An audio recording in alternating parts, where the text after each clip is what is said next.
Welcome to the 4205 cast. The Kings are coming at you live, but you'll hear us on tape delay. Today I have with me these guys. Hey. I don't know which side of the camera I'm on. That's the way they became the Brady Bunch. Yeah, that works. I would say let's go in a circle to introduce ourselves, but who knows where everybody is on their screen. I forgot how this works. The Hey, it's me, Theo. There we go. Chris. Joe. All right, and I'm Andre. And I guess it's time for our annual tradition. Yes. Even though we're not really actively recording, we still haven't missed one of these, right? Right. We couldn't miss it. Our weekly, monthly, yearly. I think Year in review. we did two this year. We did. Yeah, that's better than we did the previous year. Yeah. Previous years. Yes. We got episode 200 out of the way. It's now Yes, we did. 201. Mm-hmm. Is this 201? This is 202. Okay. Yeah, 202. that's right. Yeah. Okay. 202. If right. we're going by the regular numbers, yeah, it's 202. Good. It's nothing special, thank God. Okay. Yeah, nothing special. Every It's episode is special. Damn right. 2024 in review, Yep. which is kind of special. It's not here. Yes. Nice It is a year lot for here. games. It was a momentous year. Yeah, not quite as cuckoo bananas as last year, but No. it definitely Last year. petered off like midway through, I feel. Oh, man, there was some good stuff this year. This was a great year though. Yeah. Really Last year was an all-time year. Yeah, This it's an year, all-timer. It came out pretty hot because Yes. a lot of the things that maybe could have came out last year came out at the beginning of the. This is a very front-loaded year. Yes. Oh, yeah. Yes. Yeah, I agree with that. With too many RPGs. There's A never, lot of there's never such thing as too many RPGs. No, there is. Oh, there definitely is. There is. When the length is like, lol, it's 100 hours. Job now, right? Look, Like- if I can be playing new RPGs in 2025 that came out in 2022, I'm cool with that. Hey, you're That's right. fair. Nothing wrong with the backlog. Yeah. As long as you bust that backlog, and it doesn't just become an infinite backlog Oh, like my my Steam back- library. Yeah. Oh, Yeah. your Steam library. I can everybody's add Steam all your library. Steam. No, I can add all your Steam libraries, and the price Oh. still going to be as close to mine. Yeah, we know. You know, Oh, you that's had definite. you had like 7,000 games. It's 1,100. Same difference. It feels like that actually. Oh, can I address the elephant in the room before we Which move one? on? Oh, yeah, Joe. That's not nice. Don't call yourself an elephant. Oh. Ba-dum-bum. I was not going to make that joke, and I was convinced nobody else was going to. Well, Somebody has to be Joe when Joe's not being Joe. You know what we Dre's do a with fruits? dad now. Like, come on. Like, Yeah, he's that's- going to make the dad jokes. It's like a true. legal requirement now. I mean, I've been making the dad jokes for him for 2 years now. Okay, anyway, Right. Correct. I have moved into a new location. Yeah. Wow. Yeah, I heard it was a long and arduous move it was. filled with shoulder shredding. That's hard to say. Yeah, it's a little tough there. Shoulder Yeah. shredding movements. Yes, yes. But you did it. I hurt myself watching the movers take everything up. As you should. Let me tell you. When we're this old, anything can hurt you. Can I ask Yes. you guys a question? All right. Yes. all right, real quick. Okay. You guys have movers before? Oh, yeah. I haven't. Obviously, Yes. Do you feel like you have to help them when they're moving stuff? no, Not anymore. no, No. no. I mean, that's their job. That's what you're paying them. Yeah. for, Right. Like, Oh, I know, Yo. but like I've had movers before, and I sit down and I'm like, I feel like a piece of shit right I now. probably should lift this box. I will do. probably should lift I this will do box. everything I can to make their lifting and carrying things job more convenient. Yes. But the Yeah. lifting and Everything up. carrying job, They're- they That's will on them. do. Yes, No. I have hired you so that I will not do this. Right. I've had a dude straight up tell me, like, really nice Russian guys, like, this is what you hired us for. It's okay. Yeah, right.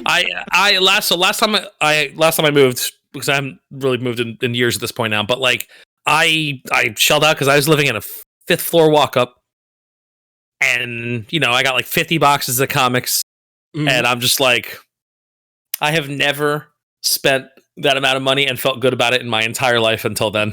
And like I'm watching them hoof it, and I'm just like, yeah. I'm giving them. I go buy them drinks and whatever. You know what I mean? Like I'll take care of that. And but like They were like, "Yeah, dude, don't worry about it. You're good." The only thing I had to do, they asked me if I could watch the van for them, and I was like, "No problem. Yeah, I can sit in this whatever van. you want. I got you. I can sit in this van while you guys haul my shit. That sounds great." So there are two ways to pay for movers. You pay heavy lifters in cash, or you pay your friends, or you pay your friends in pizza and beer. Yeah, I've done that one too. Yeah. And last time everybody almost died, so I decided to never do that ever again. we have aged out of option 2. Yes, we have. It's not okay to be asking all your friends who are now either approaching 40 or are 40 or over 40 to be lifting heavy boxes upstairs for you as a favor. That shit's done. Pay your movers. It's worth it. Yes. Yeah. God, is it worth it? Some of the best money I've ever spent in my life. Yep. I swear to God. I don't know what that feels like. Good for you, Dre. The amount of times I've moved in my home and have not changed location is ridiculous. Yeah, it's kind of safe for me. I just moved into a new location and within the same house. Right. But I've been so entrenched in that space for 25 years that getting everything out of there required movers. So yeah, as long as I've known you, man. Yeah. Longer. Yeah. As long as you've known Dre. Yeah, that's true. Like when I met... No. Wait, did you know Joe pre-basement? I knew Joe pre-house. Pre-house? Because that's some lore I didn't know about. There was no pre-house Joe. No, I just lived in the house next door before you moved, and then so that's pre-house. That's what I mean. That's a different house. Yeah, well, okay. Pre-current house. Yes, the implication was that I had an apartment before, but no. But you weren't born yet. I knew him in the womb, even though he came out first. And then shortly after, I moved into that space, and now I'm up here on the recently renovated second floor of the house. Nice, looks great. Yeah, I'm excited to come over. When's the housewarming? I should probably do something over break. Maybe, but I still need to unpack a bunch of shit. Gotcha. Like I'm on the fence about whether or not I want to take those comics out of the bins or just leave them in there. I get that. I put my PlayStation games on my bookshelf. I mean, it's over here. I just put all that there, and all right, there you go. Yeah. I'm excited to see the shelf of old video games. Yeah, personally, that's what this is right there. Yeah, there it is. Okay. Beautiful. Look at that. Yeah. Look at all those PlayStation games. Beautiful. Physical media, baby. Yeah. Hell yeah. Get it while you can, folks. Well, the physical media that you get now isn't actually anything. So yeah. Blu-rays are still a thing. Video games are not. No. It's just a download token. No, the only reason I still want a physical media drive, but the only reason is to play old stuff. I don't need new stuff on physical media. Yeah.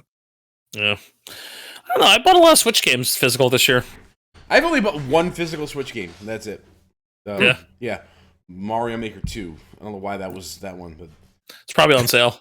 Yeah, that's a weird one to buy physical too. I mean, at the time I got a GameStop gift card from my coworkers, and I'm like, I want this game, so I went. Nice. Bought that. Yeah, I'll talk about a physical game I bought later, but yeah. Yeah, I think we'll be talking about a lot of games we played later. Oh yeah, absolutely. What? Really? All right. It's almost as if that's the reason we're here right now. I know. What a crazy thing. And not to talk about movers, even though Chris has a Home Depot box behind him. Hey, would you? Oh fuck! Sponsored by Home Depot. Moved out of the frame. This podcast is being brought to you by Home Depot and Health Aid Kombucha. Hey. There it is. And Solo Red Cups. And the Yankees, even though we let Juan Soto go. Yeti. Nuts. The worst inning in baseball history. No, really? Yes. It was. Wow. Okay, what are you doing? We can't do it. We can't. I went on this rant. I called you and talked to you about this rant already. We had this conversation. All right. So, unlike previous years, I'm not going to go through every freaking game that released. All right, I got stuff to do. It's too much, right? And also, if we weren't busy, we'd be doing this more than once a year, right? So, the only games that we're going to mention are games that at least one of us has played. And if that person or the people who've played it have stuff to talk about it, then we will. And there's 3 games on this list that came out that nobody played, but we still want to talk about in some way.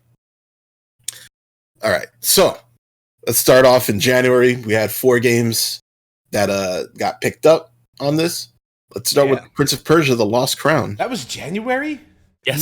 No. So here's the interesting thing about it. It was January on the Uplay store. It was August on Steam. Oh yeah.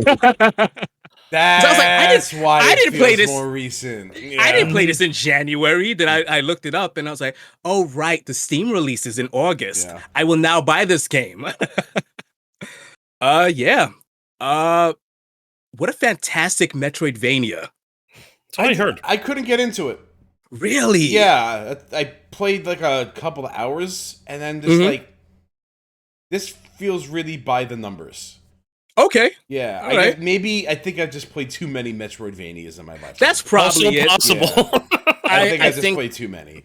I think taking the Prince of Persia gameplay design and putting it into a Metroidvania really did it for me. Yeah, it was it's a very smart decision to do, and it works really well. Yeah, and the combat is I think the combat is like stellar in this game. Yeah, it's challenging. Like I lost to a few bosses numerous times, and you know that feeling when you lose to a boss and you're like, yeah, I could get him next time. Yeah, you're not salty, but you're like, yeah, this is fun. I got him next time. I played FromSoft games once or twice. I've gotten pretty good at lying to myself. Bosses are like, this game is filled with bosses like that. But yeah, I really enjoyed this game, and I'm glad it was released from the shackles of Uplay. God, what a shit store. I guess we'll have something to talk about with Ubisoft a little bit later. What? Get out of here. I mean, it wouldn't be a 4205 cast if we didn't talk about those guys. Yeah, so. I mean, the shitstorm that is Ubisoft, yeah. Is there still an impending takeover or no? Oh, I mean, sure. When isn't an impending takeover? Corporate politics, man. Yeah. Next up, we got Palworld, which... we do have some early access games on this, or there were some early access games on this list. This is definitely early access because when it came out, it was like as 0.01 as you can get. Oh yeah. And it was. Is it? It was more still early access. Yes. Sorry to cut you off. Okay. And at that super early access phase, it felt like it was very well polished. Yeah. Years later, after Palworld has like taken over the world, this edition will be re-released as Palworld Lawsuit Edition. Correct. Yeah. You mean where they took out the literal throwing of the Pokeballs? They're just gonna make them spears now. So I don't know what it was about this game that drew me to it, because like I don't really play a lot of survival games, but maybe it's because I don't really play a lot of survival games. Why I was like, okay, sure, I can stomach this one. I had a lot of fun playing this. It's a Pokemon survival, right? Sorta. So I also played this game like very like maybe 5 hours, and I don't like survival games. I don't blame you. I don't really like them much either. I was like, okay, yeah, this if not Pokemon can't even get me into survival, I was like, yeah, this isn't the genre for me. What about actual Pokemon? That do it? Probably not. That I've skipped actual Pokemon games, so. But yeah, it's not really my preferred genre either. Mm-hmm. But I did have a lot of fun playing this, and maybe it's because survival isn't my preferred genre that I just don't play a lot of them. Yep. So when it comes out and one has the hook on it is a lot different than your normal survival games, where it's just like there doesn't seem like there's a main objective. You're just surviving to survive. And in this, sure, there's not really a main objective either. You're surviving to survive, but like you have the extra conceit of you're not Pokemon. Yeah, right. There's a purpose to being in the world. That's my main gripe about survival games. Is that so there's an efficiency thing. I actually kind of liken this game to God, the game you play so much, Joe. I'll talk about that. Yeah, yeah. I it's very similar to me, at least in that aspect. Yeah, there's a lot of stuff like that. I mean, it's kind of common in most survival games too, where there's like you're trying to do things as efficiently as possible, and Satisfactory takes that to a level of that is the game, is doing it as efficiently as possible. Yeah. But yes, there's a lot of good efficiency stuff in Palworld. It's just has one of my big gripes of no shared inventory type of thing, where you like have all of your boxes, but you can't access stuff from your boxes. Oh, they really went the Pokemon route. So it's just like old school Pokemon. Okay, well, if you put this in like a chest and you go to your crafting station, you can't use that item out of your chest. You have to. Yeah, that's so I was like, well, a requirement now. You know, maybe it's because it's like early access still, and they didn't like have that in. Maybe they will have it in, but after the initial like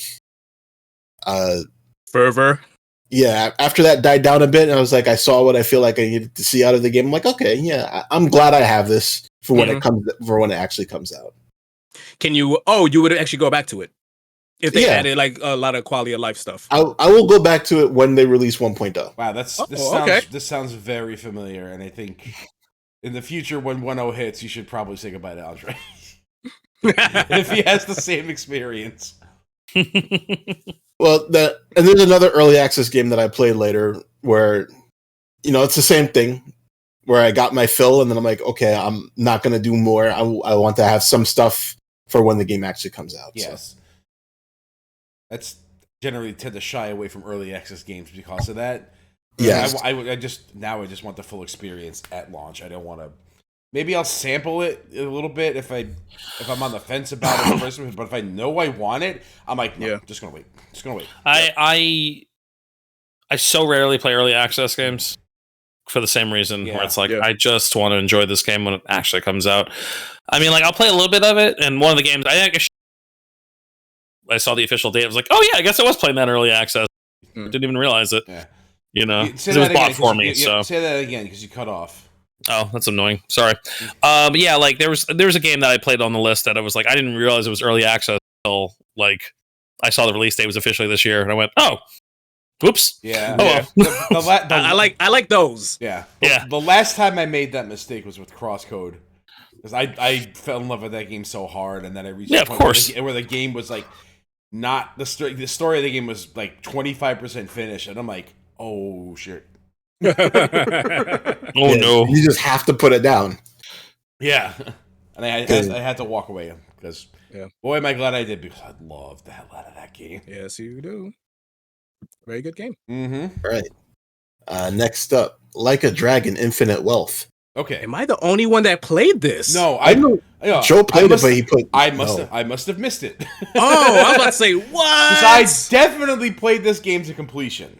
Oh man.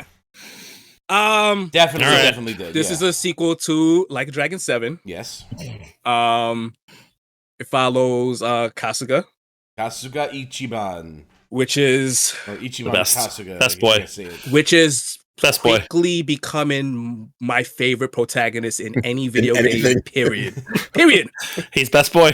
He makes me want to do better. I'm not joking. Like I know. That guy has like I love him so much. That said, I didn't enjoy this game as much as I did the previous one. I enjoyed it. I think I would have enjoyed this more if this were the first entry, because I think it was better than the first one. But yeah, I think coming into this one, having already played Yakuza 7 or Like a Dragon 7, then it felt a lot of. It felt like more of the same systems were coming in here. I'm like, okay, I like the way the first one played, but nothing was new here.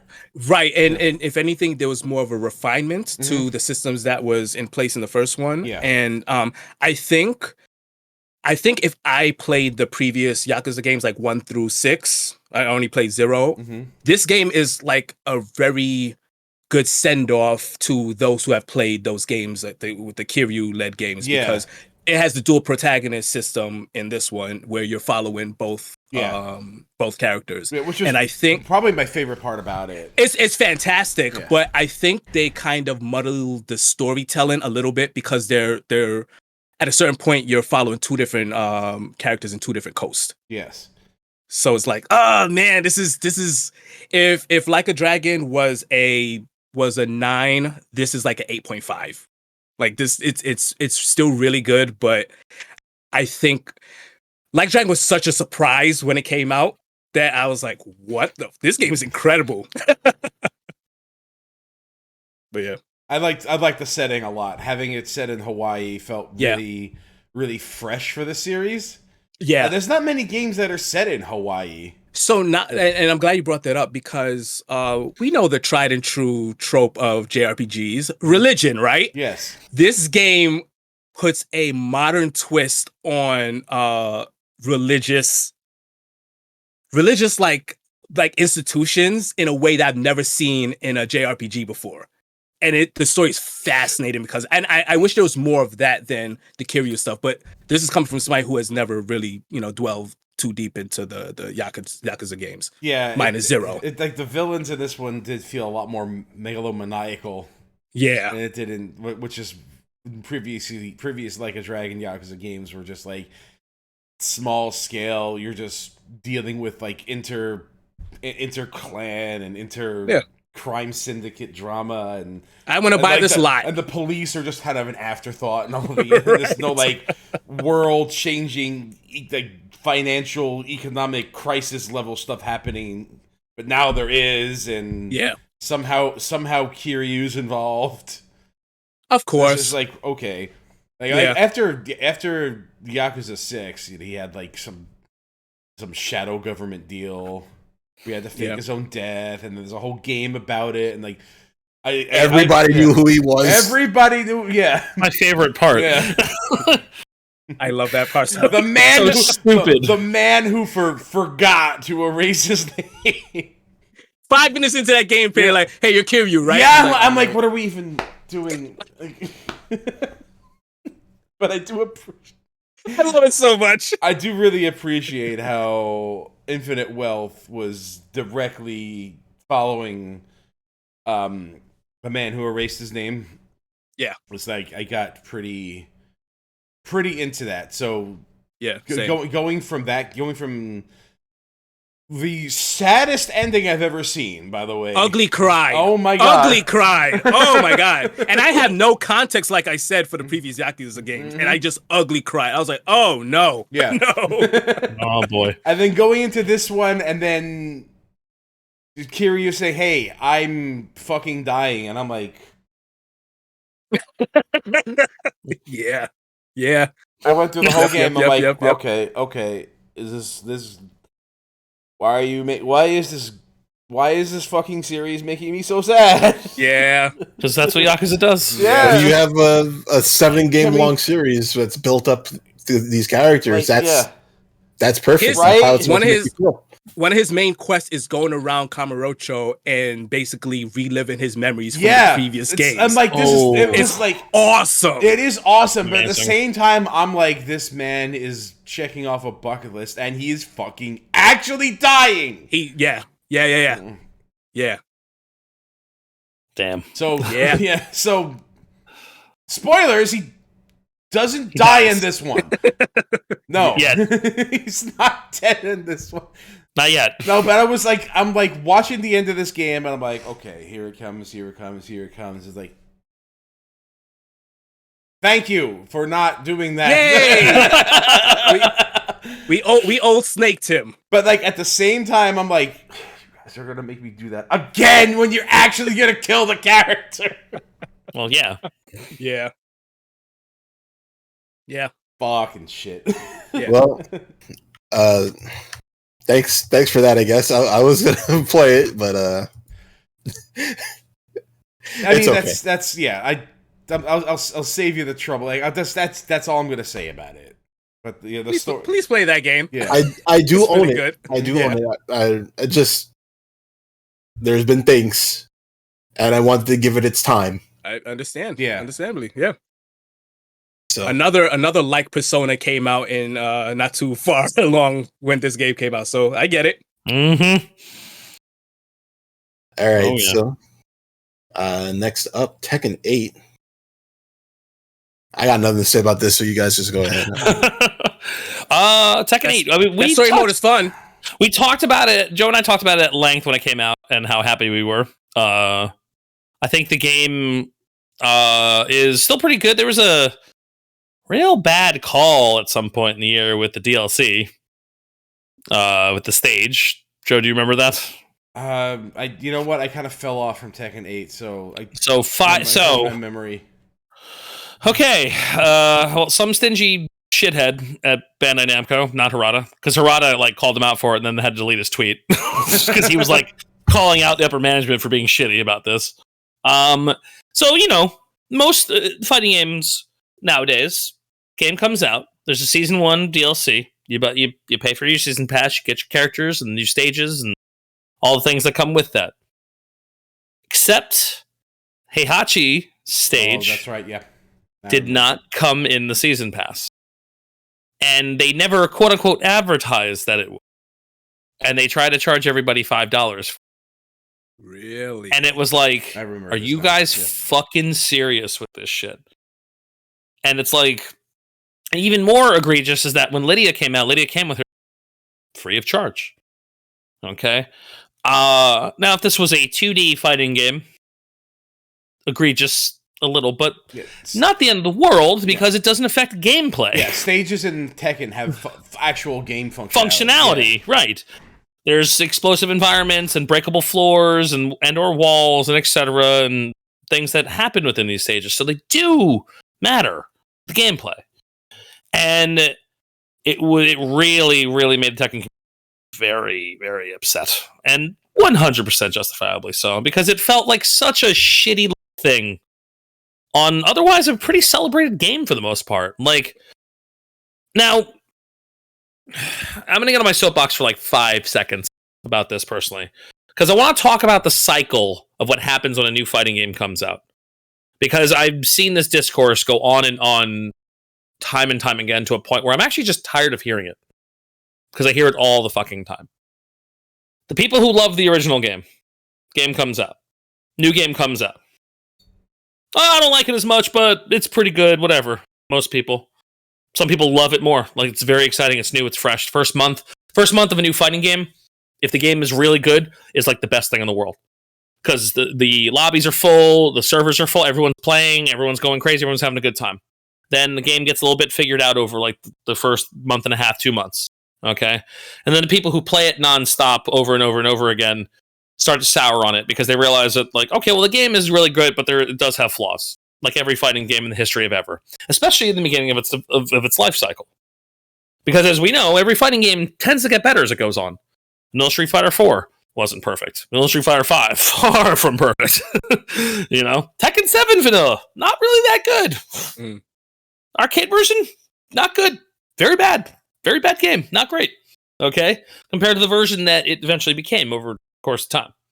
Okay, and I understand that there should be a satisfying experience part, and I feel like Tekken 8 adhered to the part, same the way Street Fighter 6 did last year. Okay, but as people play over and over again, they just kind of realize they're getting sick of it. And the reason these people get sick of it is because 90% of the time it's like the main game that they play all the time. And that's ultimately why this discourse seems like it's very cyclical.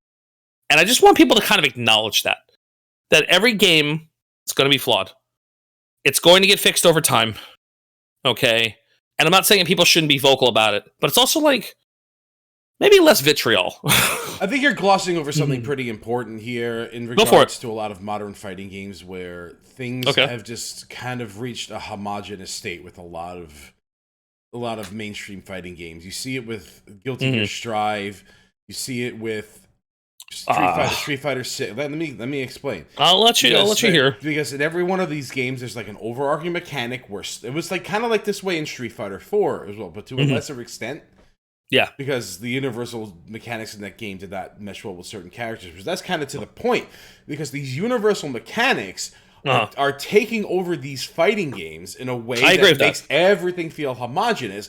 Yeah. And the game is dominated by that mechanic. Like Drive Rush for Street Fighter 6, the heat system in Tekken 8.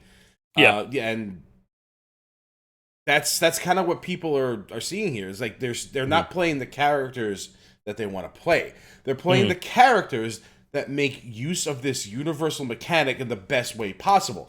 And that's what people are starting to see when when you get that initial rush of a fighting game right off the bat, is that people are experimenting with these new systems. Right. And they figure it out. They figure it out, and then they figure out, okay, this is the way the game is played. Which character does this the best? Right. And I guess you could say that about every fighting game, like because they're all it's stream of information. It's stream of information, man. Like it's just we figure it out too fast now. Right, but that's what happens. The thing about it is, it's not necessarily a character uniqueness thing. Like you take a look at a game like BlazBlue, for instance. I keep going back to this, where every character has different mechanics completely. Right? There's a few like universal mechanics, but the game is not dominated by them. Street Fighter 2 was a lot like that.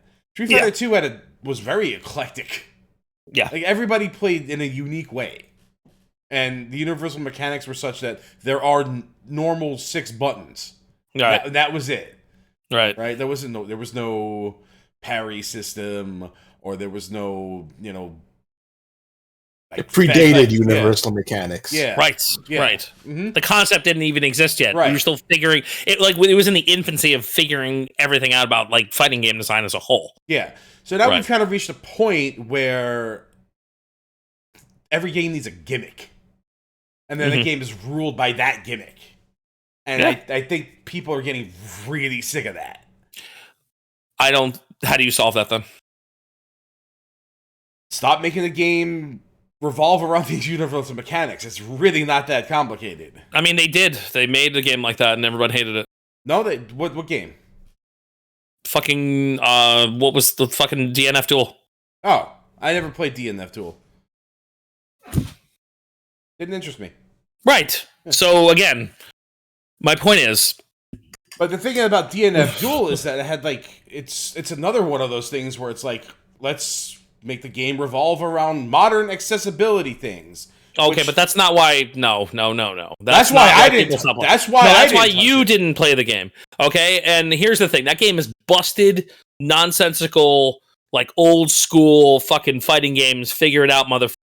The game is busted as shit. The characters are all hilariously overbalanced in a way that it's like they all do really crazy, oppressive things, and almost every single character had it.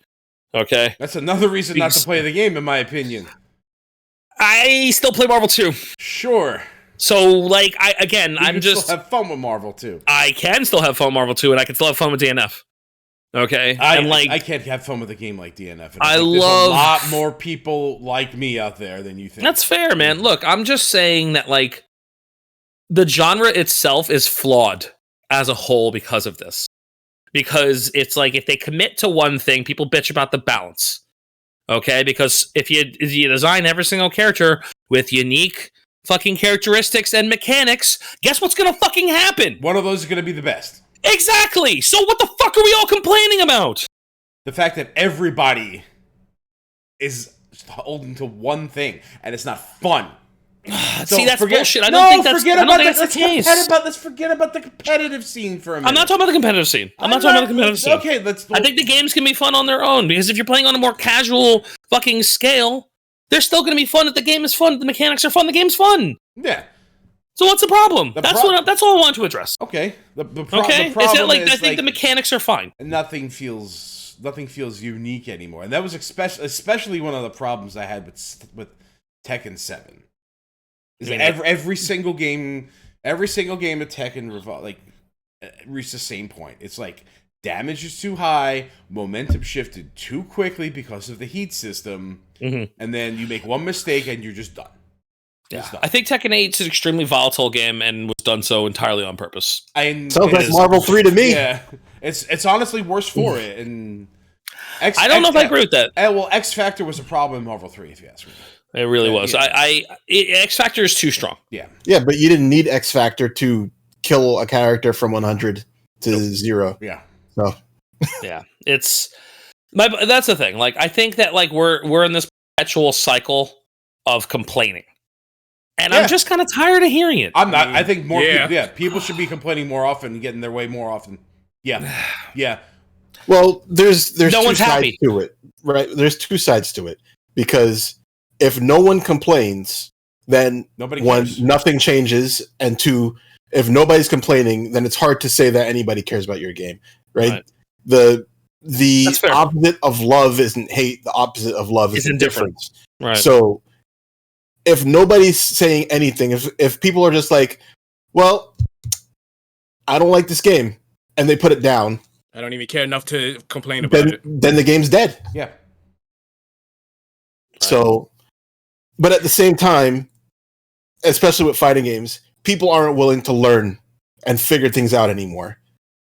So, like, you know, pre-internet days, if something was busted in a fighting game, you had to figure it out, because if you didn't, you lost your quarter. So that's what I was going to ask. Is this a problem of there's just too much information out there? No, I think part of it, yeah. Well, you know what? Maybe. Like, I think things get figured out a lot faster. Yeah, that's my main gripe with modern games in general, is that there's no secrets anymore. Yeah. Like, there's just like everything gets figured out in 5 seconds. It's not quite that for me, but it's like related. It's like because of that, it's like the developers don't even bother obfuscating the secrets anymore. Right. You know, like, because you take a game like Assassin's Creed or like Horizon Zero Dawn, where it's like, this thing is on the map right here. You can explore it. It's right here. This is significant. See on this mini map? Go to that thing on the mini map. There's no discovery. Right. Same problem. Yeah. Same problem. And like in the case of fighting games, the tech is out. Whether somebody's demonstrating it in a video that they put up, like a tutorial video, or you just see him at a tournament and you're watching the guy do that shit and you're like, oh crap. Yeah. That's gonna kill everyone. That is crazy tech. Holy shit! But honestly, that could be for fighting games. That could be a good thing. And I think I prefer the other thing. Yeah, you know, I can see that where like secret like tech is kept on the down low, but then you remember the entire lifespan of the Third Strike competitive scene, bro. Like looking at those early those like late 90s, early 2000s games where it's like you couldn't learn anything unless you knew somebody who knew something. Yeah. Right. And then we fought the people in Japan and like, oh wow, okay. We are cavemen. Yes. They have fire and they have different tech than us. Yep. They were like Wakanda. Okay. That's right. Yeah, that's great analogy. That's exactly with the Street Fighter with the Third Strike tech. Yeah. We were like, oh, we didn't know how to play this game. Yeah. Just like we showed them how to play Marvel 2. They didn't really know how to play Marvel 2. Yeah. we returned in kind. It was like an exchange of info where Japan went, right. Oh, we don't know how to play this game. And we watched them play Third Strike and like, oh, we don't know how to play this game. It was a fun dynamic there for a bit. Right. But like my point is that like I think like there's something cyclical to the I miss the old thing, even though I probably bitched about the old thing a lot too, and I hate the new thing. And it's like the new thing's great too. Especially, I just want to acknowledge that the new thing is good. Flawed, yes, but the new thing is good. I think old things were flawed too. Old things are flawed too, but like old things had like just felt like had more options in the old thing. I think that's just for some things. For some things. I'm talking about specific. I'm going to talk about Tekken 7 versus Tekken 8. Yeah. You know what I mean? This is a Tekken conversation, and you should. Right. And I think, like, ultimately, my point is, I think Tekken 8's a really great game with room to grow. Plenty of room. It's just its first year. Okay? It's an extremely volatile game. Yeah. Like, oh my god, it's a volatile game. But I kind of like that about it in that way. Okay? And I'm sure if I was playing in a tournament, I would be stressed out all the time because it's a volatile game. Yes. But the game is volatile. So, what is the Tekken DNA then, typically? Let's see what we can steal from Virtua Fighter and make it more. There's less floatiness in Tekken. There always was. There's a density to strike and impact in Tekken. That's like its hit stop is very concrete. It's very solid. Okay, yeah. And that's always translated, and it really found its footing when Tekken 3 happened. Like Tekken 1 is blah, Tekken 2 is very good, but Tekken 3 is really where like this is what Tekken is. Right. And everything has kind of followed that model since then. Okay. Last time they copied Virtua Fighter and learned all the wrong lessons and made Tekken because they copied Virtua Fighter 3 and they made Tekken 4 and Tekken 4 was bad because Virtua Fighter 3 was bad. And I like Tekken 4 because at least as far as its lore and its presentation, it's probably my favorite Tekken game. It's because you have brain damage though. No, man, that game looks awesome and the music's great and the story is awesome and all the other cool shit. Everything about it is great except for the game itself. Yeah. I was like Twilight Princess. I get it. Honestly, even the music, Tekken 5 does everything way better than 4. Yeah, Tekken 5 is like peak Tekken. A lot of people peak Tekken. Yeah, but it's also a busted fucking piece of shit.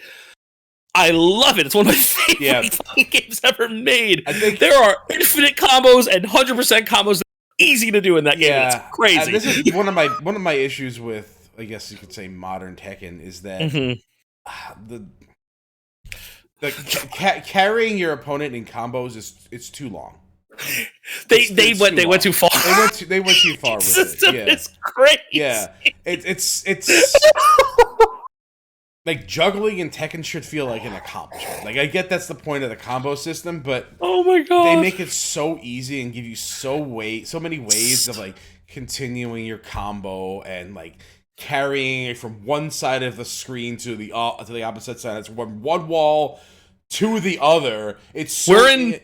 We're in Dragon Ball Super levels of power creep. Yeah, it's absurd. So how about that for like an really just like it to scale back where it's just launcher, hit, combo finisher, done. We don't. I'll be honest. We don't need. I thought it was out. We don't need. Right. Bounce, I thought it was too much in 7. Yeah. I thought it was too much in 7 because in Tekken like there's 6 they had the ground not the ground bounce but it was like forgot the name. Ground bound. I think it was bound, right? And then there was Tekken 7, they had the spin out. Yeah. Right? And this is like your extender. Yeah. So instead of just doing like a standard air combo like they had in Tekken 5, which could get silly depending on which character you used, there ends up being like a pattern that you kind of have to follow. Like you find out which move bounce or you find out which moves do the spin out and you kind of figure it out from there. Yeah. Every character is structured differently and you have options, but there's always eventually a best way to use and do the right combo and whatever the hell. And the point is, I kind of agree with Joe on this. I really actually would like a scaling back at this point of Tekken because like the offense has gotten too silly. Yeah. And it's such a oppressive. Tekken 8 is such heavy oppressive momentum. It is. And I'm going to talk about the flaws of the game because I love the game. I do love the game at the end of the day, but it is flawed. Defense is a complete afterthought, and I haven't played that many Tekken games historically. Like I was never really a Tekken guy, but like I know that sidestepping should be fucking better than what it is. Oh, it's hilarious. It doesn't fucking work. This started in like season 3 and 7. Yeah. Like when Michael Murray I think had a nervous breakdown and made sure that Kazuya's hell sweeps hit sidestepping in both ways. I was like, okay, he's lost his mind. Yeah. it's like a because now you can just whiff electrics like it's 1993 again. I mean, look, like it's crazy. Tekken is supposed to be a 3D game. It's supposed to utilize the Z-axis, and its only purpose for utilizing that axis, it's purely defensive. Purely defensive. There is no 3D offense in Tekken. None. The only reason to move into the foreground is because you're trying to avoid something. And that doesn't fucking work. It works just sometimes. It's very finicky. It's very finicky. So and like not to mention like I don't know if you guys have seen clips of people trying to sidestep things, or like even worse, like just completely walking into the foreground, circling their opponent, right? And then the animation just sort of locks into where the character's going and hits them anyway. That's how bad sidestepping is in Tekken 8. An entire defensive feature is rendered useless. I would say the marquee defensive mechanic is useless. Yeah, it's silly. And then you have like heat moves that put you in block stun forever. Yeah. Where you can just get another turn, and it's like like Dragunov. It's like Dragunov just goes whenever the hell he wants. Yeah, exactly what I was talking about. Dragunov, yeah. Dragunov's shoulder is stupid. Yeah, Dragunov utilizes the heat system the best. Therefore, he will be the best character. Crazy. Why do you think nothing has changed with the amount of patches that this guy has had? Lots of balance adjustments. Against him. Yeah, I think still the number one used most character in the game. I think they just need to nerf his freaking like just like, I don't know, make not everything plus. It's like this shouldn't be hard. Yeah. Anyways, I still think Tekken 8's great. Despite all these things, funny thing. I think the game is still fun. You saying don't complain? I was. But here's the difference. I'm not pretending it's better than... I'm not sitting here and being like Tekken 7 was some magnum opus either. No. Because Tekken 7 had its own share of problems and was broken in its own way. Yep. That's the point I'm trying to make. I'm not saying that people shouldn't complain, but I'm just saying, like, stop this comparison. Like, oh, the old one was so much better. Like, wasn't. No, it fucking wasn't. It's like every person who forgot how busted Ultra Street Fighter 4 was. But Jesus Christ. Go play Elena and talk to me. And I am terrified of that character coming out. She's scared she's going to ruin Street Fighter 6. You don't want to heal? No healing? No healing. How many things did Elena win? Not enough. That's fair. She won nothing. Hey, look, nothing. You know who hasn't won anything? Akuma. And that's a miracle. Akuma wins the occasional tournament in Japan now. That's it. Okay? So that means they finally got Akuma's balance right. And I think that should be celebrated. Because he's still fun to play. He still does absurd damage and has amazing combo ability and takes a lot of advantage of the system of the game and has a very fun character to play. But that motherfucker hasn't won shit because you touch him and he dies. All right. My final thought after a year of Tekken 8 is that I think I want to like it, but I think they took all the wrong lessons from Tekken 7 and took all the problems of Tekken 7 and just made them worse. I don't know if they took all the problems, but I can see that argument. Yeah, because I would argue there's just a bunch of new ones. Right? There's a bunch of new ones, and like this, I mean, you still have the whole Tekken 7 was getting to an absurd level with corner carry and combos that were too long, and then Tekken 8 comes along and says, "Let's just double that." And like, all right, guys, that's enough. If I wanted long combos, I'd go play Under Night. Look, but you do. Oh wait, you didn't. I did. Me either. You just don't want that in Tekken. I just honestly, like, okay, Under Night 2 came out like the day after Tekken 8, which was like I'm so upset about that. Preemptive death knell for it. Yep. But I honestly never went back to it because every time I thought about playing Under Night, it's like, okay, I'm going to be locked in one single combo for half the match. That's always my problem with the game, and I love that game a lot. Yeah. But it's combo straight. It goes on too long. It's like, okay, there's like full 10 seconds where I'm just getting juggled. Yeah. That's never fun. And I'm like, I don't want to be... You like Marvel 2. Yeah. Yeah, but Marvel 2, there's like a mix-up that you can get out of things. While people are going for big damage, you can hit a reset. Yeah, but this is also not a team. It's just it's 1v1. Right. There's still a chance. There's no X factor to deter that either. Yeah, it's honestly a very stressful experience. As much as I like it, and the mechanics are good, like, please just let's just shorten fighting game combos in general. Let's make them short. For that, I will like all combos to be hard punch, dragon punch. Then I might play fighting games again. Actually, that's getting hard for me at this point. So. All right, let's move on before it becomes Tekken 8 2024 retrospective. Right, sorry about that. I guess January is a good time to mention this. So there are a lot of layoffs in the video game industry, not just the video game industry, just kind of everything. But obviously, we're talking about video games. So they just started in January and basically just went on throughout the entire year. Not really much to say about it because it's obviously not a good thing. But a whole lot of companies downsized massively this year, including Microsoft, who shelled out who knows how much money to buy Bethesda, but they need to cut almost $70 billion. They need to cut 2,000 people. Yep. So. Yep.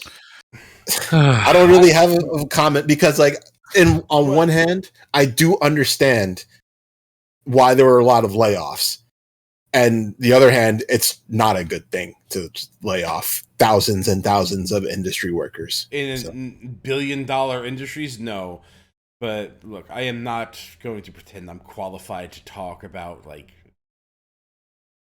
billion-dollar economics. Yeah. But I know, like, I know glaring financial. Microsoft can afford to keep 2,000 people on on their payroll. Yeah. So, yep, I know a disparate financial system when I see one. It's imagine spending billions of dollars to just continue to put games on your competition's console. What a world we live in. Yeah. That's because they don't have a console. Because everything is an Xbox. Am I an Xbox? Yes. You have descended. February, kind of a big month here too. We even had a Leap Day release in February, which is impressive. Oh, I wonder what game that could be. I know. Well, it wasn't Granblue, which came out to start the month. Granblue Fantasy Relink, which took me by surprise. I didn't get to play it, but it took me by surprise. It looked really interesting. This wasn't Versus. This was the it's the RPG. This is the RPG action game, right? It's kind of like Monster Hunter, but they stole a Final Fantasy 14 UI, so it looked really weird. This also took me by surprise because this game has been in development for almost a decade now, like 8 years. Like it's been scrapped and just like been constantly like.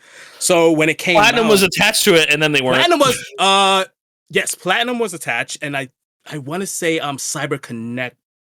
No, did Cyber Connect finish it? Oh, that's why it looked good. Platinum was no longer involved. Oh, there it is. So when this came out, I'm like, hey, this looks pretty good, and got it, and surprise, surprise, it's very good.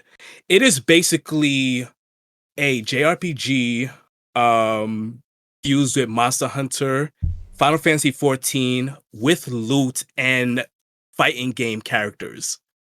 Well, a roster that can rival a fighting game. I mean, a lot of the people of the roster are in the fighting game. Yeah, I don't know which one came first in the whole Granblue Granblue Saga, the anime came first, right? I think it might be the mobile game, then the anime. I think it's the game, then the anime, then the fighting game. Yeah. If not for another release this year, this would have been my game of the year. Wow. Okay. Like I could not stop playing this game. Yeah, this game looked great. I had heard. Yeah, you weren't the only person gushing about this game this year. This game has, I want to say, around 20 characters, and I only really put I think I have like 150 hours into this game. I think I only put time into 2 characters, like hard, like just the amount of loot and like doing raids and dungeons and co-op with other people. I was like, oh my god, this game is like my dream game. And yeah, it's a very big surprise. I was not expecting this. I love these type of releases. I'm like, oh yeah, I'll play this little game. 100 hours later, it's like, yeah, this is one of the best games I've ever played before. Love it when that happens. Yeah. The only death knell for this game is it didn't have constant releases with the content. So I think around 2 months after its release, they introduced another raid at the end. Then about 3 months after that, another raid. It was so drip feed throughout the year. Yeah. That, like after a while, I kind of did everything but fight the final super duper mega boss, and I was like, I'm good. I can stop playing this game. But the minute they release another thing, if ever, I'm jumping right back in. Right back in. I adore this game. That's a good sign. Yeah. Okay. Yeah. Next up, Suicide Squad: Kill the Justice League, which will be killed very early next year. So I got this game for free. Yep. Well, that's the best way to get this game. So I heard. Epic Game Store was like, hey, actually Amazon was giving a free code for the Epic Game Store, and I was like, you know what, fuck it. I'm interested in this game enough to at least try it out. It is that is for somebody. It did look interesting the first time I saw that trailer. It's Rocksteady's take on Crackdown. The Microsoft IP. Yeah. I love Crackdown. Me too. This is not exactly what I wanted from Rocksteady. No. But it's a fun game for being free. What did this game need to do differently to be a success? It needed to not have everybody use guns. Yeah. And not be a gas game. Yeah. This needed to be a narrative experience like it was advertised. Because, to Chris's point, the story is actually okay. It's all right. Yeah. Again, not exactly where I want the Rocksteady universe to pivot into, but it is an interesting story throughout the game. Remember when... Sorry. No, go on. Remember when Gotham Knights came out and that got canned on? Mm-hmm. But between that and this, it's probably the better game. Yep. What? Oh, Gotham Knights? Yeah. Gotham Knights is the better game. And it was just like... It's sad because like I think Gotham Knights, it kind of fell into that because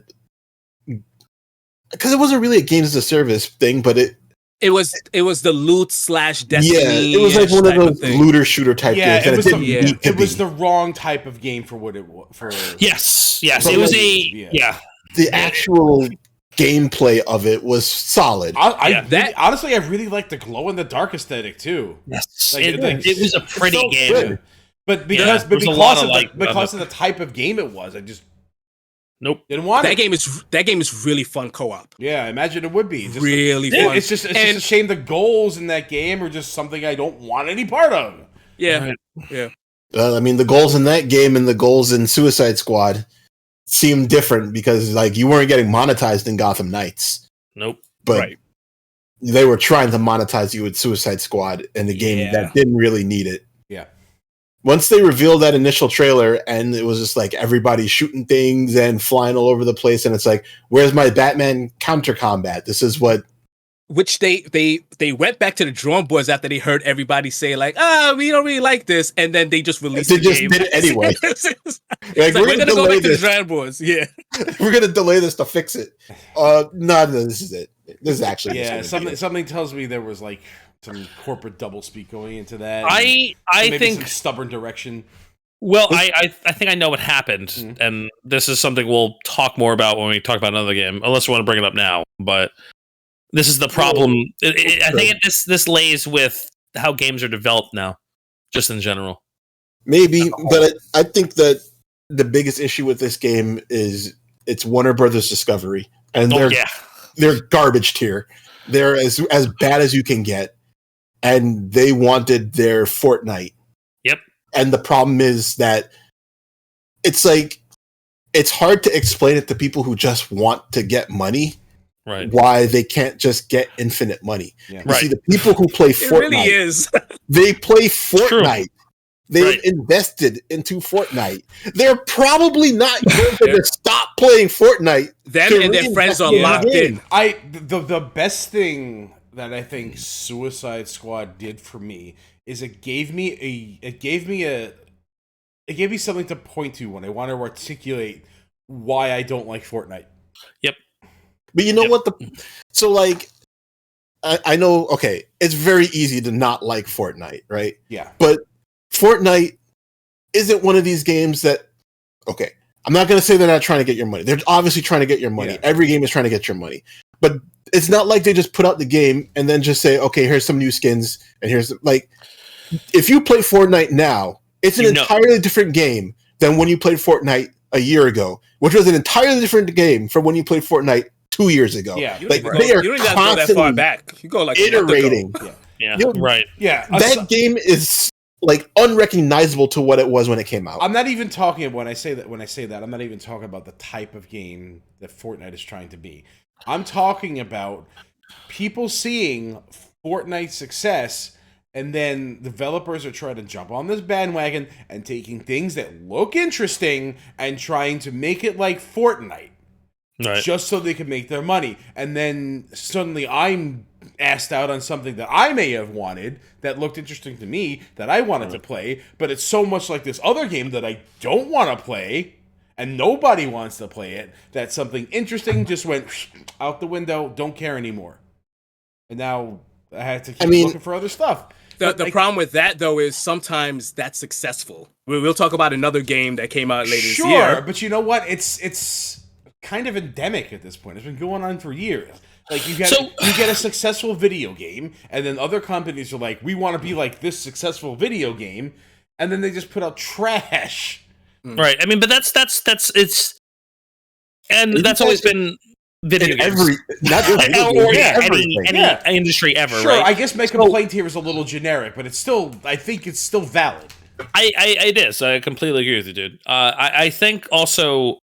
So the thing that I wanted to touch on, right, is this game was in development for insert number of years because they decided it was going to be like something like they wanted to be equivalent to Fortnite or whatever the fuck, or whichever thing it was chasing, right? And it got too far along to a place where they realized that like, oh shit, looter shooters are dead. Yeah, that's another thing. We made this game that's a looter shooter, and this genre's dead. Yeah, like that's and it's thing. Like we're so far in the hole on this financially, we have to release it. Yeah, because at what point do we we have to pray to God that like someone takes a chance, or we fool enough people into thinking it's something else or whatever. Okay, that enough people like go through with it and enjoy playing the game, but like. It's the same thing. It's the same reason why Sony has continued to kick fucking Microsoft's teeth in as far as the console war has gone, right? And it's simply because they lost the worst generation possible. Okay? The main reason, and I would still argue to this day, I think the only reason Sony continues to kick Microsoft's teeth in is because a majority of people played the PS4, and with the transfer of digital libraries now and backwards compatibility only furthers the fact that people playing things. Okay. Say that again.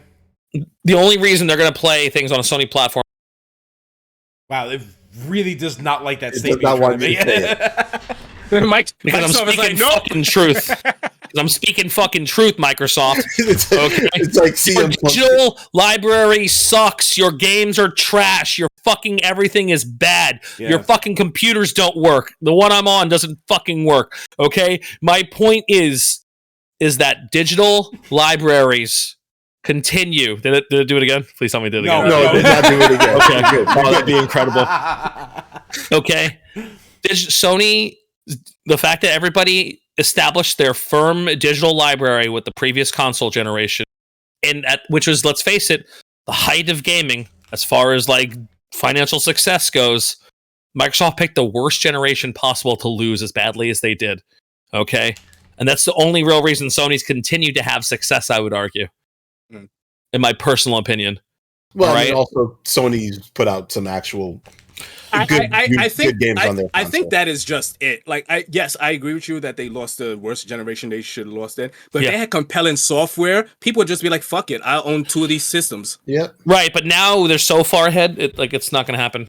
Well, they've essentially given up. I mean, like, sure, there might be a new Xbox, but like, they bought Bethesda to put their games out on Sony consoles. So right. I don't know if we lost Chris. No, I'm back. Sorry. Yeah, okay. I had to go off camera for a second. Sorry about that. Okay. No worries.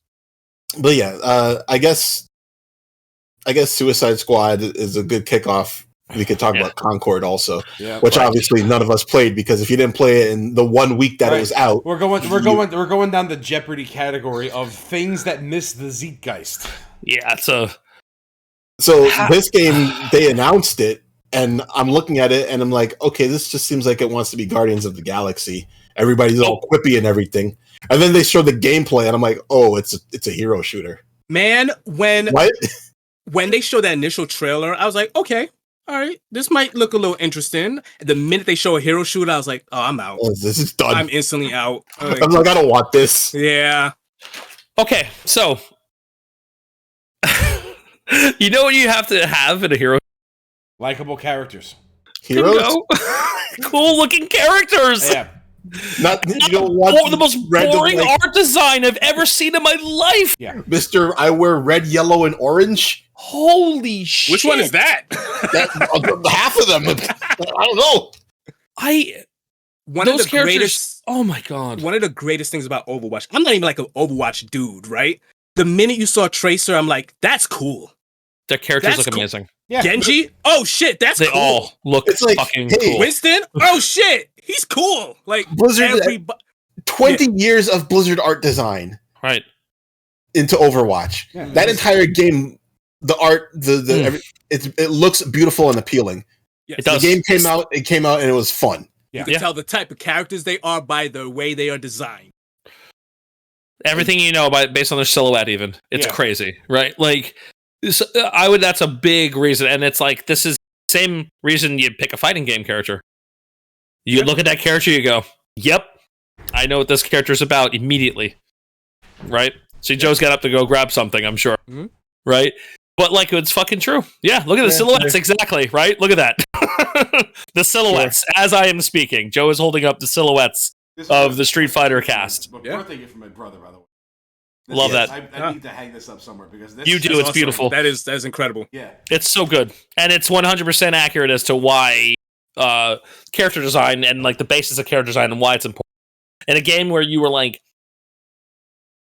intrinsically linked with your character as far as expression goes. Yep. Okay, like a character shooting game like this. Okay, it's like I said, it's the same reason you pick fighting it. Exactly the same. Joe, it's fine. Don't worry about it. No, it's not. Just put your headphones over it. It's fine. Yeah, just that's what the headphones hide. There you go. See, you're good. So, Concord was out for essentially 1 week. Yeah, I think 13 days to be exact. All right, almost 2 weeks. Yeah, and they pulled the plug. They canceled the game after release. They refunded everybody. Yep. This is hundreds of $1 million basically down the drain. 7 years of development. Yep. Dude, 7 years of development. Which we thought it was crazy when Cyberpunk got pulled over. So like, that was unprecedented. I was like, right. I've never seen anything like that before. This has to be the biggest fuck up ever of all time. That game does not exist anymore. It's gone. The worst part is that they got nothing but negative feedback the entire from the trailer to the open beta. It was apparently negative the entire time. And I had heard stories like during development, they were like, "This ain't it." Isn't gonna, and they're like, "No, it looks great." It's like, no. The developers were like, "This needs some." Like, they were all just like kissing each other's asses. Like it was a mess. And like none of the right people were making decisions. It came out hot too because they unveiled it, and I think maybe like 3 months later it was just out. Yeah. So they had no chance to course correct this at all. And I think it was at the point where they had put so much time into it that they didn't think that they could fix any of the issues that people saw in the beta. Yeah. And they were just like, we have to release this because it's that we can't waste any more. But the problem is they wasted all the money now. So the difference between this and Suicide Squad is they actually tried with Suicide Squad. Right. Up to season 3. This one is just like, well, you know what? We put it out. and also, oh god, I hope you bring up what I hope you bring up. Go on. Oh well, I mean, what the secret level thing. Oh yeah. Well, see, Dre, you said Concord exists, but it does. You see, because there was a secret level episode about Concord, so you can find it somewhere. And I think it's like debuting characters that would have been in the next season. Like. Wait, hold on. It actually came out, the secret level episode of it? I believe so, yeah. I haven't watched it yet, but... You mean they didn't cancel that after? Why not, right? No! You could only watch it for 2 weeks. And then after that, they just delete it from the Amazon. It's just gone. Jesus H. Christ. Yeah. Flight of the Concord, right? Oh, dude, like, it's so bad. Like, there was one other point I was going to bring up about... Oh, okay, right, yeah. So this is why I brought up in the first place, too, right? This is what happens when rampant, like, awful, unchecked game development is chasing its dragon, so to speak. Well, right? Because it was... sorry, I don't want to cut you off, but I don't think that it's the game development that's saying they want to have big monetized things in their game. I think that's the upper level that's saying, you need to put this into the game. Nobody in game development is making financial decisions. No, and okay, what I meant to actually say was, as far as like talking about the inherent flaw with just making this game happen in the first place, right? Because its initial thing was like, oh, but what if we made Overwatch, but like Guardians of the Galaxy? Because that's essentially what this was, right? Trying to do. Well, yeah, and think what was development time? 7-8 years. They made the decision to go ahead with this. Years was something stupid like that. 7 years or some shit, right? And what was popular when this came out? Overwatch was at like the height of its popularity, and they went, we should get a piece of that pie. And it took them 7 years to get there, and they invented fucking like facial technology for the renders of these characters. The game looks incredible. Right? It does, and it's a shame that like it was wasted on this shit. Right, the development of this game outlived Overwatch itself. Right. Exactly. Right? But and it's just now people hate Overwatch. They do. Well, I mean, because Overwatch is bad now. So but like it got to such a stupid degree that this happened. And at no point did someone be like, guys, Overwatch sucks. Maybe we shouldn't like do this. This seems like a bad idea. Too far. At no point did anyone say like Overwatch shit the bed like 3 years ago. They were 5 years in their development already. Oh my god. The big issue with this game is the entire hero shooter genre was born and evolved, and this came out as it would have been as if it came out in 2016. Yeah. And if it launched in 2016, it might have had a chance. I don't think so. I don't think so. I think it would have been squashed even worse. It might have had a chance because the genre was young. There are things that were undefined. They could have grown with it. But now it's a $60 game when the best hero shooter, it's 40? Yeah, sorry, the $40 game where the best hero shooters are free. Yep. Whoops.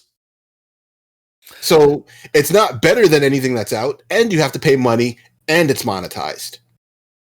Fucking Concord. Oh man, what a shit show. This was a miss on many levels. Yep. That came out in August, so we kind of jumped it. But I mean, this is the best time, I guess. It's because it's tangentially related.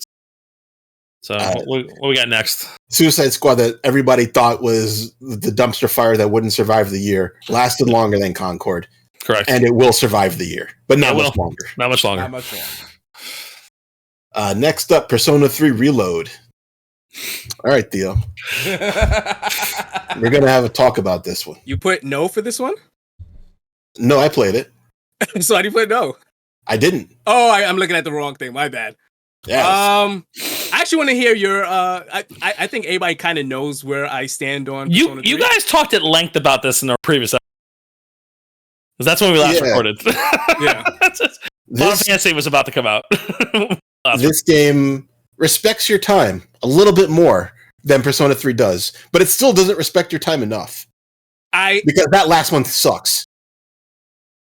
Where you have to get the entirety of Aegis's link up to max. This game is such a monkey paw wish for me because I've always wanted a Persona 3 with Persona 5's engine, and they did that. But the thing I love the most, I've spoken about it before, but the thing I love the most about Persona 3 is like how much it doesn't respect your time.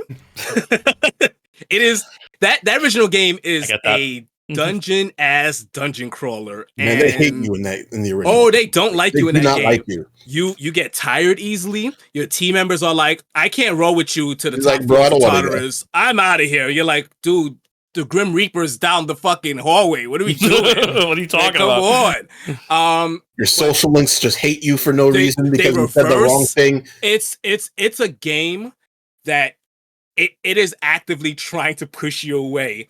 But because of that, I want to hold on tighter. It worked. It worked. I played the game this is a PS2 release. Like I played the game over 20 years ago, Right. and like I remember vivid things about some of my dungeon encounters that I just happened to scrape by.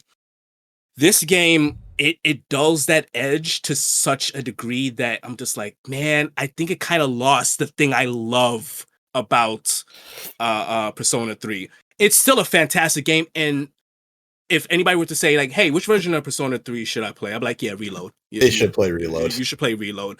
But like, too many other goddamn games out there. yeah, this is the fourth. This is the fourth game. This is the fourth version of Persona 3. Not the second. P3? No. P3, Fez, Persona P3 3 portable, and now this. Okay. And all of them are different. Okay, so they're not just like, okay, I thought the other two were like ports, but they're not. Like, no, they're following the same storyline, but like they do things very differently, especially portable, where there's just a different main character. Probably my favorite version of the game, then, isn't it? It is a totally different game. The social links in that game completely upend. This is an awesome game, and I'm glad more people got to play it because I think the story is actually really cool. Is a lot more low key than compared to Persona 5, but it's very personal in the way that the series has kind of drifted away from. And yeah, I'm just happy people are playing it now. Not my favorite version, but I'm happy it's out there. It's also kind of it's Atlas, right? So like we can kind of expect them to be a little scummy in how they release their games. But it's kind of scummy that they were like, we can't get the Fez content into this game, and then they release it as DLC. Yeah. So that's a little shitty. Right? Yeah. Have you played The Answer? No. That thing is like $40. It's what? It's like $35 for. Well, you. I don't think you can buy standalone. I'm looking this shit up. I don't think you can buy standalone. I think you have to buy it with the collection because the other shit that you don't need. I'm gonna call Miguel if this is the case. And The Answer isn't great, but I really like the story in it because it's dealing with grief and Jesus Christ, it's $35. It's $35, not standalone, right? I think you have to. Oh, wait, that's it. No, I think you have to buy it that way. Oh, yeah, do you? I think so. Live fact checking, guys. Yeah, you gotta love it. It's makes for amazing content. It is absurd because The Answer is it's almost great, and I don't know if they fixed it. But almost great. It's almost like I love the story in that thing so much. Well, it's 30% off right now, so it's $25. Yay! Slightly less egregious. Yeah. Steam Winter Sale? Yeah, I didn't want to get it. And it's actually stuff like this that's kind of souring me on getting Atlas games when they first launch. And yes, I guess we'll talk about it later when another Atlas game, right? Where it's just like I spent my entirety of that playthrough wondering, should I have waited to play this game because they're going to release a better version of it. You will talk about another. I think you're going to talk about the different Atlas game that I'm going to talk about. Did that, so that's going to be fun. Yeah, but when I mentioned earlier that Sega released 2 Persona games within like a week or 2 from one another, it was this and Infinite Wealth. And I'm like, guys, what are we doing? Each game is like 100 hours long. Come on. Yeah. Well, this was the year if you wanted to play a JRPG, you could find it. No fucking time to play any of them. God. That was a very expensive month for me. Yeah. It's, by the way, it's only 3 games in the month. It's 2 days in. Crazy. And that's before the other 100-hour RPG came out. Yeah. And also the game as a service that was mostly done right, Helldivers 2. Hey, yeah. Okay. Which is to note, this is the only game that all 4 of us have played. Is it the and only? If you want to include Anthony, it's the only game that all 5 of us played. Correct. And yet, we didn't play it together. Nope. Yes, we did. We have not. All four. The four of us have not played Helldivers. Yes, we have. What are you guys talking about? All four of us there was one or the other, but it was usually with like. Or Z. Guys, I played with you three. Yeah. Did we play once? Nope. Theo, I have never played a game with you. Oh my god, yes we did. No, we didn't. Wow. Okay. The four of us have not played a game together. Yes, no, dude, I'm telling you, we have. No. Theo was right. It happened once. Yeah, it happened once. Yeah, we did. When we were in the throes of it, and we were playing every night. It wasn't just us playing every night, because when we were also playing with everybody else too. That hurts. Ow! Well, they'll be around more. And maybe we'll remember honestly, Theo, it is your fault. It is your fault. Yeah. I'm with them on this one. I love you, bro, but fuck, stick around. Come on. Yeah. Come hang out. Hell, I'm still willing. So, if you want to talk about a game that had its ups and downs, yes.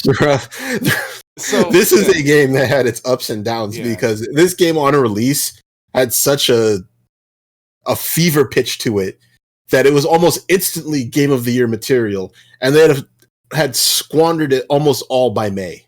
I'll be honest, this is still my Game of the Year, even after all of its ups and downs. Because there's nothing wrong with somebody personally thinking that it's their game. I like, and I'm not going to pretend like it didn't have balance issues, because the flame one, that was the most egregious one, right? The fire patch when they pre-nerfed the war bond that they want people to pay for. That was the worst one. I can't even defend that. Like, okay, I could see like things getting a little too easy at some points, and they were, because certain things were just so much better than others.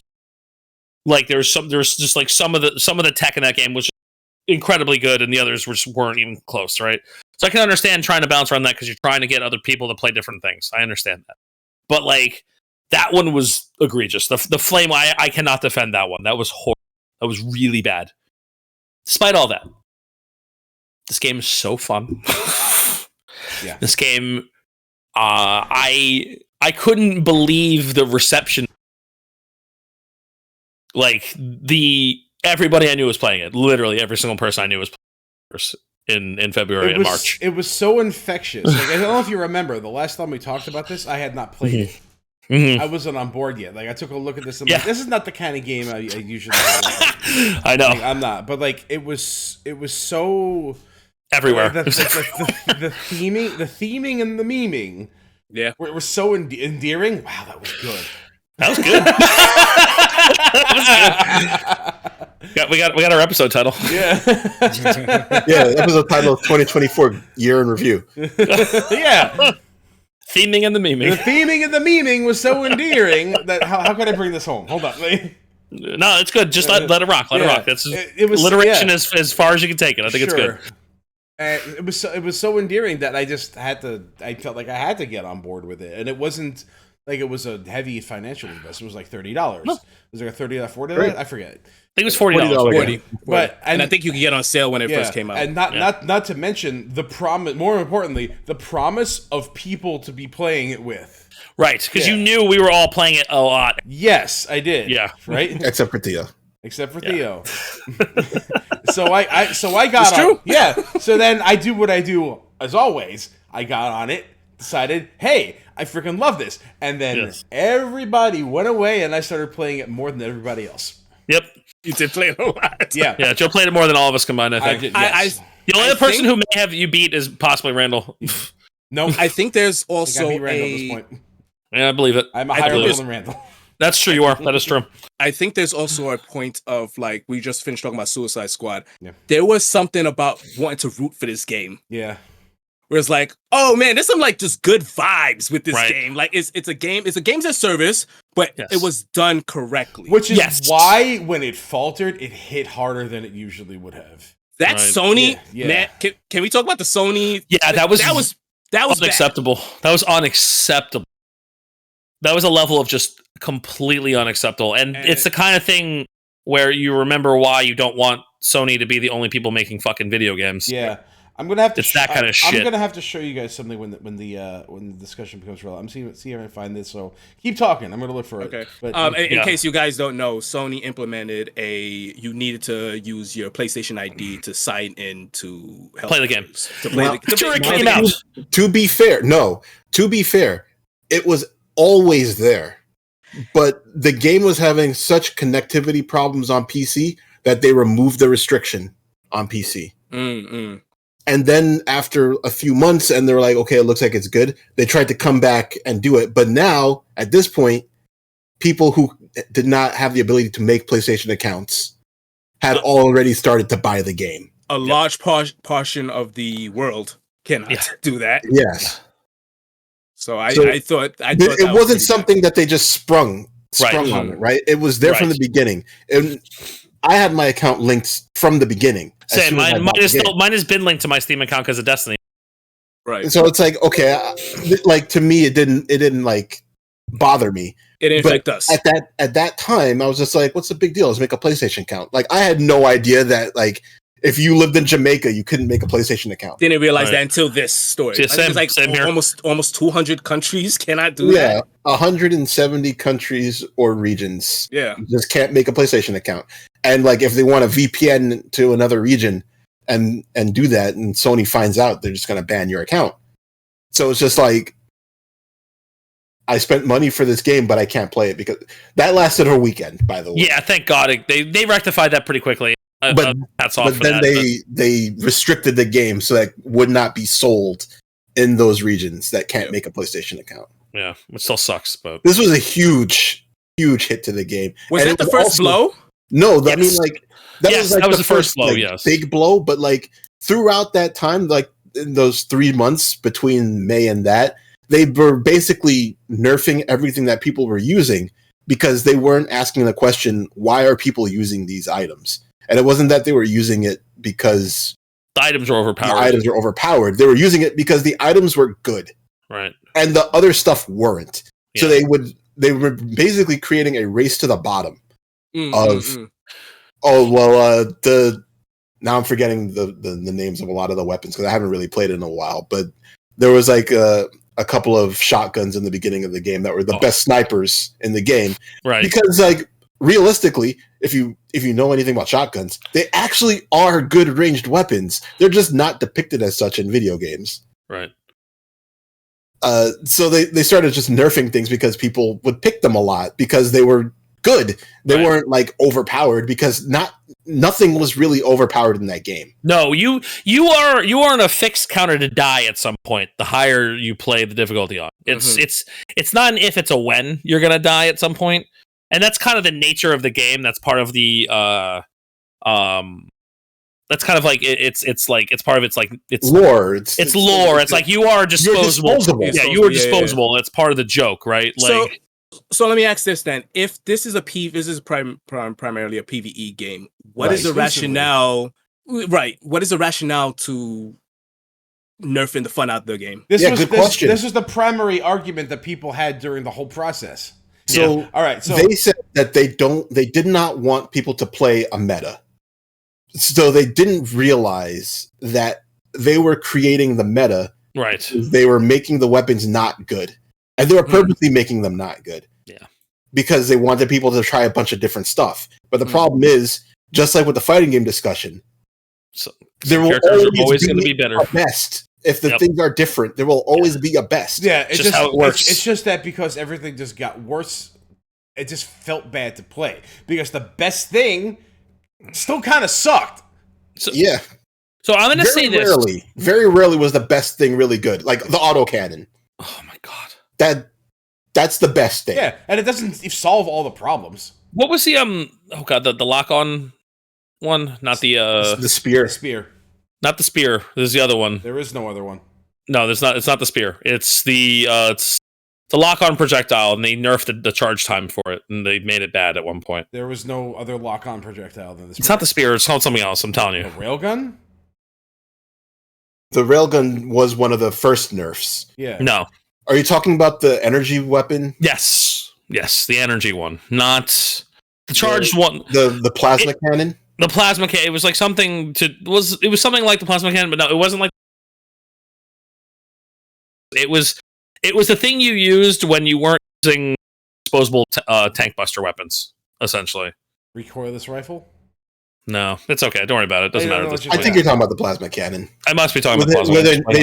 They nerfed the recharge time. The recharge time, yeah, where it was like it went from like the quasar. The quasar. Thank you. The quasar. You threw me off when you said lock on. Yeah, the quasar is a lock on. I'm bugging, but like, I don't know why I thought like in my brain it did. I guess I'm just thinking of the reticle. Yeah. It felt meaty to aim. So good. It's still my favorite weapon, man. It's still in that state. It didn't need that. It didn't need that recharge nerf. It didn't, because like people were picking it because it was a reliable weapon. It's really good. It was a really good weapon. But the autocannon was still a better weapon in terms of most situations. Yeah, but it didn't solve problems that the other things like the quasar had solved. Yeah, the quasar recoilless rifle, those were very good weapons to carry around, and they nerfed them. Well, I don't know what the recoilless. Well, the quasar got nerfed because like you didn't need ammo. Like, that's why I got nerfed. They didn't nerf any other, but they actually nerfed all of the weapons that you didn't use ammo. Yeah, because they were like, people are spamming this, and they're not using. I mean, again, this is probably looking at a spreadsheet, and so I think that's this is a small. This is a small team, also. Yeah, you got to remember, like the original Helldivers is like practically an indie game, and I played the original Helldivers. I love the original. Great game. Yeah, it's just it's just Space Magica, and but this is a very small team, and like this is the first experience that's kind of like large scale. You have the most popular game in the world. And they're like, "Oh shit!" Yeah, they weren't ready for it. They were not ready for that. So I don't think anybody was. I want to cut them a little bit of slack as far as the balancing goes, because they've never had to do this kind of balancing before. You know, like they didn't think Helldivers was going to be this successful. Yeah. Nobody did. Right. Absolutely no one did. At the same time, there's like a level of common sense that goes into your. I'm not going to sit here and dictate to other people how to make their shit, because I don't fucking know how to program shit. I fucking will. Fuck well, go for it, man. But like, I'm going to tell you what I want. Yeah, that's fine. I'm okay with that. But like, I'm not going to sit here and that balancing is easy. No, I'm fucking not. No, okay, and that's the point I'm trying to make. I'm trying to give them, look, I'm not defending the decisions they made, and they made a lot of bad mistakes. I'm just trying to say, like, ultimately, in the state where the game is right now, it's pretty fucking good right now.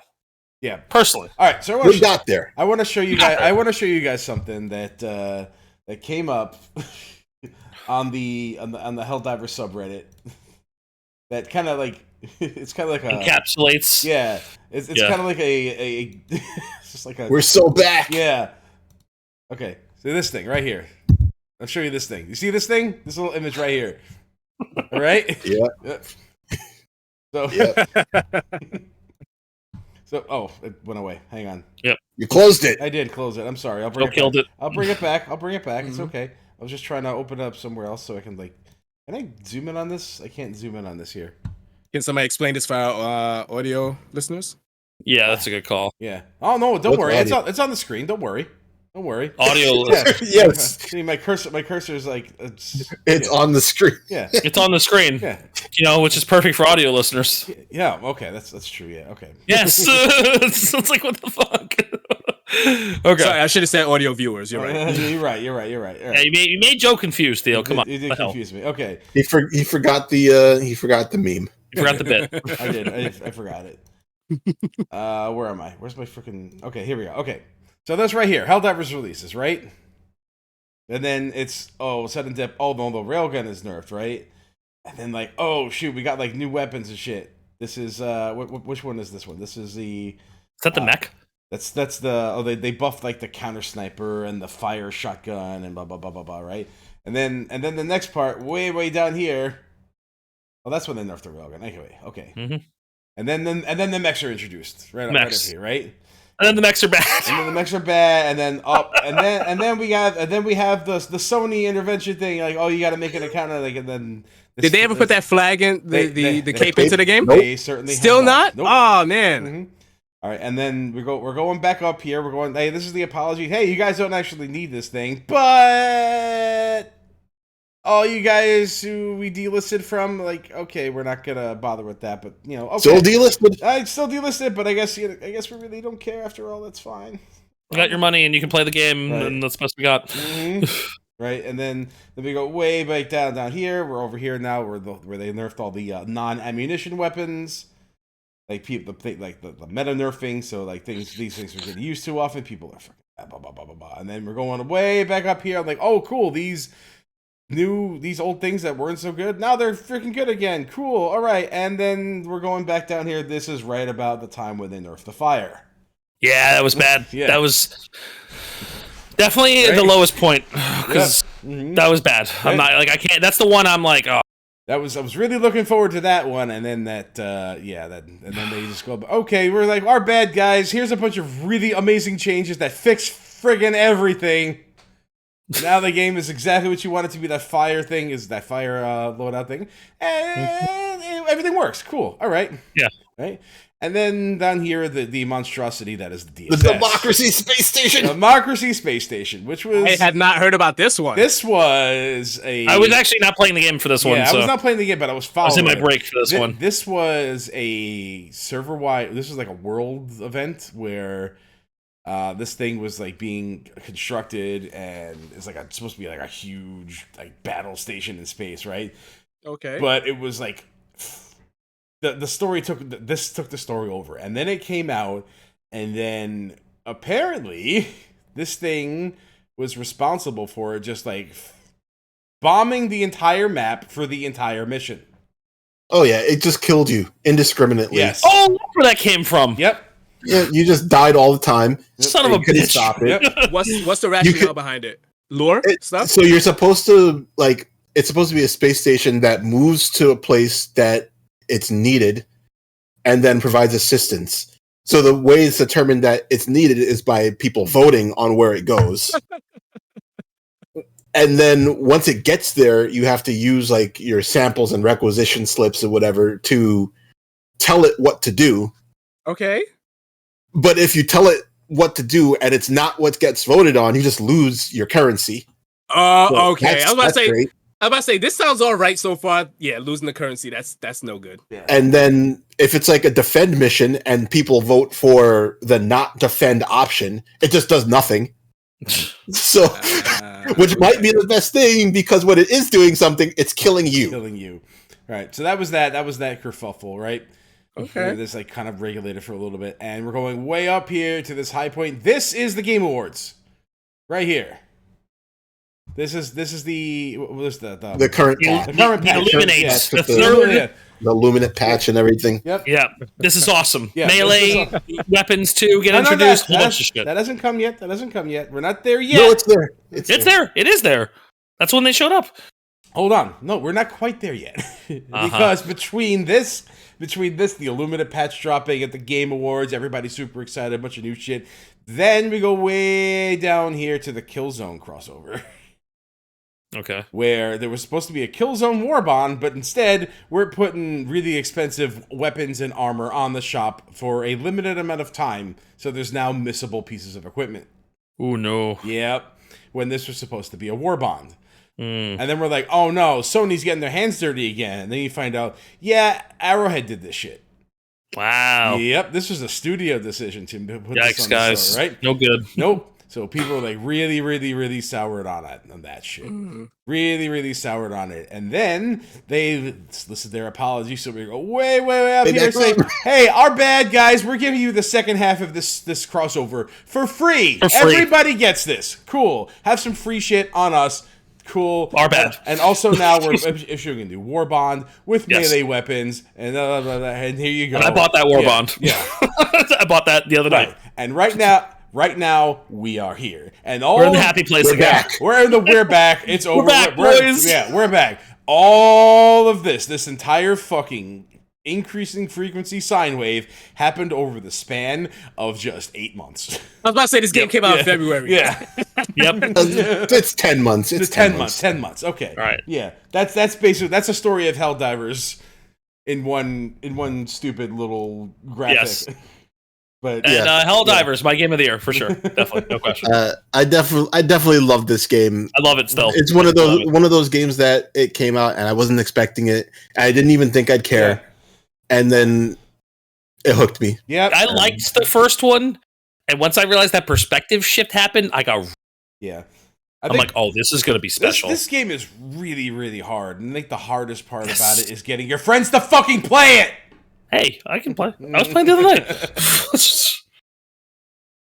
Look, it's in between, Valheim and Warhammer. You can play Dark Tide. Dark Tide's fun. I don't like it. Have you played it? Yes. Okay. I know you had it. I mean, I guess we'll get to it, right? No, that's a different game. No, Dark Tide was last year. Oh yeah, we'll get to that one. Yeah, I'm thinking of Space Marine. All these Warhammer games are just the same. They're the same. They're really not, though. They're really not, though. I know they're not, but they are to me. All right, next up. Same aesthetic. That's why. Next up is Game of the Year nominee Balatro. I don't know why I haven't played this. Maybe because I don't really care for poker. But it's not poker. Not poker. It's super not poker, man. I know it's super not poker. The only thing that's poker about it is the scoring of the game happens because of the poker hands. Yeah. But it really doesn't matter Yeah. because poker adjacent. Yes. It doesn't matter because you can manipulate the scoring to be whatever hand you want it to be. It doesn't matter. It's how to manipulate cards. It's just a roguelike. It really is. It's so brilliant. It's a brilliant game. I haven't touched it. I know this game's amazing. I had no inclination to play this game at all. Like I heard the fervor, like some of the podcasts I was listening to, they were like, "Yo, Balatro is scary. You start Balatro, you don't stop." At all. And then CSB was all over that shit, boy. And then I broke my arm in June. Good job. And in half, in half, basically. I don't know if I see the scar on the camera. Yeah, it's a good one. Yeah, it's a good scar. Good scar. And I was like, man, I am gonna be without games for like 6 weeks. I need something to play. And then I was like, oh, here's a game that I just need one hand to play. Balatro. Oh, I thought you were going to go to a different Steam category for a minute. But nope, you didn't have to. No, that's hidden. Earthbound is a game you can play with one hand. Come on. There are actually some good RPGs that you can play with one hand. But Balatro was like the perfect. I was like, okay, I need like a good little run-based thing. Bought this. I was like, hated it at first. Like, absolutely. I was like, I do not understand this game because I don't know how to play poker. Like, I know the very surface level rules, but then I realized that you're not playing poker. Nope. Cheating at all. Like, you're pretty much cheating. You're trying to manipulate. You're manipulating your hand, manipulating the score. Manipulating the rules of poker. Barely. Yeah. Then I was like, okay. This game, I had my first my first run, and I was like, okay, yeah, this game is incredible. It's silly and dumb, and just you can break this thing over its knee, man. It feels like one of those games that would exist whenever you went to a bar with when you were a kid with like adult supervision, and you just looked at the games around the bar. It looks like one of those. Mm-hmm. Yeah, and this probably would have been a successful game at a bar. Back in the day. It has that aesthetic of like, have what aesthetic of what? The aesthetic of like video poker. Oh yeah, yeah. Oh yeah. Especially with the filters that it comes default with, the CRT filters with the thing. I hate that shit. I turn it off every time. Filters. I'm like, no. I graduated from that. Right. This game has my pixels, one song, and it's my favorite song of the year. One song. And it's so fucking good. It's incredible. I bought this game 3 times. Yeah. No, they did the ultimate sin and put it on mobile. I'm like, that's dangerous. I was like, okay, I'm not always at my computer. Let me buy it on the Switch. Put like a bunch of time into the Switch. Then it came out on mobile. I hate playing games on mobile. Yep. But this one. It came out. I got caught similar. The only other game I've bought on a mobile platform is Slay the Spire. Look at that, Andreas too. Look at that. Look at that, boy. I'm in a similar boat as Theo. Right on my home screen. I see a reflection. Oh, there it is. Yeah. I had no idea what's so special about this game. and I was watching GDQ, and the Steam sale was on at the same time. Thank you for that, Joe, by the way. Steam sale was on at the same time, so like I'm watching somebody play it, and I don't know what it was about it. He's just failing repeatedly, and I'm like, "You can do wait a second. I think I understand." Mm-hmm. And then I got it, and I'm like, For some reason, knew Dre was gonna fucking love this game. I don't know why I did, but I knew. For some reason, I was like, I don't think anybody. I think if anybody plays this game, they will like it. Yeah, right. I'm in agreement with it. I mean, personally, I like deck building games, right? Where I think it's in your deck. Right, because it was about cheating. Like my favorite runs in Balatro are when you have like 20 cards in your deck and they're all the same card. And destroy this card. Well, destroy this card. Get that out of here. Like I don't want this stupid 5 of spades. Get that shit out of here. There's a heart deck over here. All hearts, all time, baby. Oh my god. And there's like modifiers so that you'd be like, maybe you do want the 5 of spades. Like maybe you found an arrowhead joker that gives buffs to your spades, or maybe you found a hack that gives buffs to your 5s. And it's just like your run gets shaped by the things that you find, and it's up to you to decide if you're going to go with it or if you're going to try to force something else. It's got your very classic roguelike stuff in it. So I was just about to say, this is one of 2 roguelikes that I played where failing is still fun. Oh yeah, the first one being Hades. Except when you fail in especially the mobile one because you drag something to the wrong side of the screen. Yeah. It's a little annoying, but I love the aspect of like you have to kind of do very light mental math. It doesn't show you what your score will be for like each individual hand, right? And then you're like, it's like a is this good enough? Yeah, right. And you're like, is this fucking good enough? And when you just fucking make it, you're like, oh yeah, fuck yeah. It's this man. Fucking Balatro, man. Top 3 games of this year for me was Granblue, Balatro, and another game we'll talk about later. Would this game work with Mahjong tiles? I don't know the rules of Mahjong. I think so. Yeah, sure. Because I don't see why it couldn't. Because it's much in the same way, like as far as like manipulate the tiles. But the problem is it would have to be in Mahjong, like a Joker equivalent. No, because that is this game. Like, okay. It's you break the game by the Jokers. Got it. Okay. There's just like 150 Jokers that will modify your deck or scoring or something in some way. Yeah, and the there's many ways to approach any given game in Balatro, and they have like 12 different decks or something like that. Yeah, maybe more than that. Where each deck has its own thing. Like maybe one deck allows you to discard more, or one deck allows you to play more hands, or deck gives you more money to start with, and things like that. And it's just like, how do you maximize what you're trying to do for the deck that you have, and then how do you turn that into an advantage that can win the game? It's really good.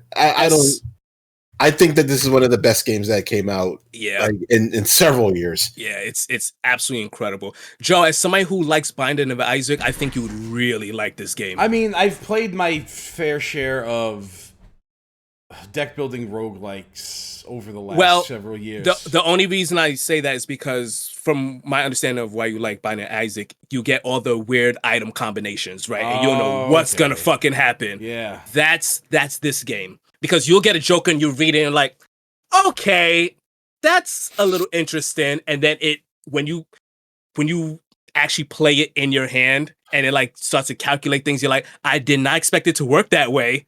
That's fucking cool. So I'll give you an example from something that just happened to me.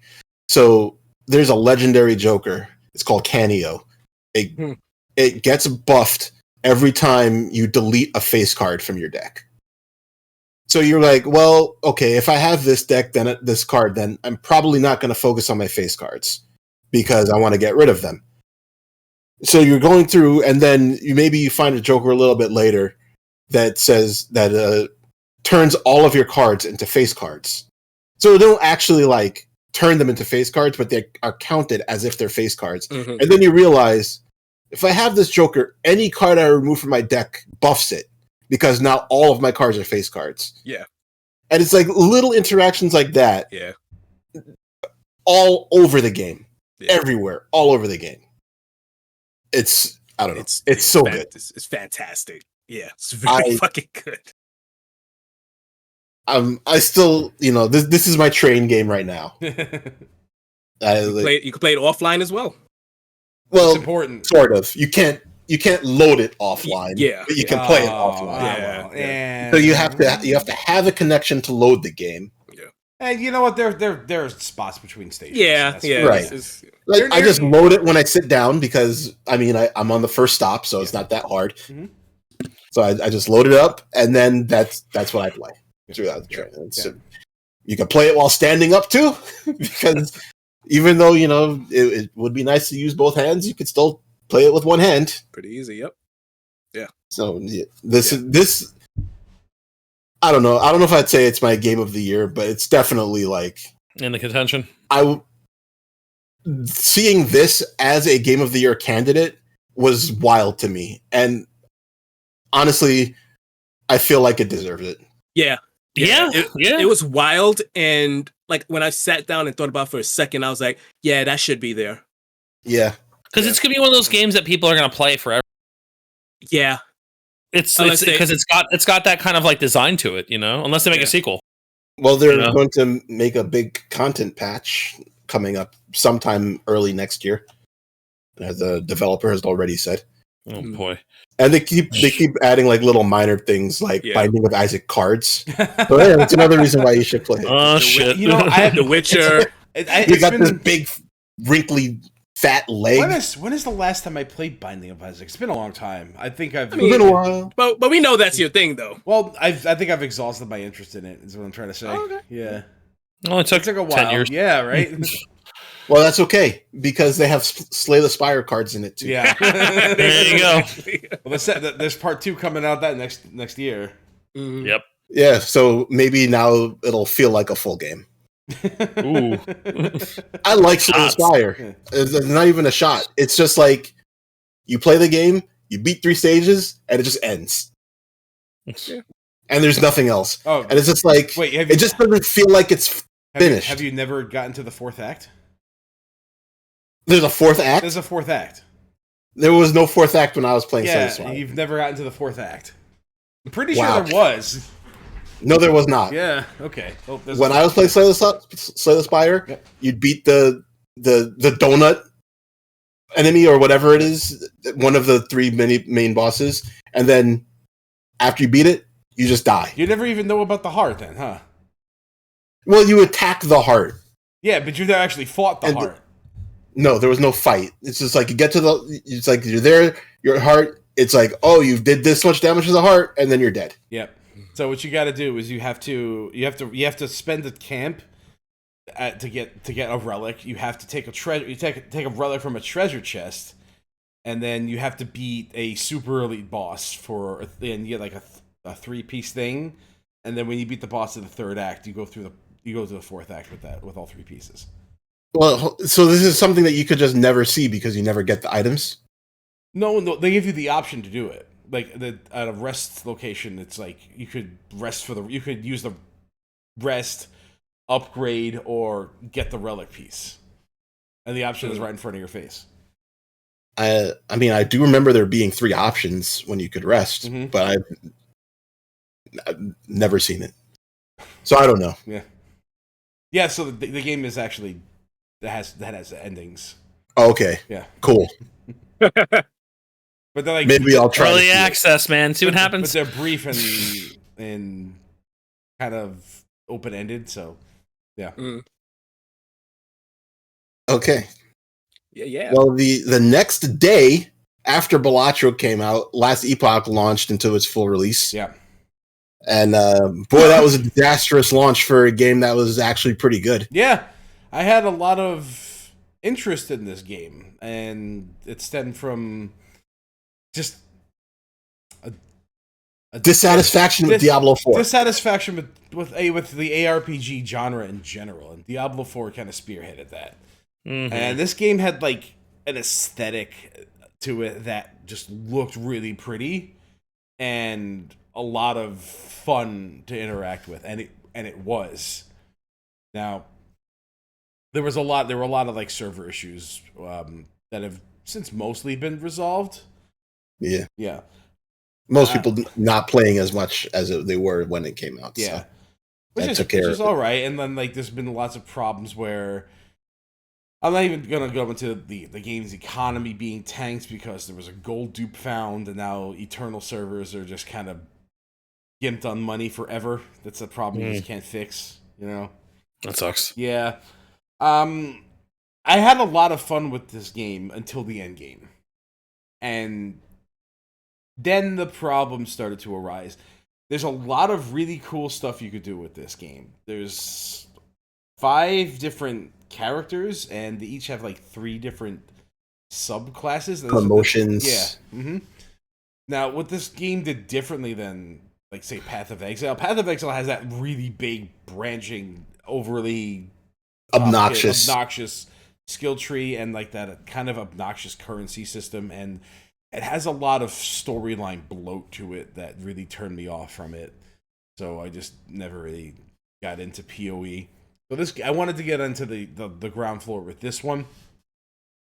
So when it launched, I jumped right on it. And at first I started out with like a class that just didn't go anywhere, because it was like kind of not well balanced. But then Andre was like, "Why don't you try this version of the wizard?" I'm like, okay, I probably should have just tried the wizard first anyway. That you didn't. Yeah. And it was probably some of the most fun I've ever had in an ARPG. Okay. I played the Rune Master, which has a mechanic to it where it has like 3 different elemental spells. And then there's like a spell you can cast based on the combination of elemental types you use. And there's like 27 different spells that happen from this. And yeah. I'm like, this is so much fun. Holy crap. I'm just trying to find like uses for each of these different 27 combinations, trying to remember which combinations do what at a particular moment. And it was really fun until they had the end game. And then it started to become the typical, I'm playing an ARPG and everything is just killing me in one shot kind of thing. Yeah. Yep. And the loot I wanted wasn't dropping, and the dungeons were not really good and were required to do certain things that weren't guaranteed anyway, and it was just really grindy and really tedious. And in order to survive the end game, I had to switch from that super fun variety build into... So the game lets you configure skills in such a way that you can manipulate how they work. Like each ability has its own skill tree, which I thought was cool. Nice middle ground between Diablo 4 having no skill tree and Path of Exile having infinite skill tree, and it's now that each skill that you pick has its own skill tree. You have a character tree where your passive stats go, and then your skills, you can specialize in these, and then you could put points into those and have them change their effects. Like, meteors drop 3 meteors instead of 1, or stuff like that. They changed the functionality of it. So in order to survive, I had to change the functionality of the Rune Master class such that no matter what I cast, it was always locked into the same kind of spell. And I'm like, this is not why I fell in love with this. Yeah. But I had to do it. But you needed to do it because that was the most efficient thing. Because there will always be a best thing. Yeah. And it's not like I needed really the best thing, is that in order to progress, and the loot wasn't dropping well enough, and to get higher and higher and progress further and further along, I needed to do this. And then I started playing with another one, and that was really fun. And then I ran into kind of the same problem. Same thing. Yeah. So I guess that's just the ARPG life. At the release, not really well balanced for the end game, and most most games of that type are not very well balanced for the end game. So like I'm willing to give it a pass, but I got in on the ground floor of it too because I was also dissatisfied with Diablo 4. Mm-hmm. You were not alone in that, sir. Yeah. Well, yeah. And unfortunately for last Epoch, Diablo 4 kind of fixed a whole lot of its problems around the time that last Epoch was coming out. So it just pulled me back in because, I mean, at heart, I'm not an ARPG fan. I'm a Diablo fan. Right. And like every time I try an ARPG and it's like, yeah, this feels like it's a cool game. But as soon as Diablo shows that it has a sign of life, I'm back on Diablo. And I mean, look, I know I have a type. I have a type and I go for my type. There's nothing wrong with that, right? No, I agree. We get it. We all, yep, 100%. So, unfortunately for last Epoch, you know, it ran into that stuff. But I like that game. Yeah. And I think it has a lot of potential. Yeah, I think. And I look forward to what it's going to do this year. If they like come up with an expansion where they like revamp like the end game into something that's just more fun to play with, if they figure out how to make defensive mechanics more ubiquitous and easy to acquire versus having to be locked into a specific build. Let me tell you. Well, if they figure that out, they'll have single-handedly saved the ARPG genre as a whole, right? They nerfed their defenses because when we were playing, it was actually too good. Yeah, especially on the Rune Master. Yes, where if you did certain things, you basically became immortal. Yep. And that's probably what he's talking about with the. I had to set my thing to always say it's going to cast this, this, and this. I had a variant of it to use an ability that I actually liked, but it wasn't as efficient. And even still, it was just like it doesn't need to be. Even if it's more fun, it's still just not what I want. Yeah. The end game was kind of monotonous and kind of uninteresting. You were just playing, replaying. I like that. I guess to borrow PoE term, like their mapping system of you're going through this like web of disconnected floating things, I guess. It was all right, but like there was no substance to it. Yeah, it was fun. It was good in theme. It was like you're visiting like temporal like new realities where things happen differently. Yes, than they happened in the story, and you're just trying to like correct the timeline. Yeah, you're correcting the timeline. There's something else that did this recently. It felt like Loki. Loki, yeah, that was it. Yeah, it was Loki. Yeah. So it was pretty good, but definitely interested in seeing what they're going to be doing this year. I'm gonna keep my eye on it, and if they can. It also released in a garbage month to release. Let's be honest. Yeah, there's a lot of competition in this month. There is, yeah. I'd be open to going back to it too if things change in a way that is positive for me. So like I haven't wrote this game off yet, but I think we can put it back in the oven for a while longer. Yeah. And then our leap day game. Final Fantasy VII Rebirth. Of course it is. Because Square can't ever release a game on a normal day. Nope. Final Fantasy VII. Gotta do something crazy. Fucking weirdos. Yep. Fucking. Man, speaking of weirdos, they oh boy. I like playing this game. I spoke to Dre and I said that this is a PS1 game lavishly made in today's like world. Like infinite money, infinite resources. It is Theo, you don't have to keep selling me on it. I already own it. Like how I said I think Remake existence is a miracle. Mm-hmm. This is that times like 10. Like I cannot this game is like all money. I cannot believe that whoever let Square get away with releasing a game of this magnitude and scale. It is ridiculous. Like the amount of music.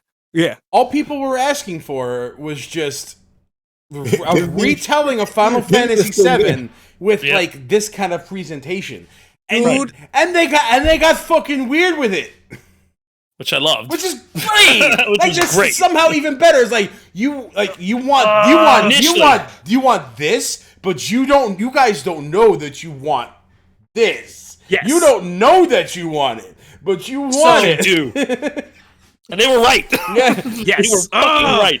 So I think this game is a masterpiece on that level, right? Mm-hmm. Like in just production and playing it. Like I see a timeline where they took PS1 RPGs and it just became this. Yeah. Like this whole thing. That's like a peek into that world. Okay. Let's not go too. Just if we're gonna talk, no spoilers because I'm not doing spoilers. We already spoiled like. I own this game. I've only played like. I've still yet to play the first part of the remake. You got spoiled on the first game before it was even released. Not my fault, right? Yeah, we all got spoiled. Yeah, but but it's still good enough to play. Yes, well, you got it on the ground floor. I didn't. I don't own a PlayStation. Right. I despise this ending so much. Oh, no, I don't know what happened. I don't know what happened. It's a bummer. Like, so to your point, I love that they are doing a different thing, right? It's not a direct retelling of. They're definitely getting weird with it. They are getting weird with it. What I wanted, but Square, Nomura, they're getting Nomura weird. Yeah. Nomura. He wants his cake and to eat it too. And they are now in this weird middle ground where they are not committing on any side, and I think it's a lesser game. No, that's bad. It's a lesser game because of it. Just fucking go. If you're gonna kill someone, just fucking kill him. Fucking kill him dead. Or if you're not gonna, don't fucking tease it. Like they tease the big reveal at the end. I'm not gonna spoil it, but the big reveal at the end of Remake is that there's a character that's alive, right? Yeah, a specific character that who's known should not be alive, and it doesn't make any sense. Specifically, he needs to die. Yeah, for this story to kind of continue. Right, he is not dead in this. And it ultimately leads to nothing, and it's the hugest bummer ever. Because every time they shift to him, I'm like, all right, let's fucking you get excited. Go. And then, like... That's because he's one of Theo's favorite characters, period. So just the implications of what him being alive can mean to this grander scale, right? Right. And they kind of do nothing with it. And it's... Man, that's disappointing. It's because, like, up until that moment, from even throughout the game, like every time he comes about, they're like, okay, all right, what are we doing? Oh, we didn't really. Is the gif where the guy opened the fridge and then is like, right in here. I guess the best way to put it is none of us were alive when The Empire Strikes Back released. Mm-hmm. Right. It's true. But when I first watched Star Wars, I was in high school. So I could watch episodes 4, 5, and 6 back to back and not get have to sit there and wait and wonder what's going to happen. This game gave us Empire Strikes Back. Yeah. And we have no idea when Return of the Jedi is coming. So that's a really good point. Right. Because I think my feelings on the end of this game is directly related to the third game. It hinges on how they're going to follow it up. Yes. Mm-hmm. Because what they did here, I'm like, hey, if you guys do something cool with this, you nail it. It's going to be the best thing in the world. Stand alone, it sucks. Somehow Sephiroth returned. Oh, let's hope it's not that. Wow. Who would have ever guessed? I love playing this game. I love the little things they did. I hate that they randomly put weapons behind the mini games. I do not want to play. Oh, fuck you! Seriously, I don't want to play For Condor. You don't want to take Rocket League? You don't want to take that specifically? It's bad. That's upsetting. To get one of Red's weapons, you have to play Animal Rocket League. It's bad. It sucks. I like the mini games in this game. I like most of the mini games. I mean, there was a way. It's Final Fantasy VII, right? There was a way to cheese Blitzball. Is there a way to cheese that?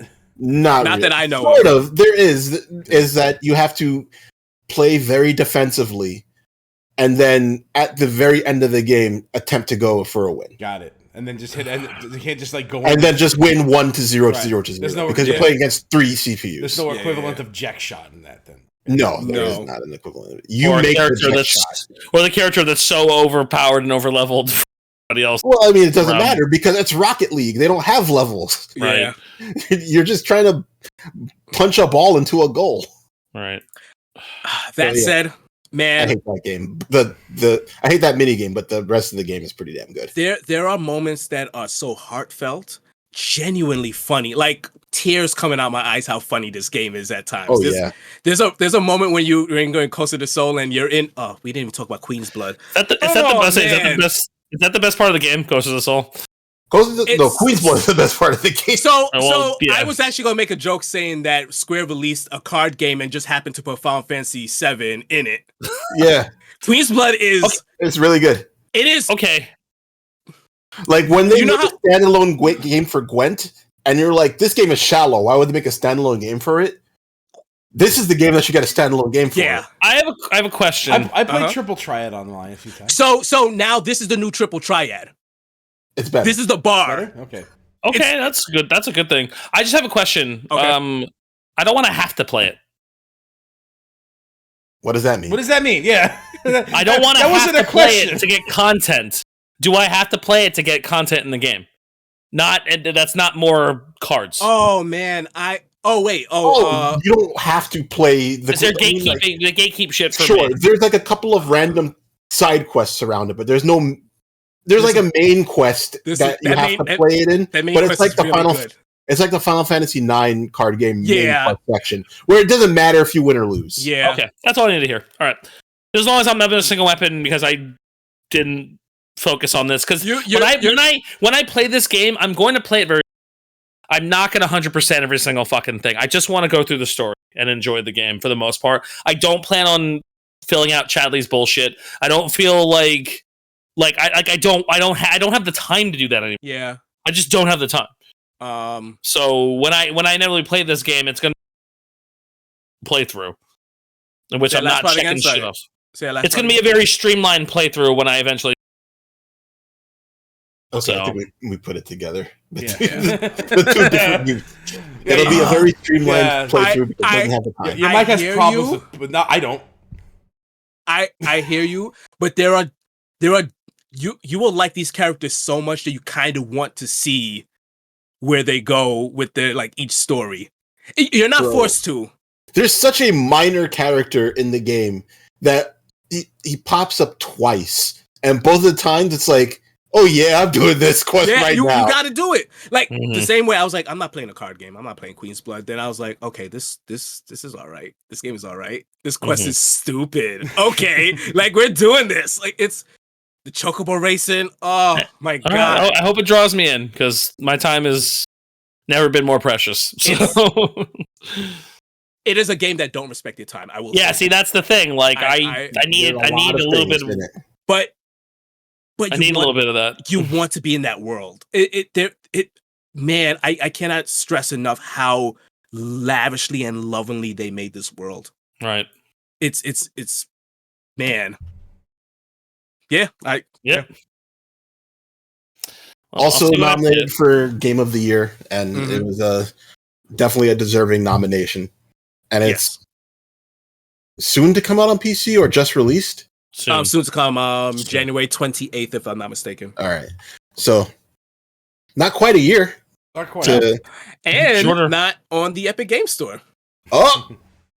I think Sony said they're looking to release Sony Square. Sony was more looking into releasing their PC releases more in time with their console releases.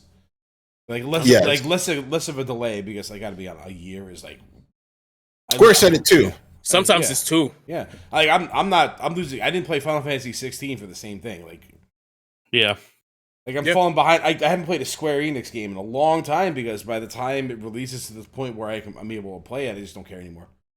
Well, I mean, Final Fantasy 16 is the best Devil May Cry game I've played in a long time. Fucking Clive, man. I see in Tekken, Jesus. That's because they wanted him in there. Yeah. Next up, nobody else did. Mm-hmm. Yeah, Tifa right there. Mm-hmm. Into March, Unicorn Overlord. Nobody played this but me, so I guess I'll just say a couple things about it. I mean, the name I'm actually surprised you didn't play it, Theo. The name is. I have the collector's edition sitting right there. Oh, you just didn't play it? Okay. I just haven't loaded it up yet. Jesus Christ, Theo. My one broke. Well, not around this time. Not around this time, to be fair. This game is basically Ogre Battle mixed with Final Fantasy 12. Yep. Okay. Yep. So that sounds like good things. You make a unit, and then you give that unit gabbits. And then they do their thing against other units. I love this game, and this is definitely the best game I played on Switch all year. And I don't know if I could give it like a Game of the Year nod, but like everything about this game really spoke to me. Like, it has a system that I love in Final in like the Gambit system. It's got vanilla art. It's got great music. It's got a serviceable storyline. I wouldn't say it's an amazing storyline, but it's good enough to get the job done. I hope it gets better after the initial oh no, we all lost our memory because of this evil thing. Now I'm good again. Yay. Oh, don't tell me. You talking about Final Fantasy VIII? Nobody was good again. Don't worry. Yeah, but yeah, this is a serviceable storyline with good assets all around it. It doesn't overstay its welcome, because as it is with the case of most games where you have a Gambit system, you can't spend too long on it because you're not really actively playing it. Right. So you spend a lot of time in menus trying to macro play it. Mm-hmm. So the fact that it's not an excessively long game is pretty good. Yeah. A lot of theory crafting. Yes, a whole lot of theory crafting, a lot of like how to match your characters together into different units. I think that there's a lot of potential in this game when you start it up, and when you figure out how to, like, you know, what really works, how to manipulate the system, what to use with your commands to make things happen the way you want them to happen. Mm-hmm. It's a strong title, and hopefully, you know, they get a second game. It sold very well. They just announced the numbers. I forgot exactly what it was, but it exceeded expectations. Yeah, so and they're very happy about that. For anybody to say a game sold well and it's not Square, that means that it sold like 1 million copies, and they're happy with it. It probably did sell like 1 million copies. We're disappointed with these 400 billion sales. Yeah, Square was they know the lane they're in. Underperformed. It only sold like 4 million copies. Hey, why aren't people on Jupiter buying our game? Dre, maybe look into Symphony of War if you enjoy this. I have it. Oh, you do? Okay. Yeah. That's funny. I actually ended up getting it a little bit after I was done. Oh, okay. All right. But I haven't really put any time into it. So it's scratched the itch enough for you not to go right back into something like that, huh? Yeah, you know what? Because I had it on my wish list for a while, and it was on a sale, so I'm like, okay, I can get this. But I was like, I just finished putting in all this time into Unicorn Overlord, so I'm going to let it breathe a little bit, so I don't get burnt out and not really want to touch it. I think I had the same problem with Prince of Persia. Yeah, where I played like Metroidvania after Metroidvania, and then I tried to jump into Prince of Persia, and I'm like, I need a break from this genre. I think I'm done for a minute. Yeah, I got that. That makes sense. All right. Let's talk about Dragon's Dogma 2, because none of us played it apparently, but it was brought up that we want to talk about it. At least two of us wanted to play it. I played 2 hours of it. I think Steam released one that their 2-hour trials sometime in the year. Right, because when this released, this was like a $70 game, right? Yes, it was. Mm-hmm. Yeah, which was an immediate turnoff for a lot of people, myself included. Who I wasn't fully committed to this. Mm-hmm. I did not want to pay $70 to maybe like something. Yep. So that turned a lot of people off like pretty instantly.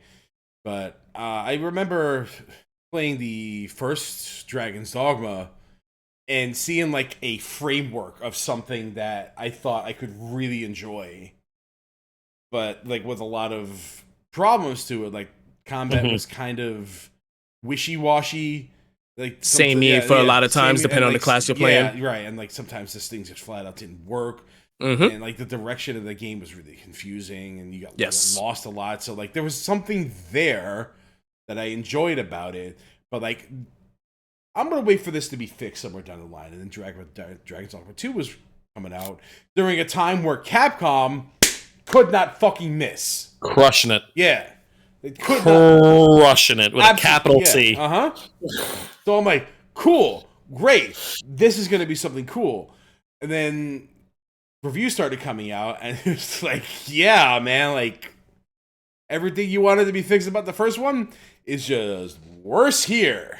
Some of the things that they had, they just took out from the first one. So I played Dragon's Dogma. I'm sorry, Joe. I don't know if you were finished. No. So I played the first Dragon Dogma. I put like maybe like 70, 80 hours into it. Nothing too crazy. And really liked it.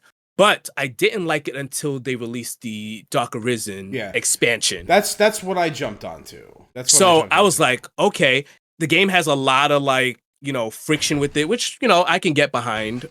And I really grew to like that game. But to Joe's point, it was something where you're like, man, the framework here is incredible. If they get another shot at this can be like a game I will always just want to play. Yeah. And it was frothing at the mouth for a game like that at the time. Yes. I needed that. Like, yeah, I wanted it. I wanted to jump into something like that.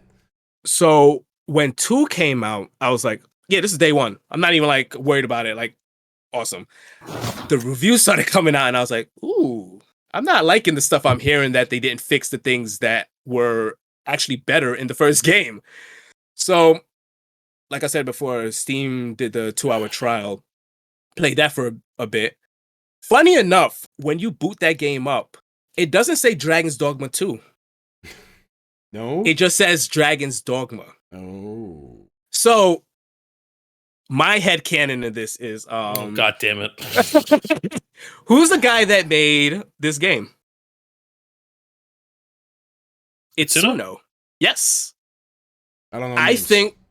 Devil May Cry. Oh yeah, that's right. He made this game. I think this is the game he actually wanted to make. He said that. Yes. He said that, on record. Straight up. And everything, but he's like, nah, I didn't have the technology or the time or the money to make the game I want to make before. Yeah. Now here, because when I saw Dragon's Dogma, no 2 subtitle, I was like, that's really odd. Then I'm playing it, I'm like, man, it's just a pretty Dragon's Dogma. Oh, man. This game would be incredible if you've never played the first game. Okay.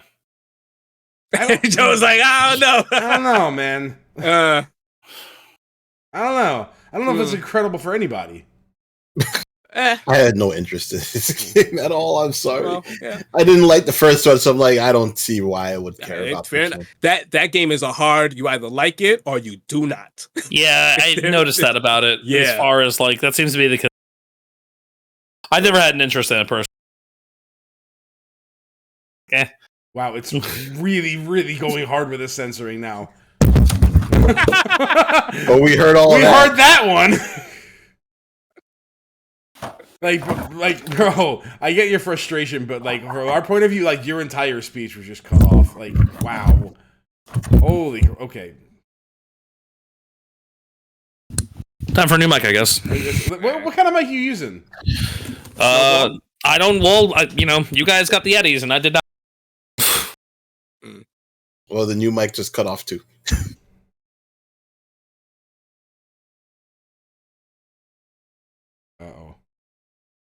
No, he's moving. Oh, okay. Okay. I'm like, oh god, this silence is so awkward.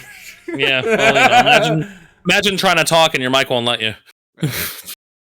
But yeah, it's Dragon's Dogma 2. None of us played it. I promise you, Chris, it'll be funnier when you watch it back. I believe you. It's just frustrating. Huh? I know. If they ever do an Dark Arisen expansion, I will be more interested. I'll have my eye on it still. Yeah. Dark Arisen really fixed the first one.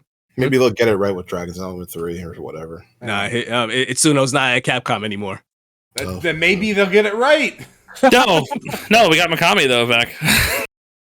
I guess. Woohoo! Right? It's like another game I don't like. Right? It's like Kevin Costner going from acting to directing. Right? Like just stick to Devil May Cry. No more Waterworld. No more. Like, hey, Postman is all right. Yeah, Postman is all right. No, it is not, Theo. That's a bad movie. Stop. No, that's a bad movie. How dare you? That's a bad movie. Postman's like even worse than Water. They're both the same movie. Yes. Post-apocalyptic nonsense. Waterworld is at least visually pretty. Yeah. Only one of those movies has Tom Petty in it. All right. Hey, you used to be famous, right? You did. In early April, Nintendo discontinues their services for the legacy 3DS and Wii U. And life goes on. And, I mean, I guess if you're still playing a 3DS at this point, that means something. I have mine charging right there. Yeah, I said just Theo. Just Theo. I guess if you're still playing your Wii U, then you probably don't care because they announced that Xenoblade X is coming onto the Switch, and now you have no reason to ever touch it. None whatsoever. When they announced this, I actually ended up going on the eShop store and bought a bunch of like exclusive games that only ever came out for the 3DS. Okay, I can see why. Yeah, I mean, like hey, I still got I got Cross Zone 2 and Project Cross Zone 1 and 2. You know, those are never getting released. Yeah, try not. Yeah, so anything I didn't have a physical copy for, which is a lot of Atlas stuff, which is very expensive now if you try to buy them. Yeah. I just was like, let me just. Atlas games get like that. Yes, they do. Because they never release enough of them. No, they do not. Yeah, well, Atlas doesn't like fucking money, so you know. The best thing that happened to Atlas is digital distribution, because now people can just buy their games. Yeah. Instead of not being able to buy them because they didn't make enough. When they fucking remember. Let's say until the shop closes. Well, yeah, that's why they make 14 versions of the same game. You're gonna get one of those. God. Yep. Right. Eiyuden Chronicles 100 Heroes releases in April 23rd. I'm the only one who played that. I played about 5 or so hours of it, and I'm like, this isn't quite Suikoden enough. Interesting. Oh, is that what you needed like to scratch? I feel like we're all trying to scratch PlayStation 1 era RPG. Well, I mean, we're about to get Suikoden like collection or some shit. But that's not what I'm trying to say. Is like I feel like we're really pining for that era of RPGs, and we're like looking for things desperately to replace these things that are no longer coming out. Right. I don't want Suikoden 1 and 2. Yeah. I want Suikoden 6. Yeah. Right. Right? What is this? That, I would get it immediately. This is not Suikoden 6. What is this closer to? The first two? It's closer to, like, I guess... I wouldn't say it's closer to any of them. Okay. Because the tone is all over the place. Like, Suikoden is a very serious series. Yeah. Like, Japanese level serious. Yes. Like there isn't a lot of levity in it because the series is all about fighting wars. And this game has like meme translations. I was actually going to mention, because this game is a Kickstarter game, they had to kind of put, from my understanding of it, they had to put a lot of like now like terminology into like the script. Yes. It just, for the world that they have crafted, it doesn't feel like it fits. There's like just a disconnect in what the game feels like it should be doing and what the game actually does. So like I played it for about like 5 or so hours, and I was like, I don't know if this was what I wanted. Okay. So I had to put it down. Is it kind of like a situation between Bloodstained and Castlevania? Because Bloodstained is what I wanted. Okay, but I get that, but like from just anecdotally speaking, there's a lot of people I spoke to said like this isn't the same as the Castlevania I wanted Iga to make here. But okay, so it's different. You got a different experience then, and that's cool because I like Bloodstained as well. But like, there's because Bloodstained felt exactly like an Iga game. Yeah, it did, and I got what I wanted. But they're saying this one just doesn't feel Suikoden enough, right? Yeah. Which is sad because the Suikoden creator was a part of it. Yeah, and unfortunately, he did pass away before the game released. Yeah. Oh man. But it's just not quite there. I don't think. But they captured the essence, but not the tone. The tone is just kind of all over the place. Like, the characters are cracking jokes at each other, and like the translation, the voice acting is just really weird. It doesn't feel right. And like I know, like it's a hot thing for people to complain about the translation, but like we've been doing it since 1980. No. I mean, like we were doing it because they were translating the games. The people who were translating the games were Japanese people who didn't know English. Yeah. Now we have English people translating the game, but they're not. I don't want to say like they're not well versed in Japanese idioms enough. They don't know the language idiosyncrasies that much. It's like what they're saying in Japanese doesn't match what they're translating it to, and it's okay because you can't always transliterate. There's no way. There's no such thing as a 1-to-1, especially with English and Japanese. You have to localize, right. But if the localization in this game kind of feels like they went into meme culture to localize it instead of Wolseleyisms to localize it. Because if they turned the game into like a Wolseley era type of translation, then it was like, okay, this is kind of, maybe it's charming in its own way. But like, they didn't say this in the game, but like, this is like you play the game and somebody goes around talking about gat. Oh boy. Type of thing. It's like, it does not tonally fit.